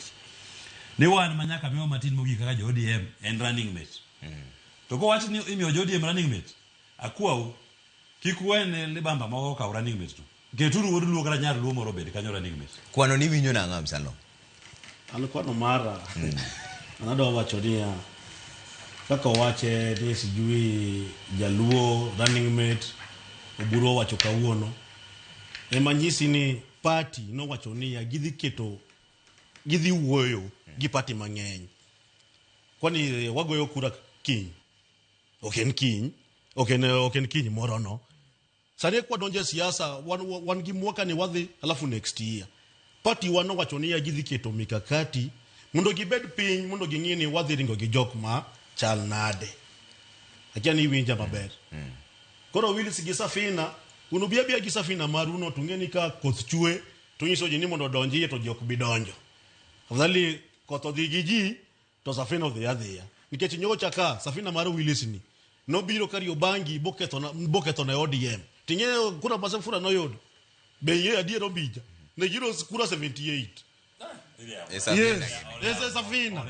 Niza ni nuda kura 859. 8 mane gol kilo. 78 mane. Mano chama maonge katana robi kai. Mano chama maonge. Anyisi adiero my word is never with Kariobangi. Goal tactics dongena natali kidhi kura.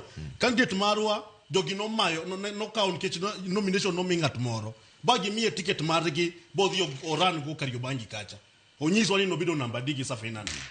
Imagine Safina no kosnyalo chue to koth biro to tingo dok to tingo rombe to jok donji. Afadhali koth odhi giji. To koro kwano mowacho ni namba 2 miwanya ka bed jaluo ni be kwano no winjo ko en kwano madongo. Oyanyisi omija emanyisi niya Oburu Odinga en gima jukumu manomiye kata joluo no wadhi Kisumo to anyisi ni baba the mondi loss watch ni ilos watch makwacho open wadhi election tinyiso wani anapango kama wadwa kama kaka kudong kata kidhilo wacho ni bibiro gi mari wacho ni mae gi madwaro adwa mondi winja ineno Nairobi ka wan joluo labda modak Nairobi magi jodala labda jodala josiaya labda kata yini jija kure wan wadak Nairobi to be wacho ni come 2027 wan joluo ka Nairobi wadhi wacho kombe mwadwaro wan gi governor ka wan gi senator ka to wan gi women rep jaluo kunyal dong ni Nairobi oge komwadhi kao nyaka wabed piny wacho ni wan joluo wakao komane komadek gi women rep governor to gi senator winje nyaka bedie to kwano migo ne kwano migo malo ka be iwacho ni jaluo kao komane malo ka ema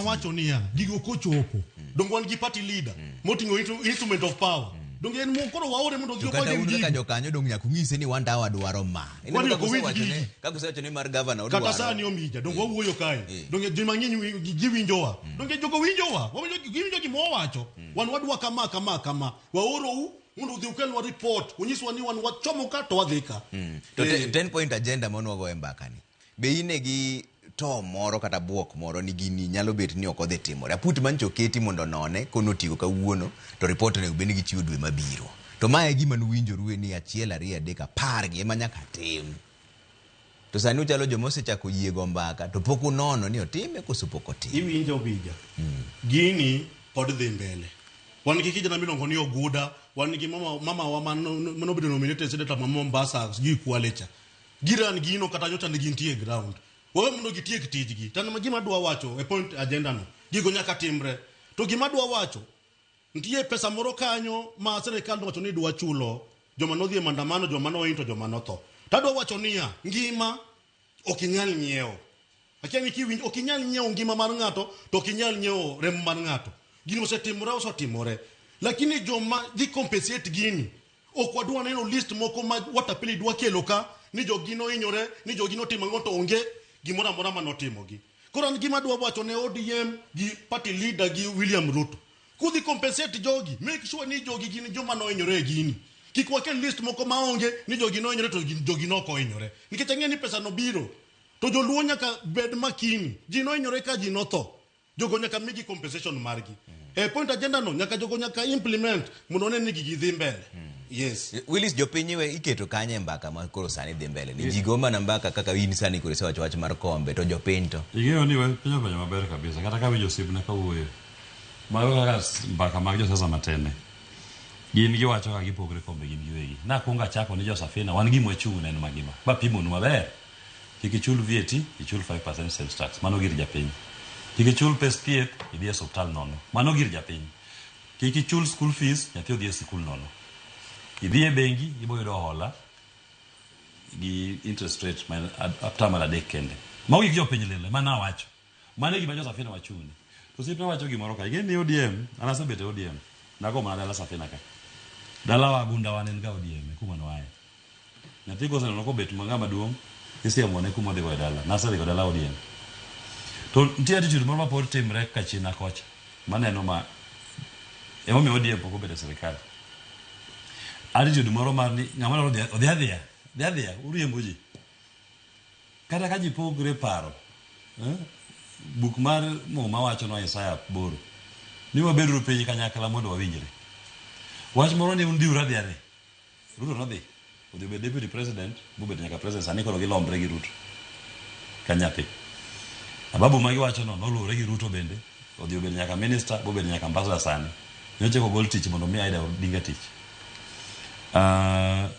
Kingi gini mana ntie ODM manoweyo. Noweyo bodhi. Sani mana speaker senate ka. Jo ODM lombre kod senate ka. Koro joluo nyaka wago machemo. Wach moro attitude moro ng'ato kan gi paro mopogre. To en mane riembe uro odhi. Gimutimo uketho gunda. Uketho gunda mar ODM. Onego bedi sani wa somo book mar Isaya 8. Ni wabeduru kanyakla mondo ji owinjre gima wawinjre paro. To wan Josephina be magi chayo wani. Ni akano ko yudo MC. Wan MC ok wadechi go by the way. Wan wadechi gi president. MC ok big make sure kada matach bonyisi kaendi en jim tage na chulne gi school fees. Salary mar ok nyal chulo school fees go te mag Korogocho. Joma tu mane Korogocho dako nyalo kata ka neno dwaro. Msache ok nyal chulo jogo te. Baji thief nono. Wan wawuoyo wach mar police. National government. Ekumo wan Josephina wan wantie focus maro. Gima nyalo loko ngima mar japiny. Ok ngima mar ng'ata achiel. Sani ODM ti jomo mor ni Mbadi en finance minister. To wanda en finance en energy minister. To gara sama wuoyo kodi ni. Ntie kuonde moko e Siaya load shedding timre yonge stima. Sama wuoyo kodi ni. To minister stima rendo Siaya to ntie kuonde ma onge stima. Load shedding dhi mbele sama wuoyo ni ok ginyal neni. To sama wuoyo kodi ni e yo mabei kuma Mbadi ae. Nitie nyithindo moko dhi e sikul. School fees polo thagogi. Ji pod choko pesa gweng mondo dhi e sikul. Koro kik bed no miyo mana jotelo pesa, kombe madongo. To wach mar japiny ni ok warangi. Onego bed no rango ni ber mane ma siasa mikelo ni, gitelo miyiero, nyalo kelo ne japiny. To bende an sama bete gini ni, kik ng'ato par ni aremo gimoro. An pacha biro ni kaka piny riembo ni ok ber, jopiny gi inyre. Ntie yo machielo mi ariembo godo piny ni. To ken gimoro manya wacho ni en gima an kenda masepare, an kenda mang'e piny ngima.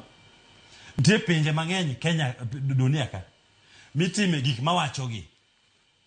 Ja Kenya king'iyo tax ma ja Kenya chulo, percentage mare almost 64% ma pesa ma ja Kenya oyudo dine osuru. Kikwano pay as you earn, kwan VAT, kwan fuel levy, kwan shift shai, kwan NSSF, almost 64%. Manyiso ni ndalo kum dwe manigi ndalo 30 ja Kenya tiyo ndalo 26 ne serikal. Tang'o moyudo in return. Denmark tiyo ne pesa atamalo 54 54% mar pesa moyudo dhi e serikal tax. Tang'o moyudo in return ok ochul school fees nyaka university kata mana nyaka PhD. To ok ochul thieth. Pesa de dhi chulo thiedhno. To kapo ni onge tich sirikande chule msara kendo kawo jukumu mar manyo ne tich. Kendo koonge ot manyo jukumu mar kete ot. To eno chulo mana 54% mar msache emo chulo serikande no. Gik moyudo ber moloyo. Ja Kenya to chulo 64% mar pesa moyudo e tax. To gimoyudo in return kituo mano wachni. Kionge pesa idhi tho. Kini nyathi moa od dala makachan kionge school fees mano wachni. Digo tong'e gweng. Kionge chiemo godhiambo inind kech. Kionge tich mano wachni.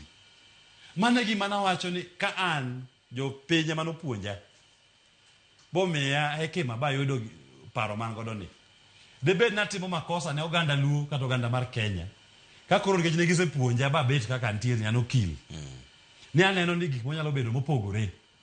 To oge gima timo omiyo anachiwora ni an adhi yawowa it jopiny apuonjgi ni sirikal nyaka riemb e yo mopogore to mano e yo mana kelo ni Safina to ng'ama bokro donjo Safina an aonge tabu by the way ng'ama dwani mondo oywe gi pi mabiro ni oywe ayweya manowachne oywe ayweya manowachne nikech gima koni en niya katieko mbija kwayo mana mos kidwa medo chulo usuru mamalo donjogi nitie gone uro kura kidwa medo chulo pes thieth jogi nitie gone uro kura kokidwa chulo thieth bie Safina kidwa neno ni mondo ibed maonge tich Matash gini nitie Ruto nitie gone gi uro kura kokidwa chulo bie Safina kidwaro ni mondo bie sikul ichul school fees gintie med chulo school fees gone gi kura kokidwa chulo school fees bie Safina kidwa chulo pes hospital gintie gone gi kura kokidwa chulo bie Safina Matach ni makura weni pap kaendi king'iyo nyaka nudonje broad based ni ineno ka ngima osebede maber berie ka kore ng'iyo go turubini ni jatelo moyier Korogocho iseneno ngima jopiny oselokore ber ka nyisi adwa nyiso osiepna ma Willis gik mowachogo mowacho thieth sijui ang'o magore ila nawacho to nonyiso jopiny to negidagi luwo gima Raila ne nyisowa those manifesto gin mag Raila te tinde ka giyo onge gik maginyisowa ni ati mama Raila ne wacho baba care Raila ne wacho ni ng'ato imiyo 6,000 per month iwinja gigi Raila ne wacho jogi notamre winjo koro sani ma wach ni gibo winjo mago gik mano wakia bwana mano gik mano wakia no nyisi gini nyaka bwana Mbija Raila no nyiso jogi everything jogi gi copy paste baba kaka no wacha ma copy pasting gi copy paste baba no ko nyiso jogi yango kore kasania ka gineno wewe uondre kakinyisa nia ni bodo donjo 2 years wawacho 2 years kama kidonjo mabenti dongruok motimre anawuok Siaya okawuok Mabei okawuok Migori but kidonjo kacha ndiki motimre kose okotimre nitie kidonjo Migori sani nitie pap moro mano kwamo kacha William Ruto olose maje magiki modo mondo wawuoye ngako ka orengo owego koko dhi onyiso rais ni jogadwaro stima jogadwaro ang'o ketna gigi en uchako go koko but idhi rais kwani Gladys wango ofuo kodhi William Ruto mondo telne maendeleo to timo maendeleo kata kaji wacho ni otimo ndiri gik motimre onya kwano omakre gire mondo molo gik moko timre kacha an Siaya okajaw Mabei lakini nitie gik moko motime e Nyanza ma wacho niya wado mondo mak Migori to mak Siaya mondo wadong counties gi mondo jo yud tich jo yud maendeleo mondo water ngiro Nyanza mbele mane magima na fight for dongruok ene midwa makoro masani mwadwa gi ingeno Mbija kada ka penjo osiepna ni kidhiyo Mabei nitie gimoro moloso dho nam kanyo miluongo ni Paya Kenya waterfront no cost around 1.3 billion achiel gi nukta dek ni kuma yie bro goye in gi kwano no iwinjo kadi ne bed ni en Safina 1.3 billion dine wakao wamiyo cooperatives gi women groups mantie Homa Bay as grants mondo dhi olos weche mag pidho rech e nam 1.3 billion grants manyiso niya dini kao pesa no iole Uganda botimo godo ohala maginyalo dhi godo mbele kata kopogre ka sirkal osewuok to lakini gini gidwaro ni mondo ng'ato wundi nogero ni Paya kuma yie bro goye to yie madhi goni ang'o moting'e iye kanyo ok ging'eyo ok gidechgo koro josiasa matene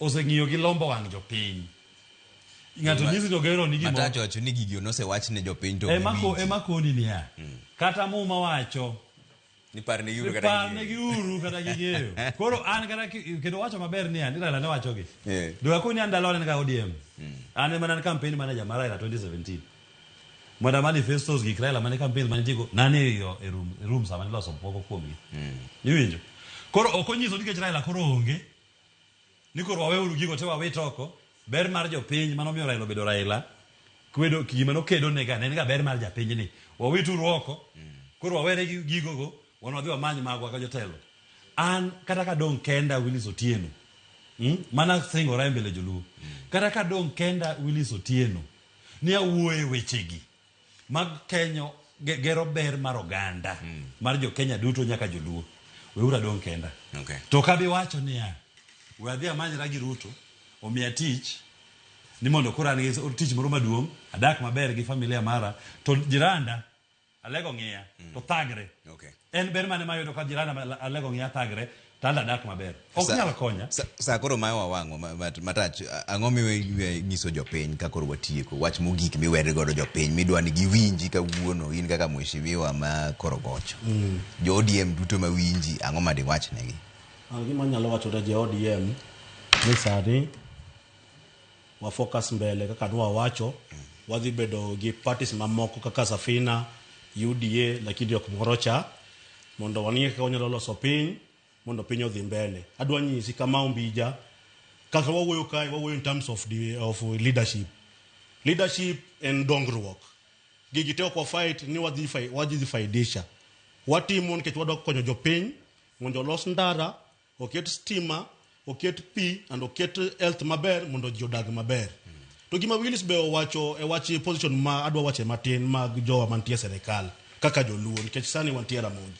Adwa nyiso joluo momi kombe ma obetego ni kombego ok gin kombgi, gin kombo migi mondo giserve ji.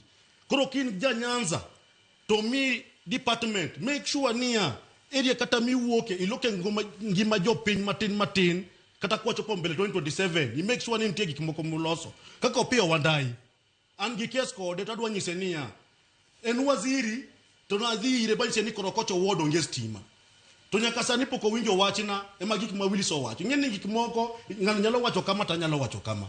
Koro jowagi komi mandate mar konyo jopiny konyo jopiny kombe gi ok magu kombe ni nomiu gi Raila Amolo Odinga mondo konyo jopiny kuma jopiny hinyore. Ken sitima Wandayi kel sitima ng'ane ni Atandi omi chair mar budget wadhi uru anego usonge kuro walos nderini wadhi game walos nderini wadhi maber walos nderini jiwinja maber.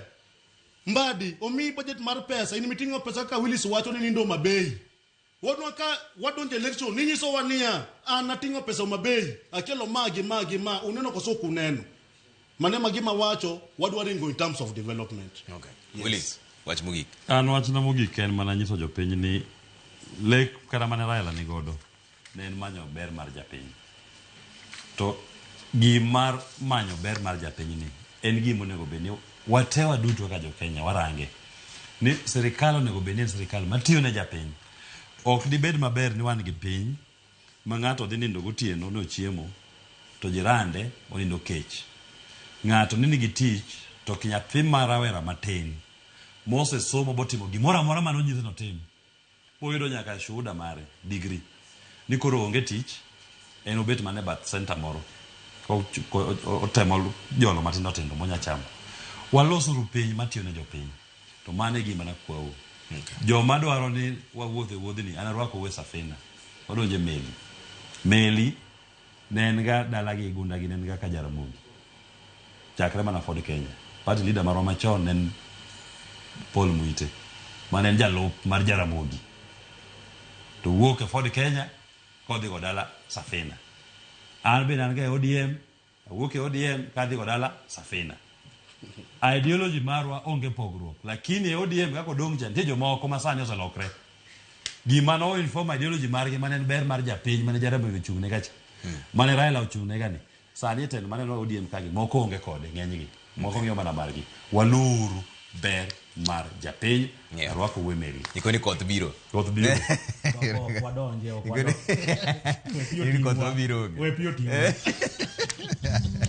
Mheshimiwa Absalom Odhiambo Onyango mene MCA ma Korogocho gi Willis Otieno jalup jatend Safina Party wadoko nwedo kamano kuom kodwa mbaka kawuono wadhi medo go mbaka weche mag siasa nikech weche pod lokore mang'eny imbo dwoko nwedo kamano kuom ketera Ramogi TV ka mae kama we chenro mar buch jopiny an nyinga Trevor Ombija jandingo panga jonyakach dendo Ombija taya nyakwar guok ocha pesa uninde maber jokama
hera, andhoga, adiera.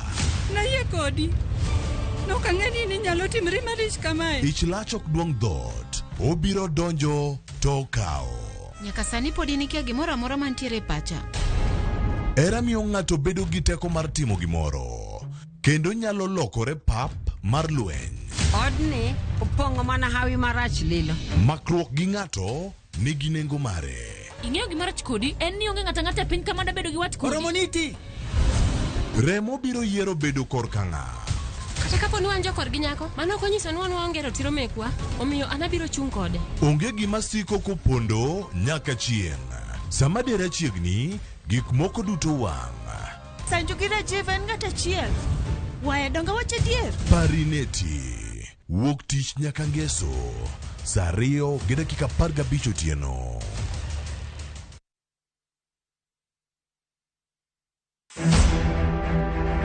Nyakwar Ramogi ne en jamadar mar lweny mar lomo tuo to kod mar kor lwasi. Retired General Ismail Daniel Opande.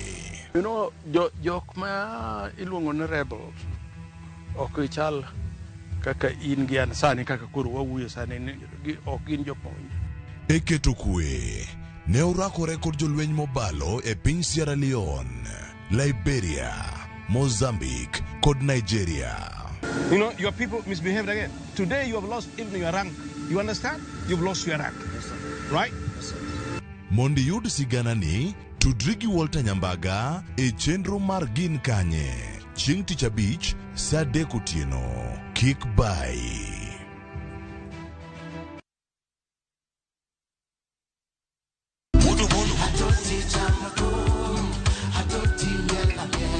Woktich ka woktich wakelo ni don ya wotonagi. Ka bende tich ariyo ka tich ariyo Nyakuronga Jwang' en odiochieng' mar yuto mari. Chieng' tich adek ka tich adek Nyakuronga Jwang' en odiochieng' mar mine nyalo kachiel koda weche hera. Wendo. Kachopo tich ang'wen Nyakuronga Jwang' wakelo ni kama nene, yani TBT kod thumbe mamit mokalo. Furahi the edition en thum kaliech. Loso kapuoyo Nyakuronga Jwang'. Ka wakelo ni jothumbe mopogore opogore. Kanyo ndo bende wakelo ni gimiluongo ni yawa.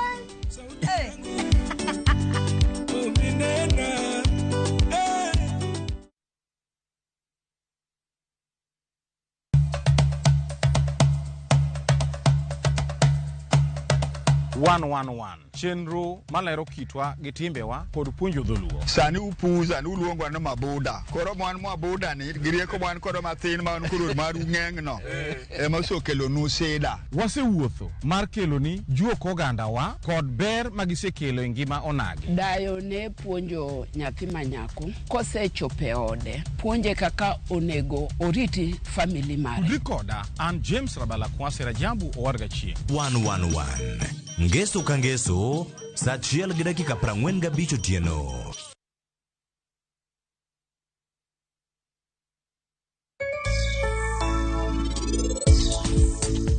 Gigi iyudo kwa waro gi Nairobi, iyudo ka samoro bechgi odok piny, seche moko bechgi oidho malo, to client mondo oyie ni bech oidho malo, ok en tich mayot. Ushinde.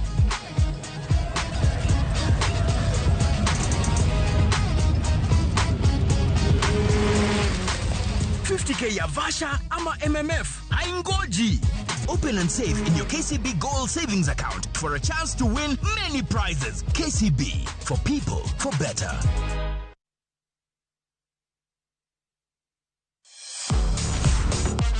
Ne thuolo mar yudo weche tuke duto nyaka mopondo. Mbaka makende mag jotugo kendo mag jomolony weche tuke. Can you believe it?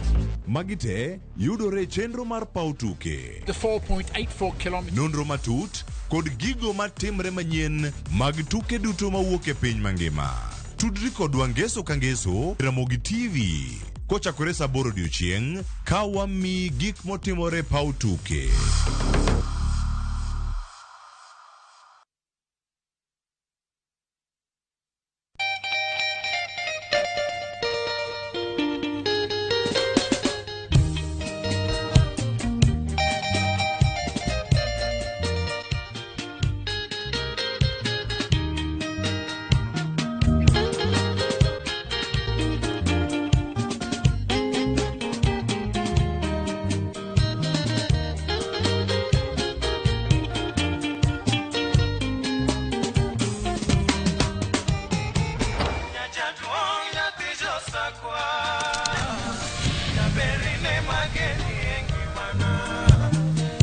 Radio Ramogi, Cartoon Jaluo. Radio Ramogi.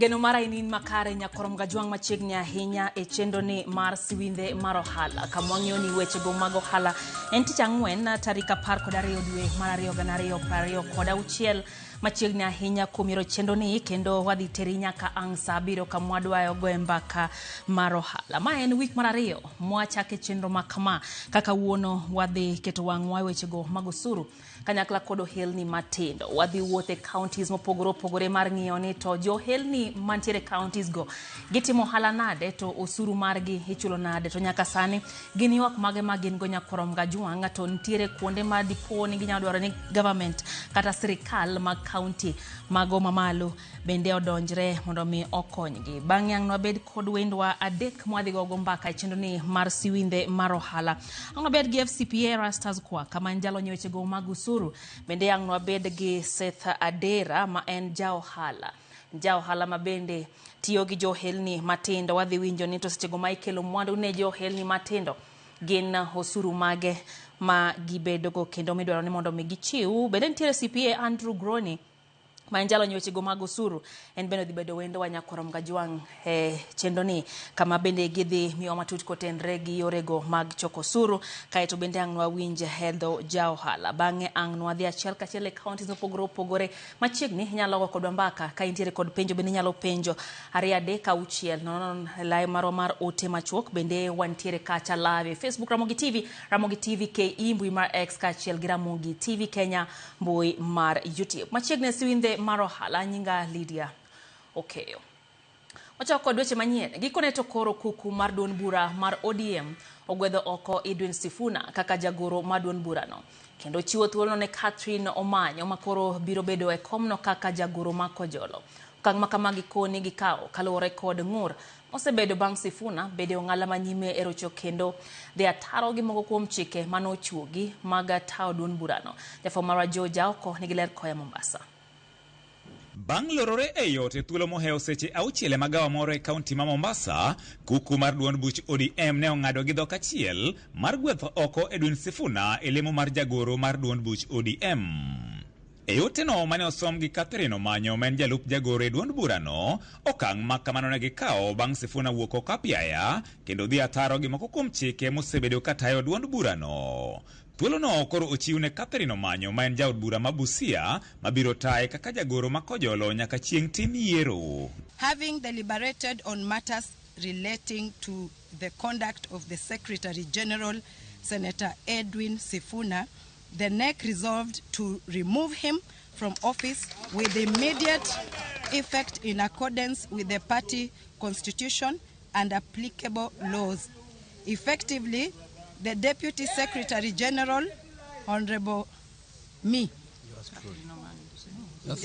truly, Catherine Omanyo, will act in this position until a substantive holder of the position is elected. Eromono, winjruok mabende ne gibedo godo en chako chenro mar wuok oko ayanga e riwruok mane okelo kanyakla duond buche mag siasa e bwo tipo mar Azimio la Umoja One Kenya. Okang' ma kamagi kawo mana ndalo machuok bang' riwruogno walo jatend duond buch Wiper Kalonzo Musyoka kaka ogai mar riwruogno thuolo manoriko maki kod mosenindo migosi Raila Odinga. NEC expressed grave concern over the rising levels of indiscipline within the party, particularly at the senior leadership level. The committee underscored that ODM is governed by its constitution, the rule of law, and collective decision-making through its duly constituted organs. Gikoni dwaro bende nitiere mar keto e tim winjruoge 10 manokelo kanyakla duond buch ODM kachiel kod mano mar UDA ka jaod bura Masuna Junet Mohammed bende omi thuolo mar tayo chenro mar neno ni omenda maromo shillings bilion 450 ma idwano ochwal e tend counties ma pacho ka oketie budget makojolo. Wach machielo ma bende ne olosi e winjruok makamano en sundo piny owacho mondo mi ochul anyuola kachiel kod jogo mayudo hinyruok e masiche mag ng'anyo mosebed kibago e pacho ka. Kuku mar duond burano bende okone gi chano bago romo madhi kelo kanyakla wajumbe mag duond burano tarik 27 dwe mar adek higani e boma ma Nairobi, kuma thor wach dhi bedo fuono chenro mag duond burano ka giikore ne yiero mar higa 2027. The NEC reaffirmed ODM's commitment to democratic governance, constitutionalism, social justice, and the pursuit for a broad-based, inclusive, and reform-oriented government that reflects the will and aspirations of the Kenyan people. George Aoko, Ramogi TV, Mombasa. Jatend migao mar omenda John Mbadi onyiso mor mare kaluwore gi okang' mathicho oko Edwin Sifuna kaka jagoro maduong' mar ODM kolose wang' jowi mar Citizen TV Otieno Manyoro. Mbadi okone orwako okang' makamano kolero ni ma en yor tieko tungni matindo mosenene duond burano mar ODM. Sifuna is supposed to be the spokesperson of the party. When you are a spokesperson of the party, you don't speak your mind to the public, contrary to what the party has resolved. What you speak is what the party has resolved. So your mind you speak in the meeting. If it is Central Committee, you express yourself. Once a decision has been taken at the Central Committee or National Executive Committee, that binds. If you don't want to communicate that position, the best thing, the most honorable thing you do is to quit that position. Why not just reprimand him? Or do you think he was a loose cannon? I am not sure whether he hasn't been reprimanded or what exactly reprimand means here. Because we have different ways of reprimanding party officials. Parties don't go out to shout to Kenyans that we are reprimanding our party leader or we are reprimanding our Secretary General or the chairperson. What parties do is to talk to you, and if you cannot listen to the party, then the party takes a decision. And the decision can be taken at the party organs. And I'm happy that at least the party organs are now acting. And to me, they have acted within the law, within the constitution of the party. National Executive Committee has just recommended. Sifuna has not been removed. He has been recommended for removal. And in its place, the moment you recommend, then you put acting until it is ratified. First, it should go to the National Governing Council. Then it goes to the National Delegates Conference. By the way, National Governing Council can put an acting Secretary General who would effectively execute the mandate of the Secretary General, awaiting the ratification by NDC. Yeah. So, listening to what came out of Mombasa, I think the party has followed the party constitution. Remember, Sifuna was not just any other member. This is the Secretary General of the party. And let me tell you, Jeff, and my position has always been that sometimes we pretend a lot. The direction Sifuna had taken, any senior party official in this country, and the history is full of these examples, who has taken such a trajectory, has never remained in that political party. So it was actually a waste of time expecting a miracle out of nothing, to expect that Sifuna would still remain in ODM. Kamachielo Nyakorom Gajwang' riwruok mar governors koro landa yanga nyinge senators magiyuak ne osebedo kasandogi anyate committee marango kaka counties tiyo gi omenda. Governors yuak ni senators go kotogi omenda kendo ketogi gi liet ma ok owinjore. Governors ka okale riwruok margi mar Council of Governors ocholo barua ne speaker mar bura mar Senate Amason Kingi kayango senators ang'wen magitudo gi tibe mibadhi e committee. Kanyo oriwo Edwin Sifuna, ma en seneta ma Nairobi, Moses Kajwang', ma en jakom komitino, kendo seneta ma Homabay, Samson Cherargei, ma en seneta ma Nandi, kod Jones Mwaruma ma Taita Taveta. Ewi mano governors oramo ni ok gibi chopo e nyim komiti mar Senate ka ok olos weche machandogi. Bende gidwaro ni tim lokruok e komiti mar Senate, kendo senators go thich hoke lemo maggi. Bende gidwaro ni tudruok obed kod lalruok madhi reso kaka itawo loch gwenge.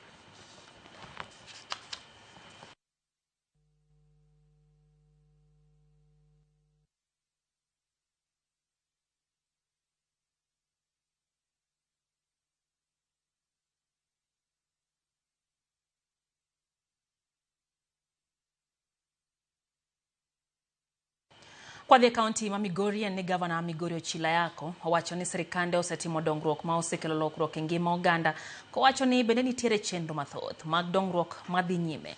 Ochilo ne wuoyo od bura ma Migori e twak manotele kod speaker mar od bura no Christopher Rozana, jafo mar George Juma ne giler kwa county ma Migori.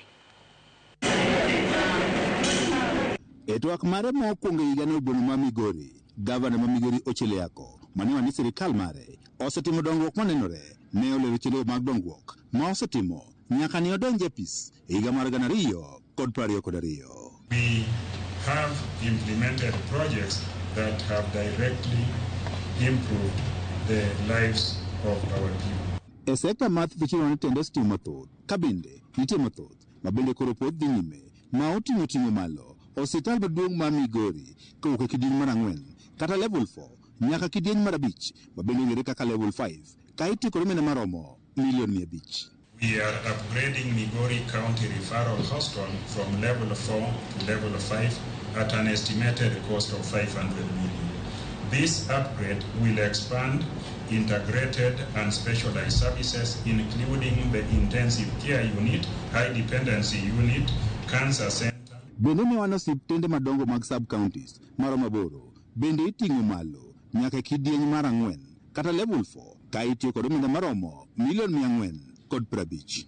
Additionally, we are upgrading 8 existing hospitals across the county to level 4 status at a cost of 450 million. E migawo mar omenda governor Migori ne wacho ni gope duto ma county ma Migori nitiere godo maromo milion 600 mag jogoeko mane otimo rak bende koro dhi chul duto ka dwe mar 6 mar higani koro pok orumo. 5 paid Kenya shillings 280,578,000. This has reduced the outstanding pending bills to Kenya shillings 618,469,537 shillings. Report manogol kod governor ma Migori ne yango ni piny owacho ma county ma Migori oketo omenda maromo milion 52 ma idhi tigo e gero klesego mag ECD maromo 114 e county ma Migori mangima. In 2022-2023 financial year, we implemented the construction of 140 ECD projects at a cost of 77 million, while in a 24-25 financial year, we supported 203 community ECD projects worth 93 million. This financial year, we have allocated 52 million for 114 additional ECD. Governor Migori ne wanigi sekongo apeini maromo kilometers 1,500 nyaka ne donji e telo. In the last financial year alone, approximately 1,500 kilometers of major roads were constructed or maintained. The 14-kilometer Awendo Kanyimachi Junction Road is being upgraded to bitumen standard, and we expect to have it completed by June 2026 at a cost of 920 million. Oganda county ma Migori ne ogolo paro mopogore opogore ka otende kod yo ma gavana ma Migori osetiyo godo kaachiel kod MCS e dwaro ma Migori. Luwore gi gik manyocha MCS osingonwa gisetiyo kendo gitiyo maber. Mana ni gimoinyo MCS nitie wach maro manobet noningo bed ni sirikal miyogi pesa mar ward management to jogi onge ward management. Sani jogi nyalo tiyo gi pesa mar county government kendo gidhi magi kwa governor mag governor migi nyaka pesa magi timgo gimoro achiel ariyo. Pod wan gi expectation kaka governor marwa no promise tije moko kaka wan ma youth in terms of employment wagombo kabisa kendo youth gombo ni mondo migi ondik gi tije. Mar ariyo MCS ok nyal bedo account, ok nyal timo social audit kata mana ok nyal timo audit ne county ne executive. Kech gi fear ni in case ni gidhi gi expose kata giwacho weche moko achiel ariyo adek to gidhi bedo rebels. George Juma, Ramogi TV, Migori. Wadhi e kaunti ya Mandera kama jatend piny Kenya William Ruto hotele chenro mar pogo menda mag nyota e kaunti ma Mandera. Chenro no timore ka jatend piny Kenya oten gi jotelo mamoko mawuok nyandwat mar piny Kenya. Gisani Nyakura Mgajwang jatend piny Kenya William Ruto twak gi jopiny e kaunti ma Mandera wadhi warangi kaka twak makamano dhi. Business development of our nation. Kwa hiyo vijana ni saa hizi muji kwamba you are the right place. Wale ambao wanasema hii mambo yote ni kupoteza wakati, wao ni mafala, hawajui what is going on in the Republic of Kenya.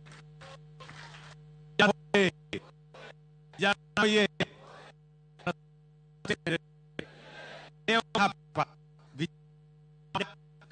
program ya business support kwa shilingi milioni 135.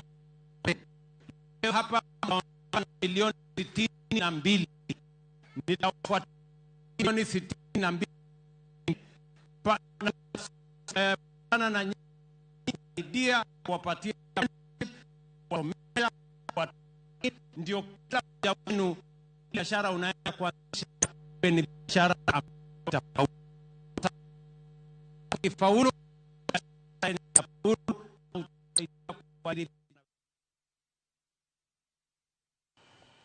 Kweth jopuonjre mantiere kod ng'ol masomo Nyaburi Integrated School e kar chung'od bura ma Karachuonyo kaunti ma Homabay ma osebedo gi pek e chenro mag wuoth koro yudo fungruok bang' riwruok moro ma ok mar piny owacho chiwonegi ndigni makonyo ji mantiere kod ng'ol kata wheelchair. Jonyuol ma nyithindgi ni kod ng'ol bende ogolo ywak e midhiero ma gineno kaluwore gi chal mag nyithindgigo.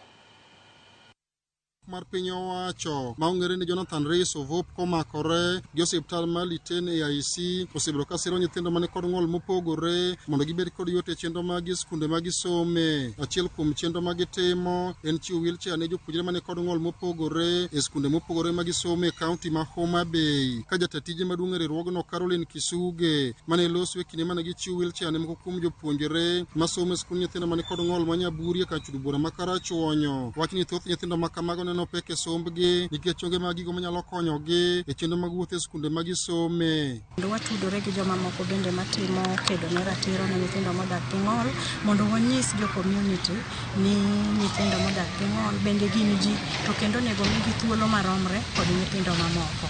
Kelo wheelchair atimo mondo nyithindo ma pok odhi e skul oyud thuolo ma ginyalo dhi godo e skul. Jopuonj bende mapuonjo nyithindo gi e skul bende winjo matek nikech ka nyathi obiro maonge wheelchair iting'e, ikete e kom, ikete e mesa kama ondike, igole, kitere e choo, iduoge, koro jopuonj gi bende hinyore. Kisuge wacho ni thoth skunde ma jopuonjre mane kod dwaro makende some ni kod rem mathoth kendo jopuonjre ma kamago neno matek nikech onge mag gigo manyalo konyogi e chenro magi mapile. Miyo dwaro nitie mondo ket maino e bero chal mag skunde go eko. Gi primary schools mang'eny kabisa to kendo gin well established.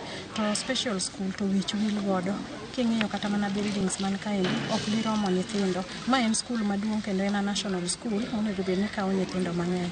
To ok ginyal kawo nikech facilities gitin godo. Wakwayo MPs wa woman rep kod jogo man gi pesa mar jopiny ma itiyo godo e konyo jopiny mondo gimiye special school mondo gimigi gik madwarore mondo wakonyo nyithindewa. Kama kuom jonyuol ma nyithindgi ni kod ng'ol mopogore ywak gi pek mag neno rito nyithindo ma kamago kendo ne ok ginyal pando morgi bang' kane giseyudo sir. An gi nyathi mong'ol ma ok nyal wuotho, ok nyal wuoyo, ok onyal winjo to en sani jahigni 15 koro olosore kar bedo pek nitie mar mondo nyiew pampas pile ka pile. Yudo ka seche moko bedo mapek ahinya pek ahinya kidwa dhi kata kamoro iloro ne ot kore kiwuok nikech kiweye to nitie kaka gineno ni ok en ng'amoro obed kata e kind ji.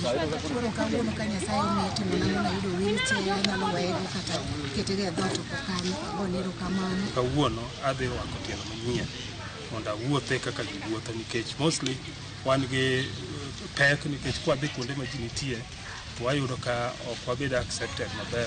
Koro kwa bedo gi tielo ni kaka kawuono da kawe ni koro abiro nenora ni an bende ok abed stigmatized. Ji neno ni kare abende an dhano nyalo wuotho. Alia Beach, Ramogi TV, Homa Bay. Kwaya e kaunti no Homa Bay wadhi kanyake kaunti ma Kisumu Nyakorom Gajwang kama seneta ma Kisumu Professor Tom Ojienda no timo romo kod mohingo councillors praboro machon ma kaunti ma Kisumu. Romoni no timore dala na Yawasi na getore riwruok mar oganda kod tego telo e kaunti ma Kisumu. Seneta Ojienda ojiwo ber mar riwruok mar jotelo kabende wacho ni winjruok kadhi nyime maneno kaka kaunti biro bedo. Osingo mar kedne kansinde machon go mondo mi omenda mano osingne gi maromo siling $1.5 giyudi. Ojienda ne ochulo ne councillors machon ma kaunti ma Kisumu mane ochopero mono omenda mar okumba mar SHA ka okwaji tan piny Kenya William Ruto mondo ne ni kansinde machon go oyudo sir mowinjore. Councillors mondo wawach weche mag dongruok ma Kisumu County. Wawinjore ni wabro riwore gi councillor mondo waneni giyudo pesa monego chulgi e tich mane gitiyo maber e Kisumu County.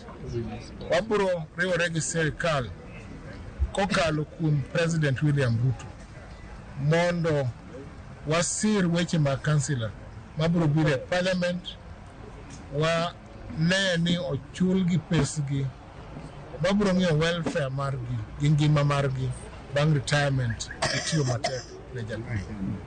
Kawuono kendo wawinjore ni wabro siro President Ruto oyuda second term koluwore gi projects gik motimo. Wasebedo kwa bando 1.5 million. Wasebedo kiny gi kiny mara no bedo approved mara ni kama. Omiyo wabedo kawuono kendo wawuoyo kendo miyo wa proper way forward kaka wadhi timo. Mara ariyo agone erokamano kuom neno plight mar councillors mochulo nwa SHA everybody manobiro kata mantie gote. Korom Gajwang waduoki nyake kaunti ya Mandera kama jatend piny Kenya William Ruto nitiere chenro mar nyota mar chiwo omenda mar chako ohala ne rawere kalore ng'ikruok mano bedo go korwase odeo makare wadho winje kaka jatend piny wuoyo. PS amesema Mandera County ndio ilikuwa county number 1 kwa kupanga mambo hii ya nyota. Mimi sikujua nyinyi watu wa Mandera ni wafanyabiashara sugu sana. Yani inasemekana ya kwamba wakati ilisemekana ni biashara ati iko pesa. Watu wa Mandera waliamka mapema na asubuhi. Si ndio? Kumaanisha nyinyi mnaelewa mambo ya senti, si ndio? Sasa nyinyi number 1 country in Kenya. Nafikiri number 2 ni Nyeri, lakini number 1 ni nyinyi. So nyinyi mmefanya kazi mzuri. Mimi nataka niwahakikishia kwamba tutashirikiana na nyinyi, and that is why we must make it easier for you to do business with the rest of Kenya and with our neighbors. Najua ya kwamba hapa tuko na matatizo kidogo ya stima. Si ndio? Ni matatizo kidogo ama matatizo kubwa?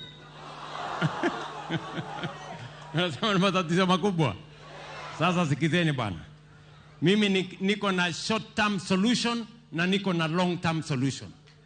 Short term solution, next week tunawaletea generator ya 3 megawatts kusaidia nyinyi kufanya ile short term solution. Lakini ya muhimu zaidi, tunaunganisha stima kutoka Ethiopia 70 kilometers na Mandera hii. Ndio tuweke Mandera kwa national grid. Ndio tuhakikisha kwamba mambo ya diesel na yale mengine tunayasahau, nyinyi pia muwe katika national grid.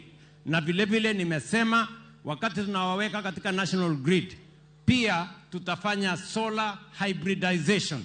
Ndio vile vile tuweze kutega hii solar mingi hapa jua isiwe inatuumiza, tutumie hiyo jua kuendesha mambo ya umeme na stima na light up our towns and our cities and in Mandera County. Tumekubaliana? Vile vile tumekuwa tukipata matatizo for a very long time. Hapa tunaongea leo mambo ya drought. Na mimi nataka nimshukuru Deputy President wangu. Amepanga, mimi nilimpatia hiyo jukumu. Na governor amenikonfirmia yet for the first time we have the most comprehensive delivery of relief food in Mandera County. Wengine tuliwapatia nafasi kule mbele, wakakuja wakafanya biashara na chakula ya wananchi.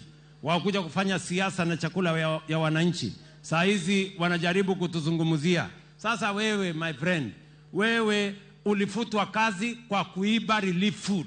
Alafu unakuja kutuongelesha mambo ya relief food. Wewe, you are the last person, the least qualified, with no moral authority to tell anybody anything on matters food relief, because you are a petty thief. Sio kama naelewana bwana? Tuko pamoja watu wa Mandera? So mimi nataka niwaeleze watu wa Mandera, we are moving together with you, msikuwe na wasiwasi. Short term program ni hii ya kudistribute chakula na hay. Lakini long term, pia mimi niko na solution ya long term. Mumesikia tunaanzisha National Infrastructure Fund. Mumesikia nikitangaza kule bunge ya kwamba tunajenga dams 50, mega dams, 200 other medium-sized dams, and 1,000 micro dams in the Republic of Kenya. Sehemu kubwa ya hizo dams ya mega na medium na micro itafanyika hapa Northern Kenya. Ndio tuweze kutatua kikamilifu, tuweze kuwa na bwawa kubwa in every sub-county and another dam in every ward to make sure that we can develop hay here in Northern Kenya, to make sure that we can develop animal feed here in Northern Kenya, and to make sure that tutumie hii sola tuko naye na ardhi kubwa tuko naye na ile maji tutaweka katika dams, nyinyi mchangie katika kuzalisha chakula ya kulisha taifa letu la Kenya na kuexport iweze kwenda nje ya Kenya. The potential of Northern Kenya to be a major contributor of food security in Kenya is real, and that is why we have the program on water harvesting, on water storage, on building dams, on irrigation, targeting 2.5 million acres to make sure that we get rid of matters food insecurity in Northern Kenya permanently. Nyie mnanielewa, my friends? Mnasema tuendelee na hiyo kazi ama mnasema tufanye namna gani? Tuendelee ama tuendelee? Tuendelee. Mano kanyo nyakon mgajwang entwak majatan piny Kenya William Ruto ma odhi godo mbele kaunti ma Mandera na nyisi ni en chenro mar nyota bende odhi go mbele ng'eyo ni ma en chenro mageto rawere kendo ichiwo nego omenda mar timo ohelni matindo tindo ma ginyalo konyore godo. Mano en twak ma bende dhi mbele kanyo, kata kamano ano ne wakelo ni gweyo makare e yor weche manyien bang'e. Kata kamano sane wadhi mbele kama duol mochung' ne kedo kod mibadhi e pacho ka EACC ochako timo nonro kaka kaunti mar Bungoma otiyo gi omenda mawachore ni nonyiew yiend maua mar dosruok e sikuku ka Christmas tree mano kao siling milion 3.6. Motelo bende jood bura 22 ma kaunti no temo limbe piny Uganda gino mane okao milion 6.6 ma jochulo osuru. Kaida dho gavana ma Bungoma Kenneth Lusaka gi duol mochung' ne nono kaka tend county tiyo gi omenda yod bura ma Senate no yangore ni county notiyo gi siling milion 3.6 dwe mar 9 higa 2019 e nyiewo yiend sikuku dweche 3 ka sikuku pok ochopo. Ma en ataro mar chik. Duol mar EACC oro oboke ne Karan mar od bura ma kaunti mondo mi ogol oboke manyiso kaka omenda ne otiyo e nyiewo yien kod wuoth mar jood bura 22 manodhi Uganda mabiro konyo nonro kochopo tarik 16 higani.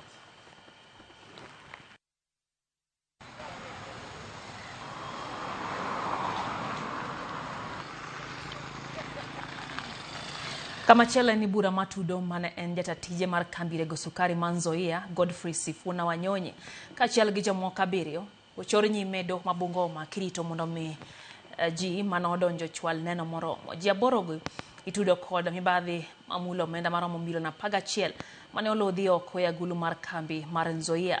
Jang'ad bura maduong' e doho no Josephat Gishimu ochoro nyime bura no nyaka tarik 16 dwe mar Ang'wen higani. Examine the witness on the said document, while this court will determine what value to attach to that document at the appropriate time. And to avoid injustice on the part of the defense, we order that the witness before the court shall be stood down. The defense shall be supplied with a document to enable the defense prepare for the trial and produce the document and also prepare for the trial. So that's the court. Joang wadhi achiel kachiel nyaka e Senate kama jogai mar obila Kanja wacho kanyo ni ntiere mbele komiti no manono wechego, kama bende komiti mar CPAC kama bende irangi wechego motenre kod mago motudre kod governors e od bura kanyo. Wang'enya kod mago kaka wechego dhi mbele.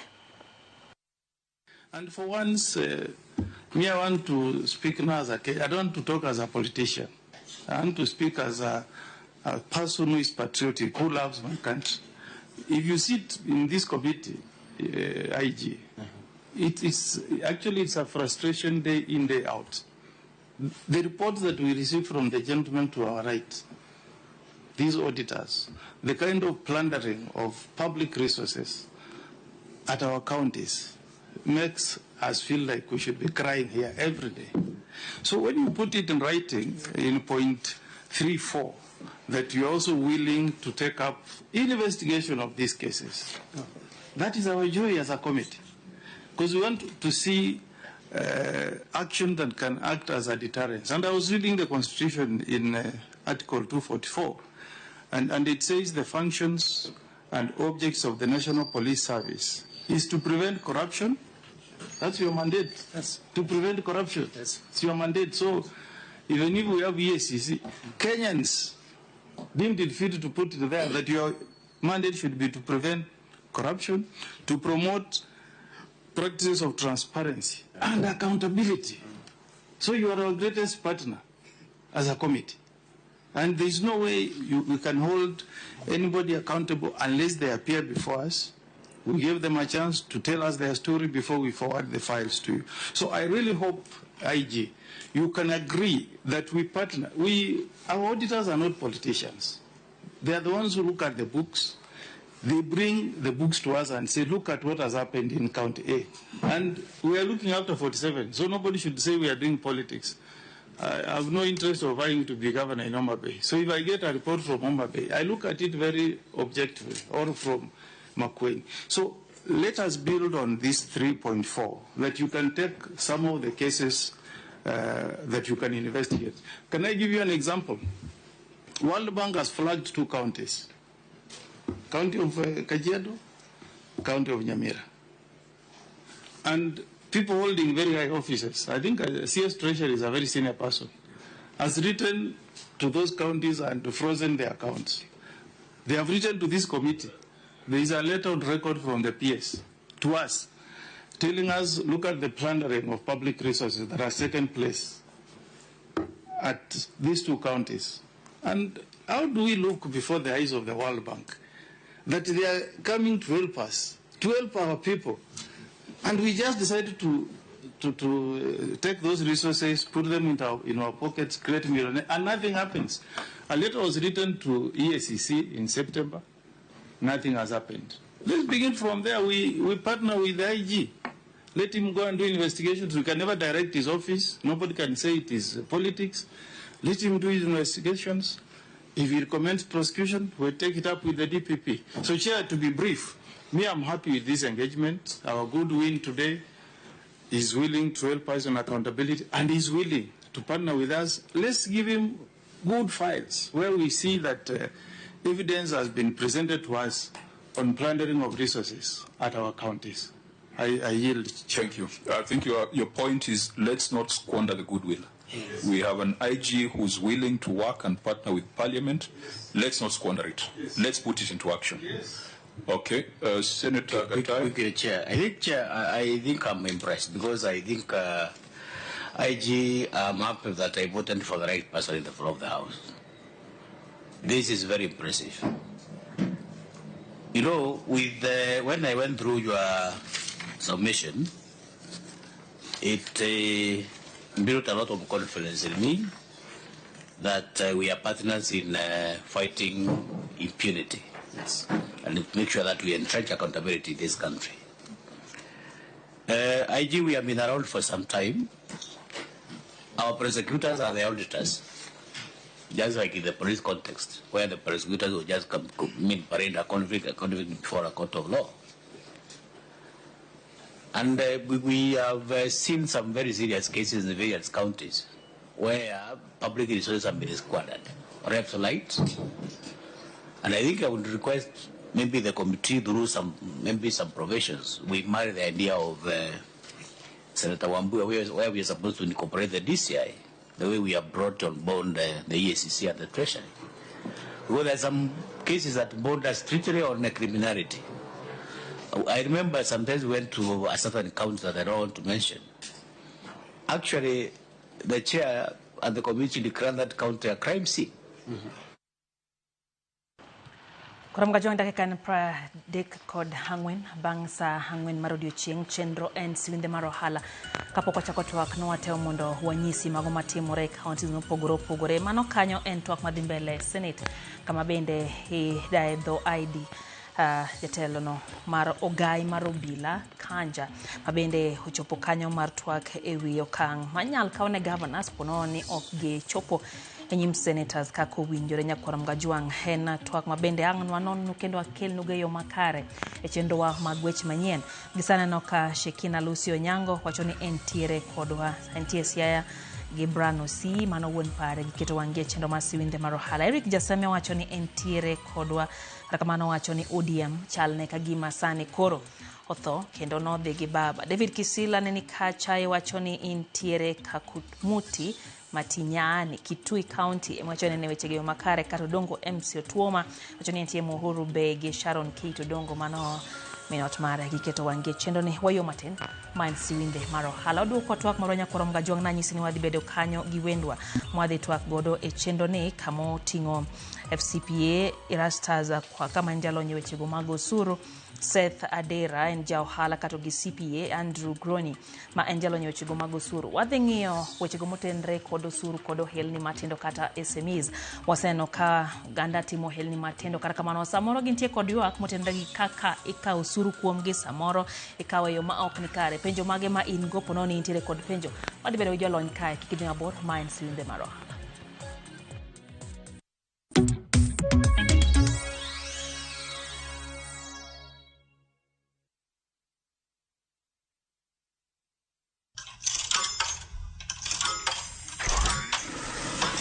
Pause.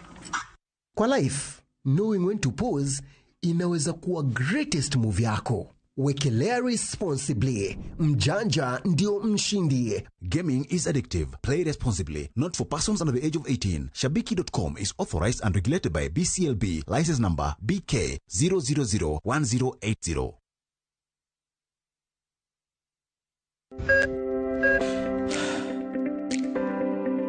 E chuny ogandawa, ngima mar del en mwandu maduong'ie moloyo.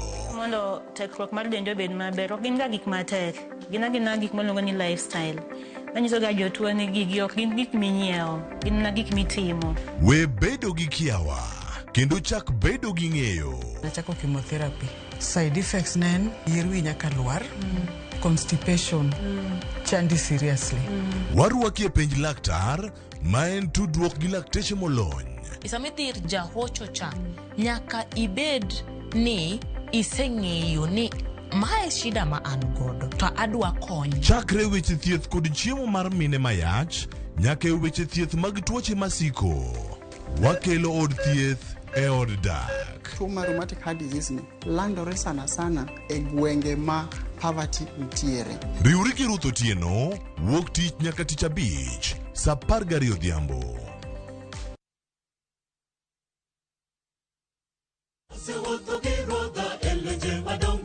Ma en Injili ngima, Injili makelo ngima. Bironu sabato ka sabato, are saa 1 okinyi nyaka saa 3 okinyi. Wadhi kelonu chenro mamit ahinya. Jok manok osomo lesson, wadhi bet gi lesson mar juma. to Nyasaye dwaro ni seche duto kata piny obedo matek machal nade, to challenges moro mogodo kik golwa kuom Kristo. Wadhi bet gi children's sermon ma wadendo ni Lulu mag Yesu. To noting'o ligangla mondo hikre ne kedo. Be iikori ne winjo wach Nyasaye? Ne thuon wach mwadwa wuoye en ni mwandu kik teri mabor gi Nyasaye. Wakelo jower mopogore opogore makelonwa injili makelo ngima. Okidwa koso injili ngima kitayou kod an Lorina Chieng. Happy Sabbath.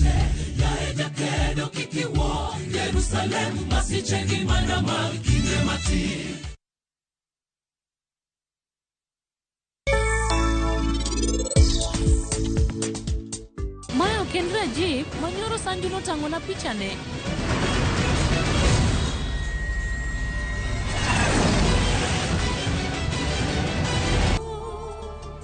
Nyako ma wiye tek ni ok winj ga ng'ata ng'ata. Nyalo bedo ni en osiep padi. Kata kamano an aneno kokomora kata matin. Seche moko richo jayudrega. To mano konyiso ni nyiere mbele ji. In diporo wachno mokwongo. To nikech koro ayudo thuolono, in ok idwa ni mondo anyieri.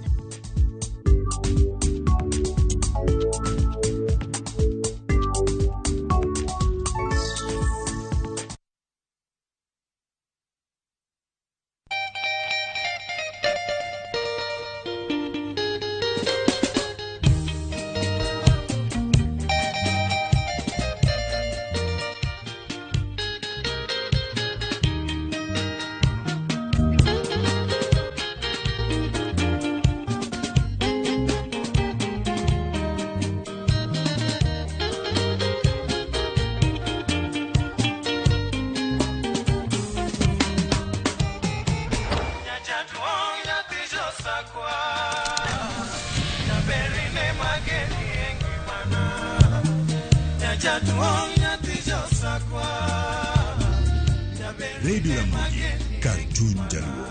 Radio Ramogi.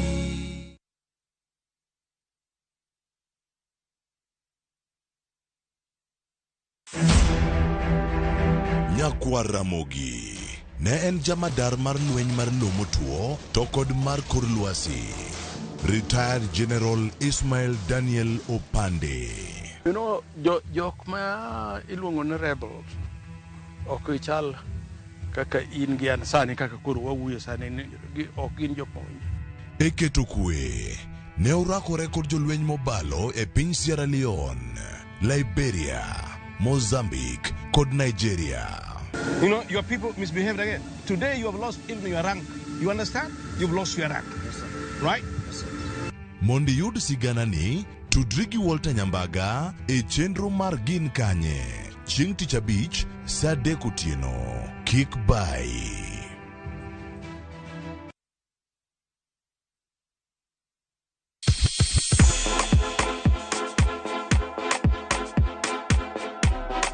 Be iseikori ne miel? To bende iseikori ne thumbe mamit manyien manyasani? Wakelo ni mixes maliet kabisa kod miel manyasani. And of course, ngeso ka ngeso nyaka mngajua mtakresa ngwena nyaka sauchieza. Cheki melanin top imeweza. And of course, Hilo bwana. Chenro N Thunda Kumar.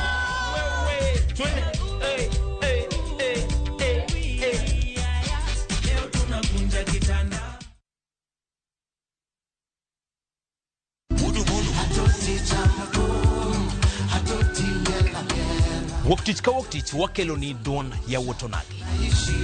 Kabende tichario katichario nyaka mngajua en odiochieng' mar yuto mari. Chieng' Tich Adek nyaka mngajua en odiochieng' mar mine nyalo kachiel koda weche hera. Wendo kachopo Tich Ang'wen nyaka mngajua wakelo ni kama nene, yani TBT kod thume mamit mokalo. Furahi the edition and thum kaliech. Loso kapuoyo nyakoro mngajwang. Ka wakelo ni jothumbe mopogore opogore. Kanyo ndio bende wakelo ni gimiluongo ni be yawa.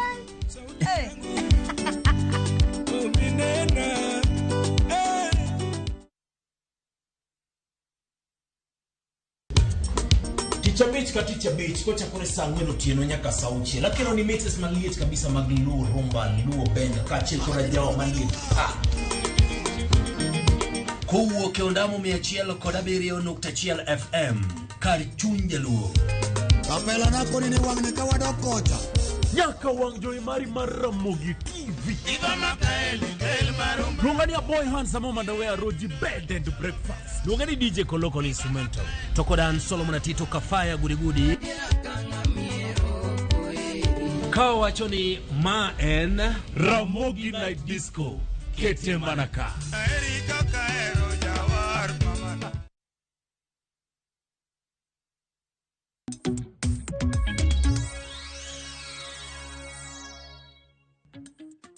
Machiegni kendo nyakoro mga jwang wadonje twak marwa mar siwinde mar ohala na nyisi ni kai wabedo kod twak mar wechego mag ohala. Kawuono waketo wang'wa wechego mag usuru kachiel kod ohelni matindo. Antie gi wenda kai CPA Andrew Groni ma en jalonye wechego mag usuru kachiel kod Seth Adera en ja ohala wadhigo kodgi mbaka bang'e ang'ne bende wendo wa CPA Rastas Kwaka ma en jalonye weche mag usuru ang'ne chop kai daka manchuok kende koya kai mondo wadhi mbele kod mbaka makama. Na singo ni bende ni ang'ne wadhi accounts opogore awinje kaka jo ohala pachgi e wechego mag osuru gichule nang'o to gi chenro mage magiluwo ka gichule nyaka sani gitimo ohala nade kendo pono ni gintie kod sir made giher koya duolno kata mana sirikal mag county kachiel gi sirikal mamalo wadhi winjo ni to ywak mage magintiere go. Bang'e nyakoro mga jwang' ang'no wabed bende gi chieng' chiro ma en kanyo mabende wadhi rango chiro mambero. Ang'no wang'iye ni to chiro mambero no chakore karang'o. Wadhi ng'iyo historia mare kachiel gi chenro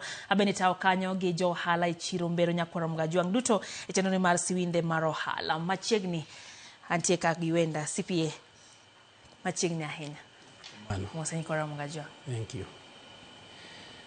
Moso jo nyikwara mogi ni oyawre uru. Nyinga iluonga ni CPA Andrew Groni, an CEO and managing partner mar Groni's AAA LLP, ma en audit firm, one CPA center first floor. Achiel en ni apuonjo mbalariany mar KCA University School of Business. Erukamano. Machiegni ahinya lohezo kuma na thuolo mar go kodwa mbake chendo ni mar siwinde mar ohala. Seth Adera machiegni ahinya. Erokamano ne nyikwara mogi ajwang' duto manenowa kamora mora magintiere piny Luo kata mane oko. An iluonga ni Seth Adera, an jo ohala e boma ma Nairobi ka. Atimo ohala mag electronics kata solar madil gi teko ma inyalo loki bedo stima kata ka in gi chandruok mar stima to inyalo bedo gi dwaro solar to mago wauso kendo wauso nyaka backup system. Koro wan watimo ohala mar solar specifically in Nairobi ka. Erokamano. Machiegni ahinya nachak kodi kaka ja ohala. Wadwa ng'eyo weche motendre kod chudo mag osuru. Walane ni chake karang'o to kane chake dwaro mage mantiere mane nitiere. Ang'eyo ni pile idwa ni ibed kod nitiere oboke mwinjo bed ni nitiere go maketi nyalo chulo osuru kichako. Nyiswa chendo kaka ne chako time to nyaka sani sewuotho nade yore gigo mag osuru. Ohala wan kaka joloko ohala matindo e Nairobi kata e town ka nitiere chandruok ma samoro waromogo sama ng'ato dwa chako ohala ningiche in terms of capital samoro budget mari ne range kata from 500,000 samoro in ngama pod idwa range from 300,000 or 200,000 keluo process ma KRA oketo kata ma sirikal oketo to samoro idek weyo machunyi oayo ohala no ningiche iyudo ka process bor. Koro mano chuno seche moko jo ohala ng'ado yo mar mkato kata shortcut idhi ka kanjo to kanjo mi license.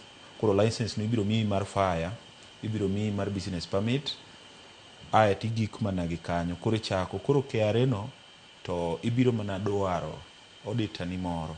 Koro ene mobiro konyi kanyo ningeche samoro weche mag pesa ok isomo weche mag usuru gi weche mag pesa, in wach milonye en mar ohala. Koro nyaka idwar ng'ato makonyi weche mag ohala mondo kamoki winji to dhirni.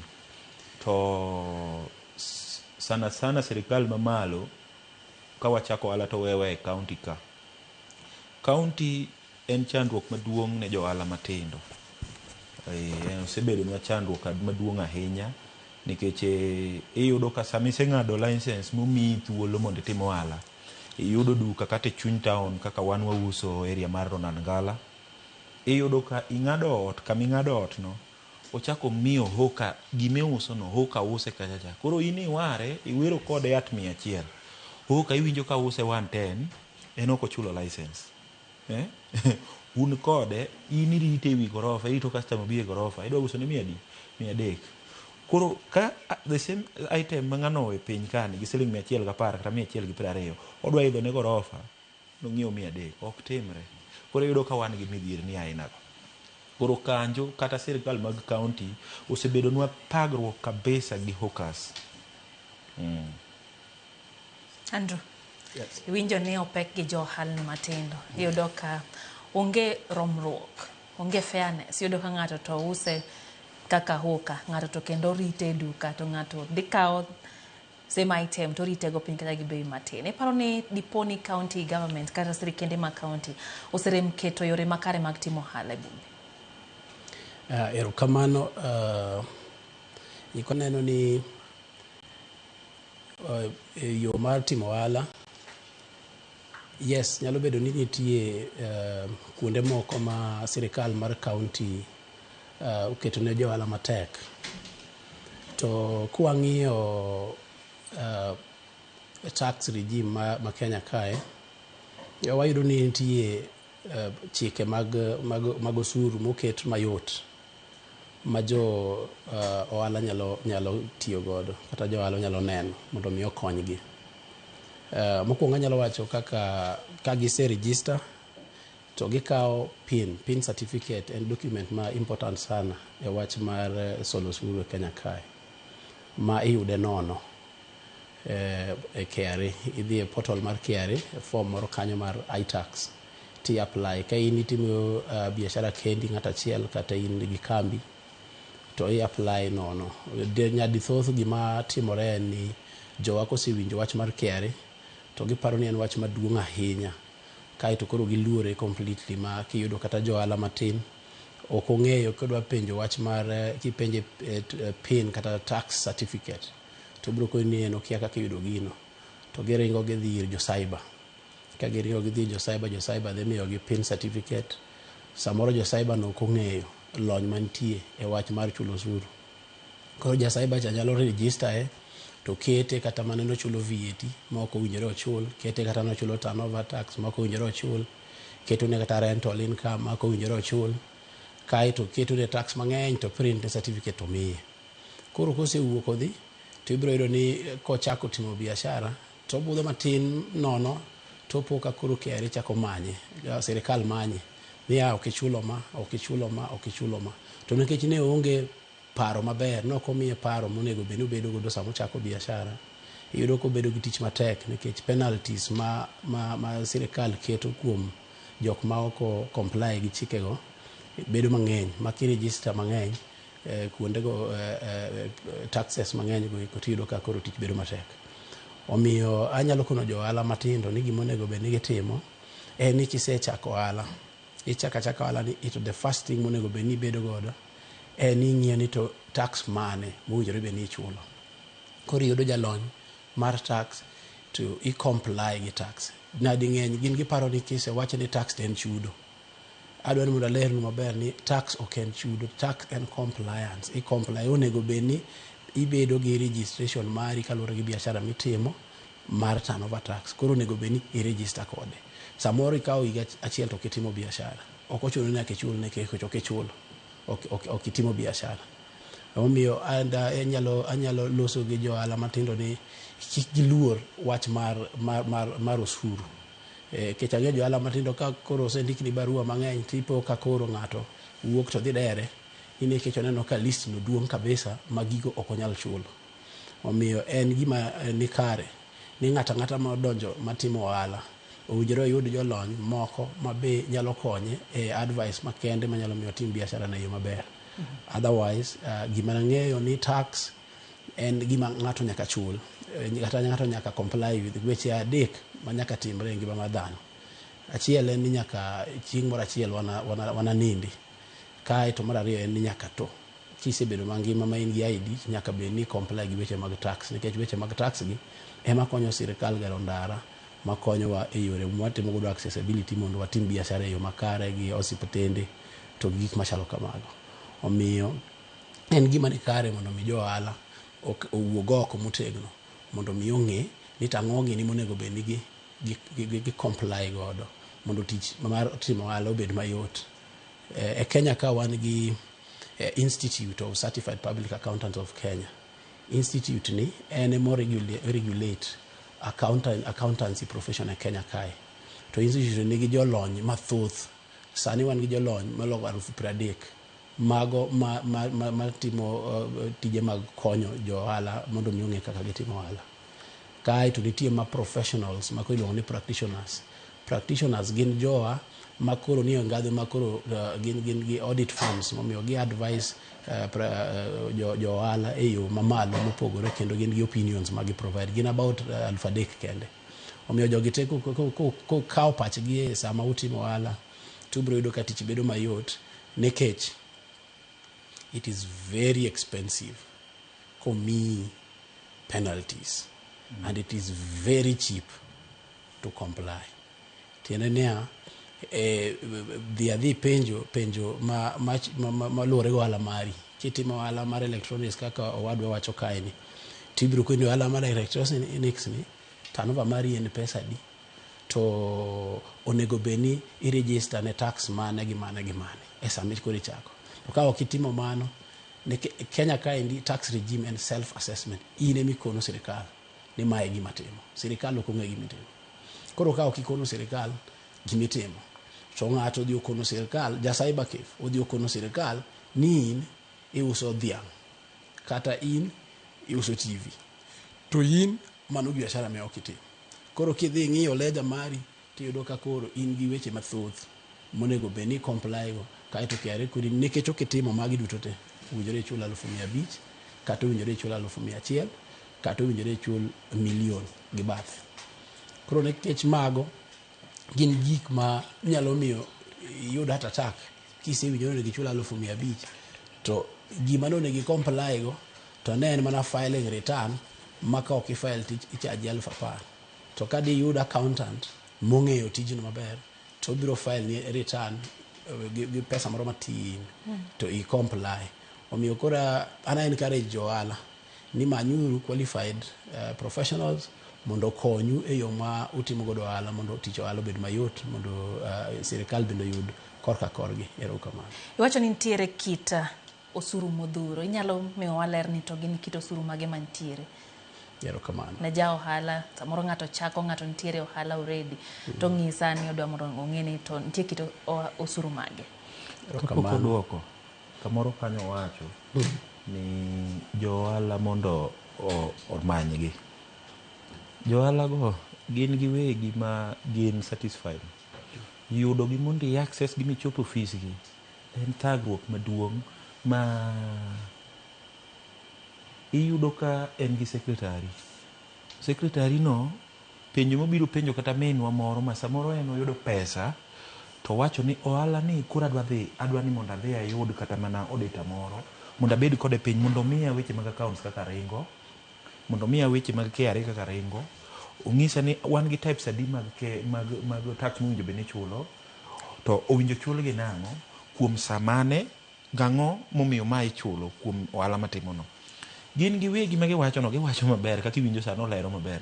To penje ni be yudo yot e ofisu kanyo nikech gin bende giwegi. Iyudo ka samoro ja ohala matin, anyisi ni ng'ato nyalo bedo gi 300,000 odwa yawo ohala. 300,000 ni kidhi dware mondo koro omiyi obed advisor mari kaka idwa timo weche ni mag finance, gin ema yudo gi tek moloyo. Mane momiyo seche moko wanyumore chandruok mineno wanyumoregi. Nikech ka gintie giketonwa yot moro, giketonwa mikakati, giwacho ni Seth, ka iuso electronics kata and electrical tamanye, to ng'isa ni kaluwore gi kaka sirikal dwaro mondo wachul osuru, nikech jo ohala ok badhre no osuru, to process ema samoro miyo ji neno ni jo ohala badhre nang'o ne chulo osuru, nikech samoro ok wayudo the right person. Koro gin giwegi gimbe giketonwa ging'awonwa ngas malo ma samoro king'iyo to gini gamo ni yweyi kone jowadwa 300,000 ni we athoga athoya sirikal wabiro pambanago kata ka koro igo nduru tigo mne nduru ningeche gimbe ging'awonwa ngima gimbe ginyiswa ni ati yot mane ma wanyalo yudo mondo wachop iru ningeche office kodhi manygi idhi ga appointment letter mama na samoro ne mama na mogik ja class 3 wacha appointment letter no okia odwa golo ni kanya appointment letter secretary ni kalore gi chik ma en wuone ne moloso kaka jatelo ene moketo chik no ningeche jotelo maketo chik ningeche onyalo ng'iyo tuchi moro to koni mano ng'awa ni so and so odwaro ang'o ni okang'eyo mise na onge koro onge to en mana tiero seneni go tuchi moro ibiro mondo konyi gi advice kata kok ibiro gi pesa sechego ang'o ma mono gimiyo wa thuolo mondo watim mondo ni wager kaka joka ng'ato koro wabed piny ni okay gini ni ibiro yuda kan 300,000 rate card mari sani somo kama wan bende sani waneno ko wala ni wachopo $2 million koro watimo nang'o iro wasemiyo sirikal tax gi erokamano wadwa Seth adwa wacho ni mokwongo kapok aduoko penjo mari en ni one very accessible gima jowa ok ong'eyo en ni giparo ni one expensive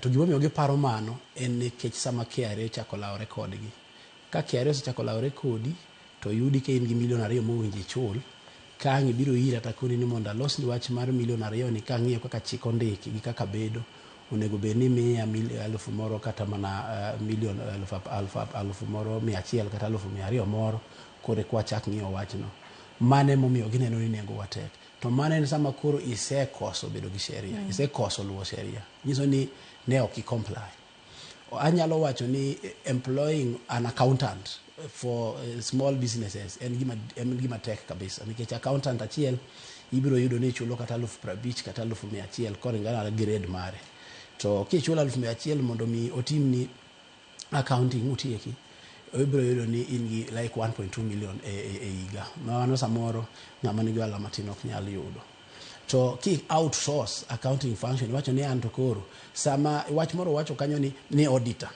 en ng'ama verify report ma oselosi gi accountant koro kama gojo ohala matindo piny en niya gin ging'iyo accounting services ma gibiro godo irwa kaka auditor ma biro verify wach onego akwayo gini mondo ging'iye kaka nitie functions adek mar audit firms one gi audit ma en verification of financial statements e dho kisungu to one gi ng'iyo tax weche mag osuru to one gi timo accounting ma en keeping records koro akwayo jo ohala matindo ni ng'ato kik bedi mana kaka ng'ato ka omno maki kapok oteri police station timanyo lawyer to gimitimo to pok iwacho emomiyo kichako biashara kapok itimo gimoro amora manya accountant ni biro konyi keep records kapok auditor obiro mondo verify records accountant can be inyalo outsource accounting function kata 20,000 40,000 50,000 ki outsource to all functions mag reports mag financial statements gote gi filing returns and all that the firm chabiro timo ni kata accountant chabiro biro moloso ni kaduoge penjo mari ma mokwongo mane wacho ni to taxes mage ma jo ohala matindo onego bed ni comply with go adwa wacho ni biro luwore gi biashara ma itimo in iwuon but mokwongo wan gi turnover tax en tax ma ichulo 3% mar total sales mari e dwe ka in kiuso tiyudo $1 million kind $1 million to gi $1.25 million to onego bed ni register e turnover tax ni idhi charge 3% yande ni charge 1% dire covid chande to Finance Act 2023 noloke en 3%. Koro tiene ni 3% kikao kata mana 100,000 to 3% mara 100,000 en onyalo bedo 3,000. 3,000 kende ema kisechulo to koro onge wach moro amora michaki penji e wach mar tax. Kaito ichule dwe ka dwe by tarik 20 ma dwe manyien. Tieni kiseuso e dwe ni to ochako mi ndalo 20 kiywe mondo mi imanyi kata pesa moro ichoki mondo ichul godo 3,000 no. Kisechule to koro onge expenses midhi dwaro mondo ichake tim higa manyien. Onge.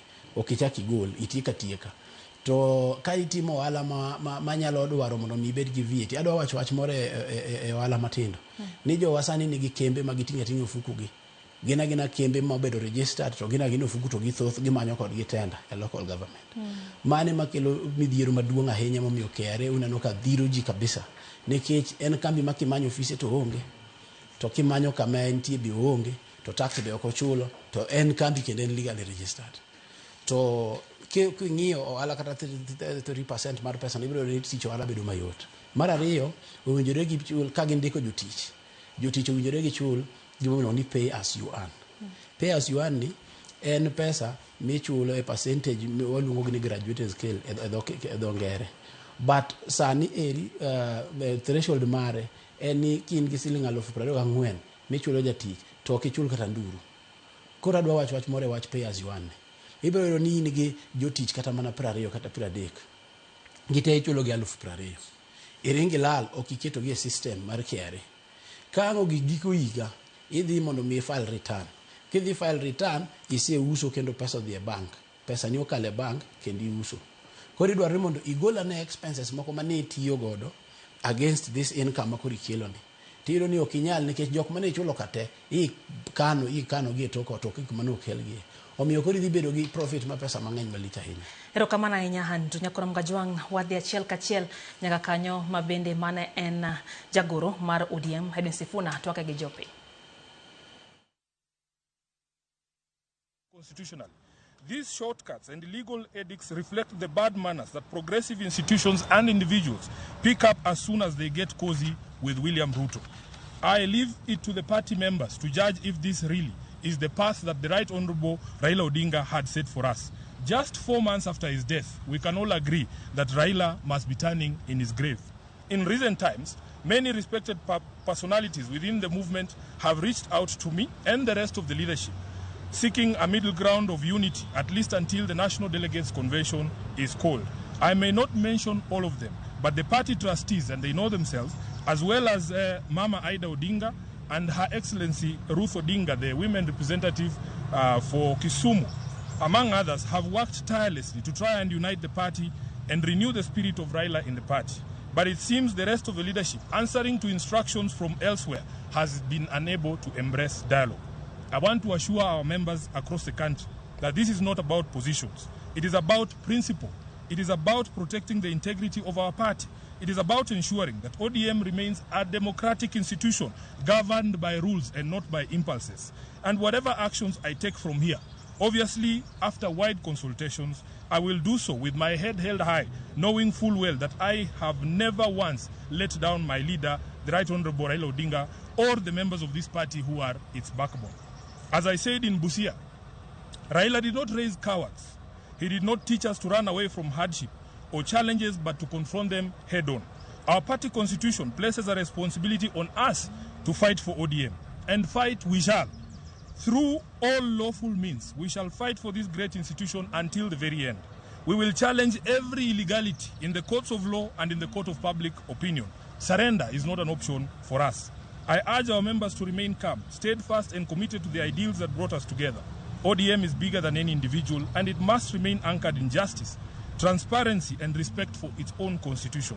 Even as we confront the spectacle of stagnation against progress and liberal versus conservative clashes in our politics, we shouldn't fall for the allure of easy largesse and cheap promises made to the electorate for the sole purpose of perpetuating the age-old slavery visited on citizens of this nation by a regime lacking in legitimacy. I remain a loyal member and the duly elected Secretary General of the ODM party.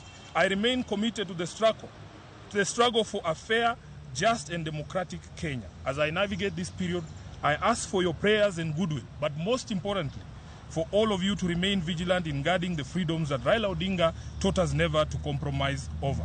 We are the generation that will reach Canaan, as envisaged by the late Raila Amolo Odinga, and nothing will distract us from this endeavor.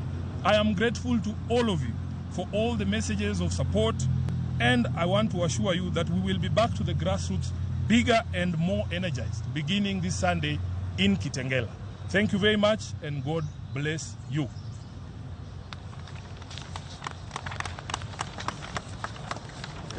So We will allow the deputy party leader to say a few things. The Honorable Governor James Orengo will say a few things, and the Honorable Winnie Odinga will say a few things. Then we will take questions. Thank you. I think a few days back, I raised an alarm that ODM party is now being remote controlled from State House. And I also raised an alarm that there is an attempt to do a hostile takeover of ODM party. Now, this was not baseless. I want to inform you that last Friday, I received a call from chairperson of ODM, Madam Gladys Wanga. And Gladys Wanga gave the call to party leader, Oburu Odinga. And Honorable Oburu requested a meeting with me, which we set for Monday. And on that Monday, I requested that meeting I attend with the Secretary General, because it is important that the top leadership of the party discuss. And Honorable Oburu came to that meeting with Junet Mohammed. The meeting was held at Honorable Bosire's house. And also we had our trustee, Amos Wako. And in that meeting, we raised a number of issues. One, which we agreed that the meeting of NEC that had been scheduled for Mombasa be delayed, be postponed until we get consensus in the party. We also agreed a team of trustees led by our elders, Honorable Amos Wako, Honorable Anyang' Nyong'o, Honorable James Orengo, Honorable Bosire and others, continue with the mediation process in the party. I am surprised that Honorable Buru told us that he needed to consult further. That consultation, he did not consult it with other key stakeholders in the party, but they proceeded that night to State House to consult William Ruto. And that's why two of us did not attend the NEC meeting in Mombasa, because we were waiting for feedback from Honorable Buru as to whether the NEC meeting in Mombasa is happening or not. I am surprised that they went ahead and made very, very critical decision of removing Honorable Sifuna as the SG. I want to call upon the membership of this party to stand firm and resist the efforts by President William Ruto to hostilely take over this party. We will not allow him. We will not allow him to have his way.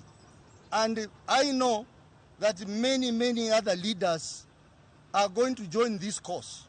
So we want to ask our members, especially in our stronghold, to remain calm, that Sifuna is going nowhere.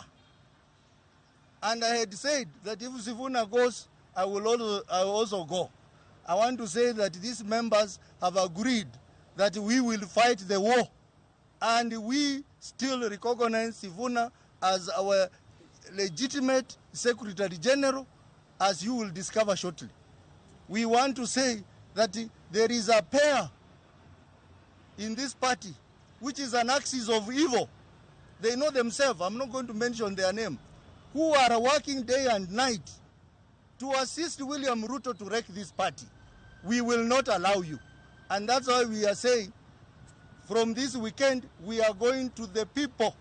We are going to our supporters, starting with Kitengela on Sunday, and on 21st, we are going to Vihiga, Kakamega, and Bungoma. So our people stay firm. We are not about to give up. We will continue to protect the legacy of Raila Amolo Odinga.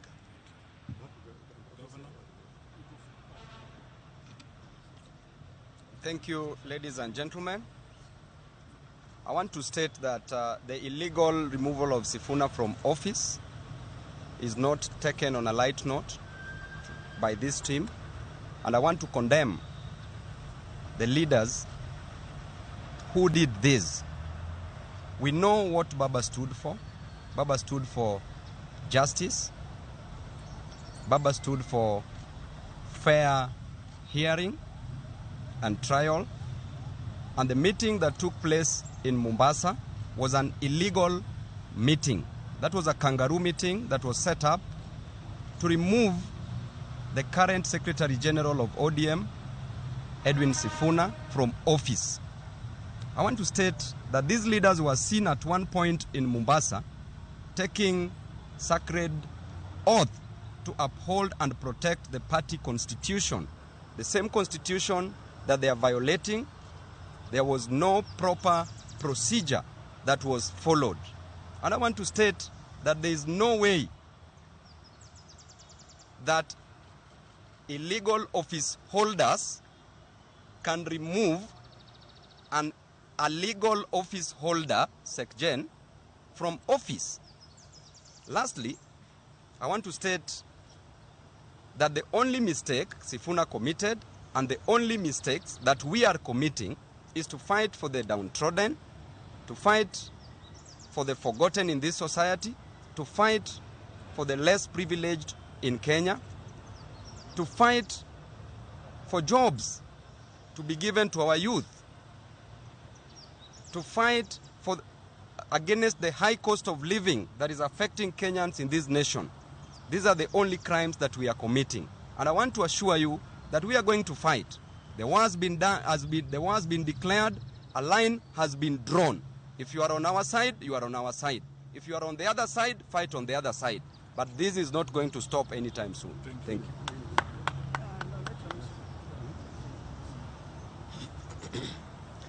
Thank you very much, members of the Fourth Estate, my colleagues here.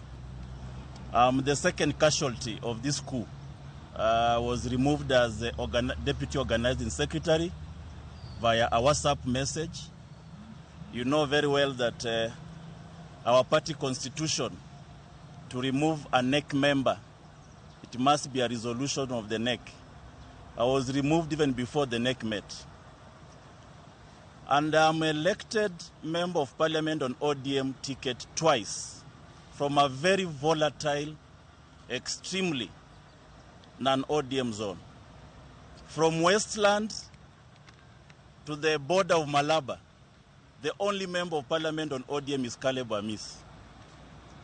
And this is a person the ODM has removed through a WhatsApp message. This is a sad day. There is a time when we lost our election in 2013 and Baba declared democracy is on trial. The ODM democracy is indeed on trial. It is a sad moment for us to gather here as people who believed in the ideals, ideologies, and the philosophies of Baba Raila Odinga to complain about the very party that we have built through blood and sweat. It is indeed a sad moment for Kenyans. We are here to declare war. There is a coup that has happened in ODM. In olden days, coup plotters were supposed to have been stoned to death. Coup plotters were stoned to death. But we are in a democracy. That's why the SG is going to use the right legal channel. I have also instructed my lawyers to use the right internal dispute mechanism, failure to which will also go up the ladder through the justice channels. We want to urge all our supporters to remain calm, resilient. We are going to the people. We are going to continuously sell the ideals of Baba Raila Odinga. He is an institution. You can kill ODM, but you can never kill the ideology, the ideals of Baba Raila Odinga. And that is what we are going to stand for. We are there. We will protect ODM. We will protect what Baba stood for. He is an institution. Baba's name will never be erased in the political limelight of our country. Baba stands in the steps of Kennedy of US. Baba's name is that of Mandela of South Africa. That for you to become a president of Kenya, you will never become a president of Kenya without the name Raila Odinga in your campaign speech. We will protect that name with all that we have. Thank you very much. Thank you. I think the statement by the Secretary General was comprehensive, but I just will add one or two things. First, as I stand here, the Secretary General of the Orange Democratic Movement is Senator Edwin Sifuna. Shall I repeat for purpose of record and for all those who can hear us from all corners of this great country? Don't be deluded or cheated. The Secretary General of Raila's party, ODM, is one Edwin Sifuna. And Senator Sifuna has served the party for nearly 10 years. And he has been with Raila Odinga at very critical and crucial moments, including running the affairs of the party between two elections. In fact, involved in two elections, 2017 and 2022. During the entire life of Raila Amolo Odinga, and during the period in which Edwin Sifuna was the Secretary General, there is no single moment that Raila Odinga rebuked or criticized Edwin Sifuna in public in the discharge of his functions as Secretary General. I shudder to think that mere minions, people who have got no legitimacy in the entire country, can dare talk about Edwin Sifuna. Sifuna speaks for the party, and even today, Edwin Sifuna is speaking for the party. My first encounter with President Ruto when he was elected as president was in a village in Ugenya, some place called Urenga, and I told him, and if you watch the speeches I've made where President Ruto is, I have implored him not to kill political parties, because I could see this coming. The problem in ODM, and I like what Senator Ososi has said, the problem in ODM is President Ruto. We are asking President Ruto to let ODM go, let ODM alone. He has not taken it hostage. He is in possession of the party called ODM. He is convening meetings of organs of ODM, of course excluding Honorable Sifuna and Honorable Ososi. There are meetings that have taken place in Kilgoris, and the ones in State House are countless. Please, please, leave ODM alone. And I want to speak about the spirit of Raila Amolo Odinga. Raila Amolo Odinga fashioned a political party which was a people's movement. ODM is a people's movement. Is a movement of the people, for the people, by the people. And those who are showing themselves out as leaders of ODM, please go to the people. And I'm sure you will not go to the people because you know what the people feel. I was very proud with the people in Busia when we were in Busia. I could see Raila Amolo Odinga alive. Those are the kind of meetings Raila Amolo Odinga used to have. So as we move forward, we are not a party of the status quo. We are a party for change. We are a progressive party and not a reactionary party. President Mwalimu Julius Nyerere once told the people of Tanzania, and particularly to the leadership and membership of CCM, that people in Tanzania are looking for change. He was addressing the people, the membership and leadership of CCM, and he said the people of Tanzania are looking for change.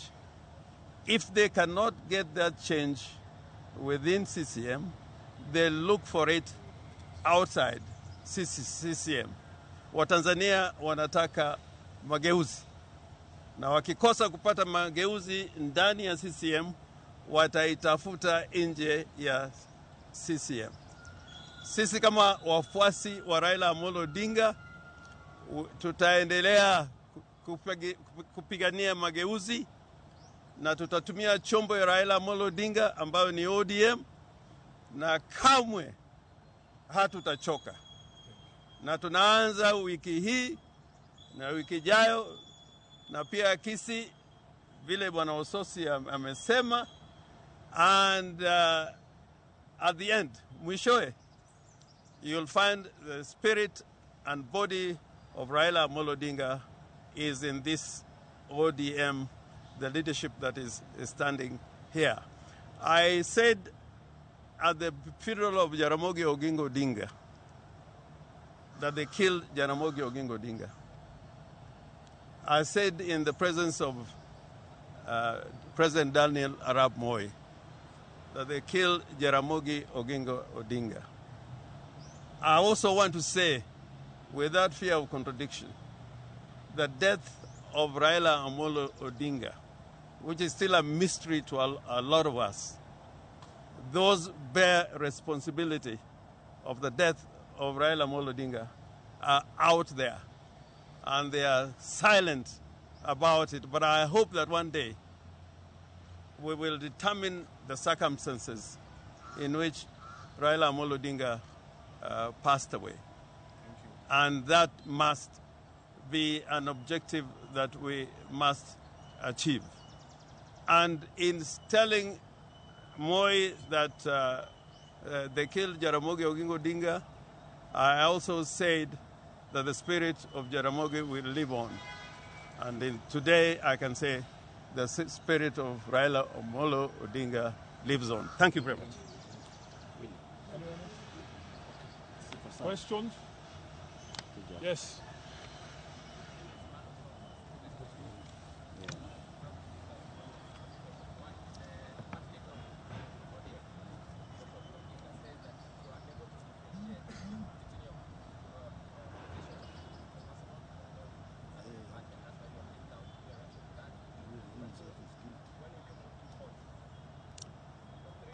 First of all, yes.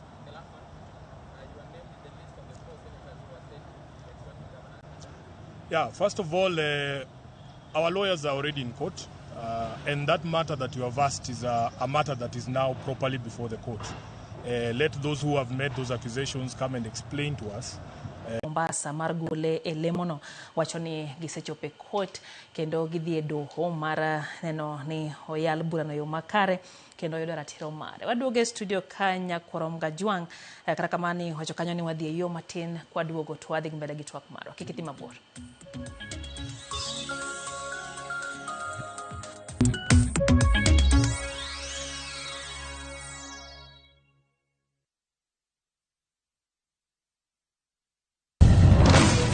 Beikori mar doke pacho kama sigerni ilero gi mor kod sunga mar luo.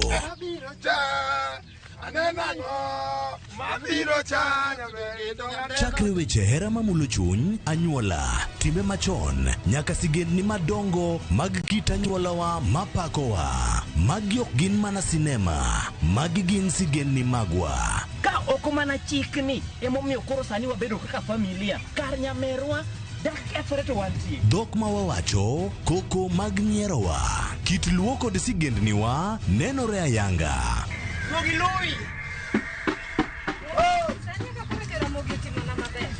Winam Cinema, Jumapil ka Jumapil, saa 2 kod saa 4 mar otieno, mana e Ramogi TV.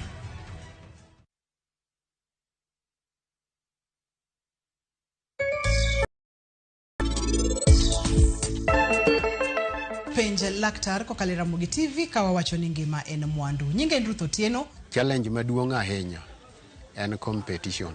Iyudo ka Bironu sabato ka sabato RS achiel okinyi nyaka saa 3 okinyi. Wadhi kelonu chenro mamit ahinya. Jok manokosomo lesson wadhi bet gi lesson mar juma.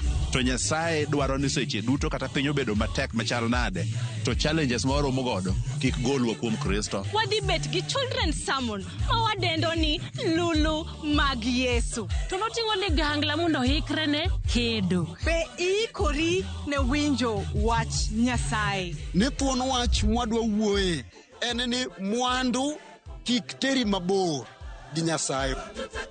Wakelo jower mopogore opogore makelonwa injili makelo ngima.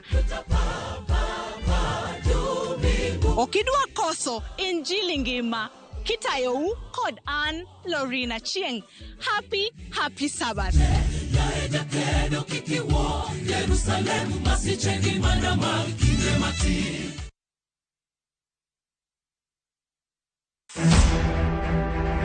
Nyakwar Ramogi ne en jamadar mar lweny mar lomo tuo to kod mar kor lwasi. Retired General Ismail Daniel Opande. You know, jok ma iluongo ni rebels ok ichal kaka in gi an sani kaka koro wawuoyo sani ok gin jok mawinjo. E keto kwe ne orakore kod jolweny mobalo e piny Sierra Leone, Liberia, Mozambique kod Nigeria. You know, your people misbehaved again. Today you have lost even your rank. You understand? You've lost your rank. Yes, sir. Right? Yes, sir. Mondi yud sigana ni tudri gi Walter Nyambaga e chenro mar Gin Kanye. Chieng' Tich Abich, saa 3 otieno. Kik bai.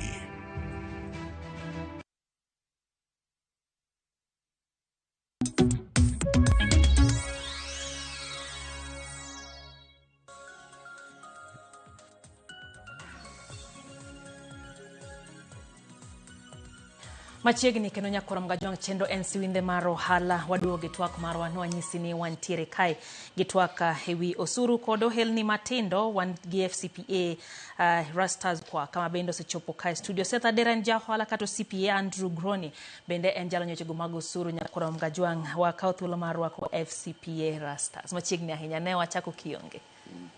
Erokamano jothurwa ne Rastas kwa komolo podo wara hero Yesu. Amen. Kenda yalo wach Nyasaye duond warwa kod chang. Amen.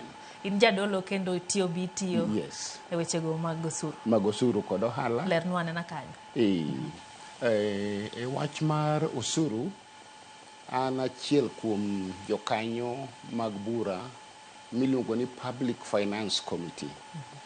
Maromo ndalo kandalo gi jo Kenya Revenue Authority ka wafuambo kendo wayudo rieko ma sirikal dwaro kata ma sirikal paro mondo wanyiso oganda. Kendo ane komiti matimo tiegruok ne jopiny nyono kitae ma wadhi kuonde ka kuonde ka wapuonjo ji ni to paro ma chik wacho kama to unu paro nang'o mondo wadwok sirikal wadwok ne sirikal wach ni ma to jopiny ok oyie godo to ma to ber gi yore makamano.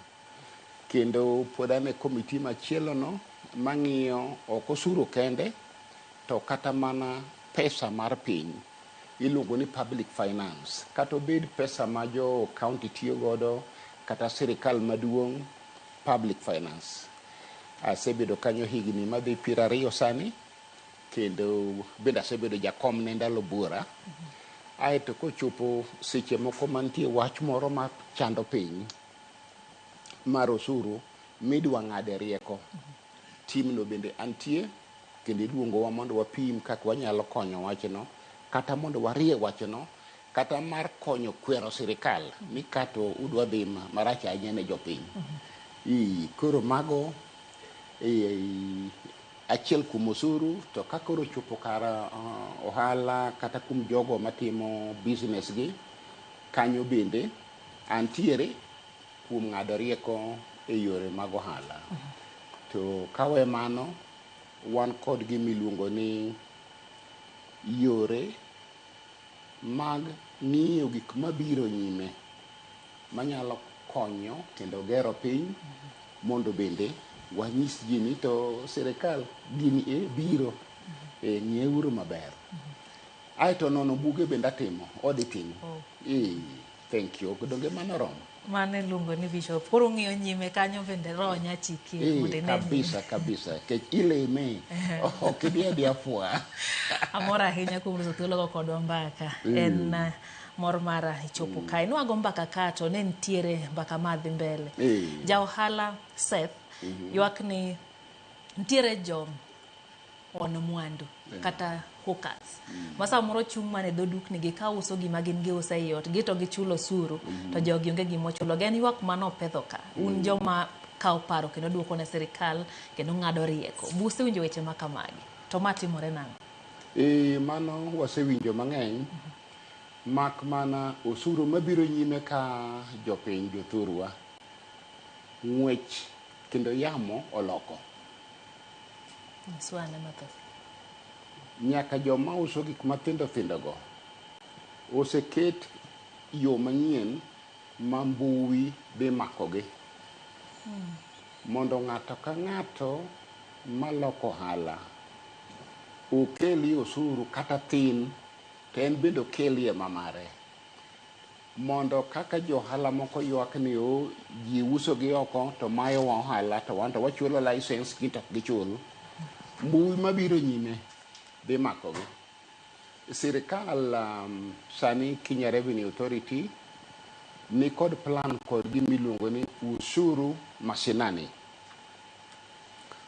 Usuru mashinani dhi kelo agents kata jochung' ne konyo johelni mathindo maloko ohala kuonde matindo e corners mopogore mondo gichul gimiluongo ni usuru mamargi, usuru mashinani. Koro gino biro jomadwa. Obiro karang'o? Samoro June kae no nyalo bidi poko biro. Koro ka penjo. Ene wang' yo. Iwe an mami thuolo. Ene wang' yo. Na koro ichache matin. Koro an matai. Nyakorom Gajwang' iwinjo kanyo mane en paro mogol gi Bishop Erastus wacho ni nitiere ushuru mashinani mantiere. Wadhi e kaunti ya Migori awinje ni to jopiny wacho ang'o kotende kod chudo mag osuru. Be ging'eyo to be gichulo osuru. Wadhi e kaunti ya Migori. Inga iluongo ni Kaliso Molonduru. An ja ohala matimo businesses matindo kendo awuok e county ma Migori, sub county ma Suna West. An kaka Kalisa mor kod gima sirikal ogolo sani kendo wacho ni ji duto ma yuto gi nok mayudo pesa ma 30,000 kadok piny ogol negi usuru. Ma tadiera okelo fuong'ruok ne jok mane nigi pek ma samoro yudo pesa mathin to pod ikawo usuru kuome kendo koro gin gi fuong'ruok maduong'. To gima akwayo kendo sirikal ni mondo mi otere nyaka piny nikech nitiere jo ohala moko ma bende nwang'o pes matindo to pod ing'ado osuru. Koro nwakwayo jo sirikal mondo mi gi consider ging'i kendo jo ohala ma bende nwang'o pes matindo to pod nwang'o osuru. Kasto ne akwayo kendo sirikende wa kata mag county government bende mondo mi o consider kata nitiere tije mimiyo rawere kata youths kata mine tinwang' ka pod ing'ado gi usuru to yuto gi bende chuok. Koro nakwayo ni kaka gino chakore gi sirikal mamalo ni gini oridre arida nyaka county government to wa consider kata mana jok matimo businesses matindo. Aswayo kaka youths, nitiere youths minwang' ka timo endini gi moko, moro nwang'o tenda ne moro, to kendo ei tenda ni onwang'o profit monwang'o is less than 30,000. But ei profit no kendo ichaki ng'ade usuru. Koro nwakwayo ni sirikal kata the parastatals any jok moko tema chiwo tenders mondo mi o consider youths and women and people living with a disability mondo mi gin bende wagole usuru ni mondo ginwang'e fuong'ruok. Usuru machulo en ni ka nwang'o tich to nitiere gimwacho watu timo return mar monthly. Tinwang' ka samoro return mar dwe ka dwe ni aduoko mar osuru dwe ka dwe samoro dwe no onge gimiyudo. So onego ging'e ni to nitiere jo ohala moko ma samoro inwang' ka higa mangima onge tich moyudo. To samoro tich moyudo ni onwang'o pesa matin. Koro onego gigol ma mondo mi at least gin bende ginwang' fuong'ruok kaka sirikal osewacho ni. Kwa bire kata licenses ma ji ng'ado kata ma ji chulo. Onego the county government ong'e ni to ng'ani en onwang'o ohande ni kelo pesa di tang'o moyudo ka. Kose nyanwang' ka ng'ato nigi kibanda moro mana mar alot. To kibanda ni idwa no gole pesa mang'eny moloyo yuto monwang'o. Koro onego bed ni osuru gi kwang'iyo kata mag license gi te. To wang'e ni to yuto mar ng'ani en adi. Mondo mi wachuli according to rate of income ma jogi nwang'o. Ber mar chulo osuru to wang'eyo ni sirikal nweng'o ne maintain godo jotich mage kendo ma sirikal dongore godo en osuru. To kik wahiny ng'ama ni piny mondo wadong ng'ama ni malo.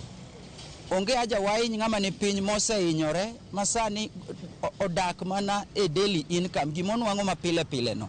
Ene mo wachak wanyodhe mondo mi wa maintain ng'ama ni malo. Onego ng'ama ni piny ni en watem mondo wating'e. To ng'ama ni malo cha bende wane kaka wa maintain. The youth ma Kenya masani gin jomosomo wang'eyo importance mar chulo ushuru nikech seche mwadwaro services kendo wa demand services kata kalure gi gima notimre last year June. Youths ne dwaro government mondo bed more responsible. Gini timore mana ka watemo and we do our part kaka citizen machulo ushuru mondo dongruok otime nade obinwa. Kaka ng'ama tin wan gi kambi. Especially the Martin Okawan Samoro, the least we can do is to have a business, where register business name. Maushuru neo bed penya in terms of registration. That is what most use temo, and that is what I do. Tokanyo ushuru maduong mechulo en VAT kaponi iyudo tich moro. To idwa ni nyaka ichul 16% ma wan kaka vijana samoro inyowa because the cost of doing business is very high. Apart from Mano, there are also other businesses kaka mag rental and stuff like that. But kanyo ntie koro wang'e yudhe ma jowete wa mabondiki mabende nyaka chul gimilungo ni pay. Yeah, but one to sani we do mostly with VAT. Sirikal osetemo mondo digitalize a way ma ichoko go ushuru. Kwanza sani watime through e-teams. Koro it is a digital way. Mabende ki in go opportunity kitimo business to in category sheets ma itimo go gigegi to you are able to even apply for tax relief. I think ni sani kwang'iyo the cost of doing business still very high ne vijana. Iyudo ni mondo kitambi register kambi idhi dwar kanyo idhi dwaro ni many MCA ichul idhi dwar ni imany yagpo ma youth ma certificate ma lawi mondo tim biashara gi sirikal kama kaka kijana mago nitiere to kochopo e choko ushuru midwaro you do it regardless of whether you are a youth or not. So wan kaka vijana wa feel ni gino hinywa nikech the kind of tije ma samoro wanyalo yudo gin tije moko matin ma below 1 million. Koro kichaki gole 16% ichaki inyori compared to ng'ama is able to do big business like 10 million or so. Koro kanyo is one thing my government onengo ng'ia neni to youths gi gin wadwaro ni their business gi go mondo gi provide employment opportunities ne vijana wetegi gi lower no tax no from 16 to kata 10% mondo we also have a wide base mar scaling up the business. For example ginyalo increase corporate taxes, yeah, mondo give me youths relief moro. I think that is it. That is the most important thing. It's going to help more youths mondo business go survive in tight economic situation ma wantiere kaka sani e Kenya ka. Maogeno gande kaunti ma Kisumu jotimo hel ni matindo gi rawere Nyakorom Gajwang' ntiere ng'eyo e wach osuru kaka winjo gin kod ng'eyo ni to osuru owinjo gi chul nang'o. Waduogo ka ir jalony kapok adhi ir jalony sare nang'eni ni wach adhi mi kase ya ir Andrew nikech wadwa wuoye wi gimo wach kanyo.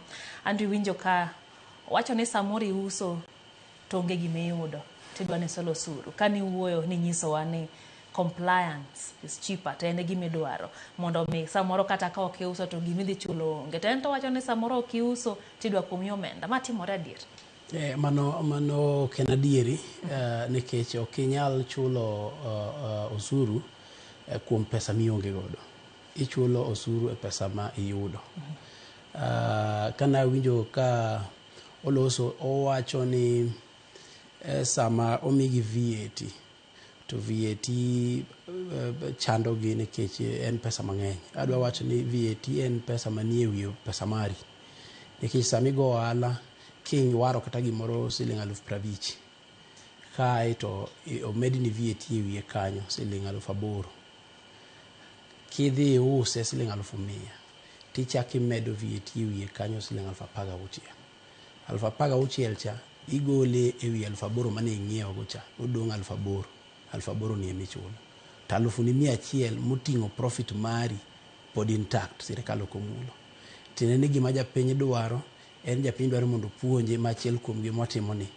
Opuonje mondo ong'e gi kaka onego bed ni otimo biashara mondo ochul tax mowinjore ka en godo. To ka oonge gi ka ok otimo biashara e dwe no, to gima idwaro ni otim en mana file return. Odhi owach ni ok ayudo to file nil. To nitie gima important kanyo monego japiny ong'e. Ni ka ok itimo mano, kok iwacho negi ni nitie kawuono onge gima nie tim e dwe ni, penalty en 10,000. Gidhiwe ni pondo. Mar VAT. Penalty en 10,000 mar VAT. Tiende kiwe mok itimo mano, e giko higa idhi dwar kuomi 120. Koro onego bed ni comply, onego bed ni kogik tarik 20 dwe manyien, tiwacho negi ni an gima natimo. Gitime yo mane gidhi apisi koso nitie yore mag mbui. E yo mag file go return sirikal oseloso mayot kabisa. Kenya Revenue Authority omiyowa platform mayom mitiyo kata simu. Idhi iTax en system kanyo tidhi iyawo iye kanyo tidhi kamoro mi wacho ni file returns. Tineno kama ondike ni nil. I-click mano to kati submit titieko. Gimi yudo onge titieko mano. Koro namba 1 ok idhi charge 10,000 chande. Kaito iwe to chieng' mitimo biashara be idhi mana same place. Tiketo tiwacho ni koro na an 12,000 moro monego amiu ka iti file ti igolo gimoro miluongo ni payment registration number. Kisegolo mano to gi namba ne kanyo mar M-Pesa kata in mana dala kucho. Tindiko M-Pesa no gi namba no tichulo titieka. Koro maonjo bene timo dwe ka dwe. Mano dwe ka dwe for VAT. VAT mano mar VAT. To gi turnover tax chande be dwe ka dwe. Kaito ka in gi jotich pay as you earn mar dwe ka dwe. Koro osara mimiyo gi cha nitie ma sirikal kawo matin kuom gi kanyo. Mano bitimo dwe ka dwe to macha titero tarik 9. Kaito koro ibiro go kwano. Ka giko higa gik to kuri kelo moro miluongo ni income tax mar kambi. Ka ni itimo turnover tax to mano koro kitimo. To ka nok itimo to chuni nyaka kendo koro ichaki kon sirikal e list mar kaka expenses mar rent gik machalo kamago. Kaito mondo modong igo gi 30 tichaki chulgi. Erokamano. Bishop waduogori matin, kijana chane wacho ni dwaro margi en ni obi ogolnegi osuru matindo gi. To kani wuoyo ni wacho ni wadhi donje ushuru mashinani. Ma en gima dhi geto jogo modak e pacho. Diponi osuru mogolne jok mayudo 30,000 kadogo piny. Mana jatend piny wacho ne en pay as you earn kende. To modong to nyaka jichul. Ler moro chal ni onge kanyo. Okay. Chalo kama. Ka ng'ato ja biashara matindo go binafsi onge pogruok. Nikech ka ochopo higa mosiepa wacho tidhi ng'inyi duto tiwacho ni jali onge msara en ohande ni ma oyude gimoro. To pod nyaka mi gimiluongo ni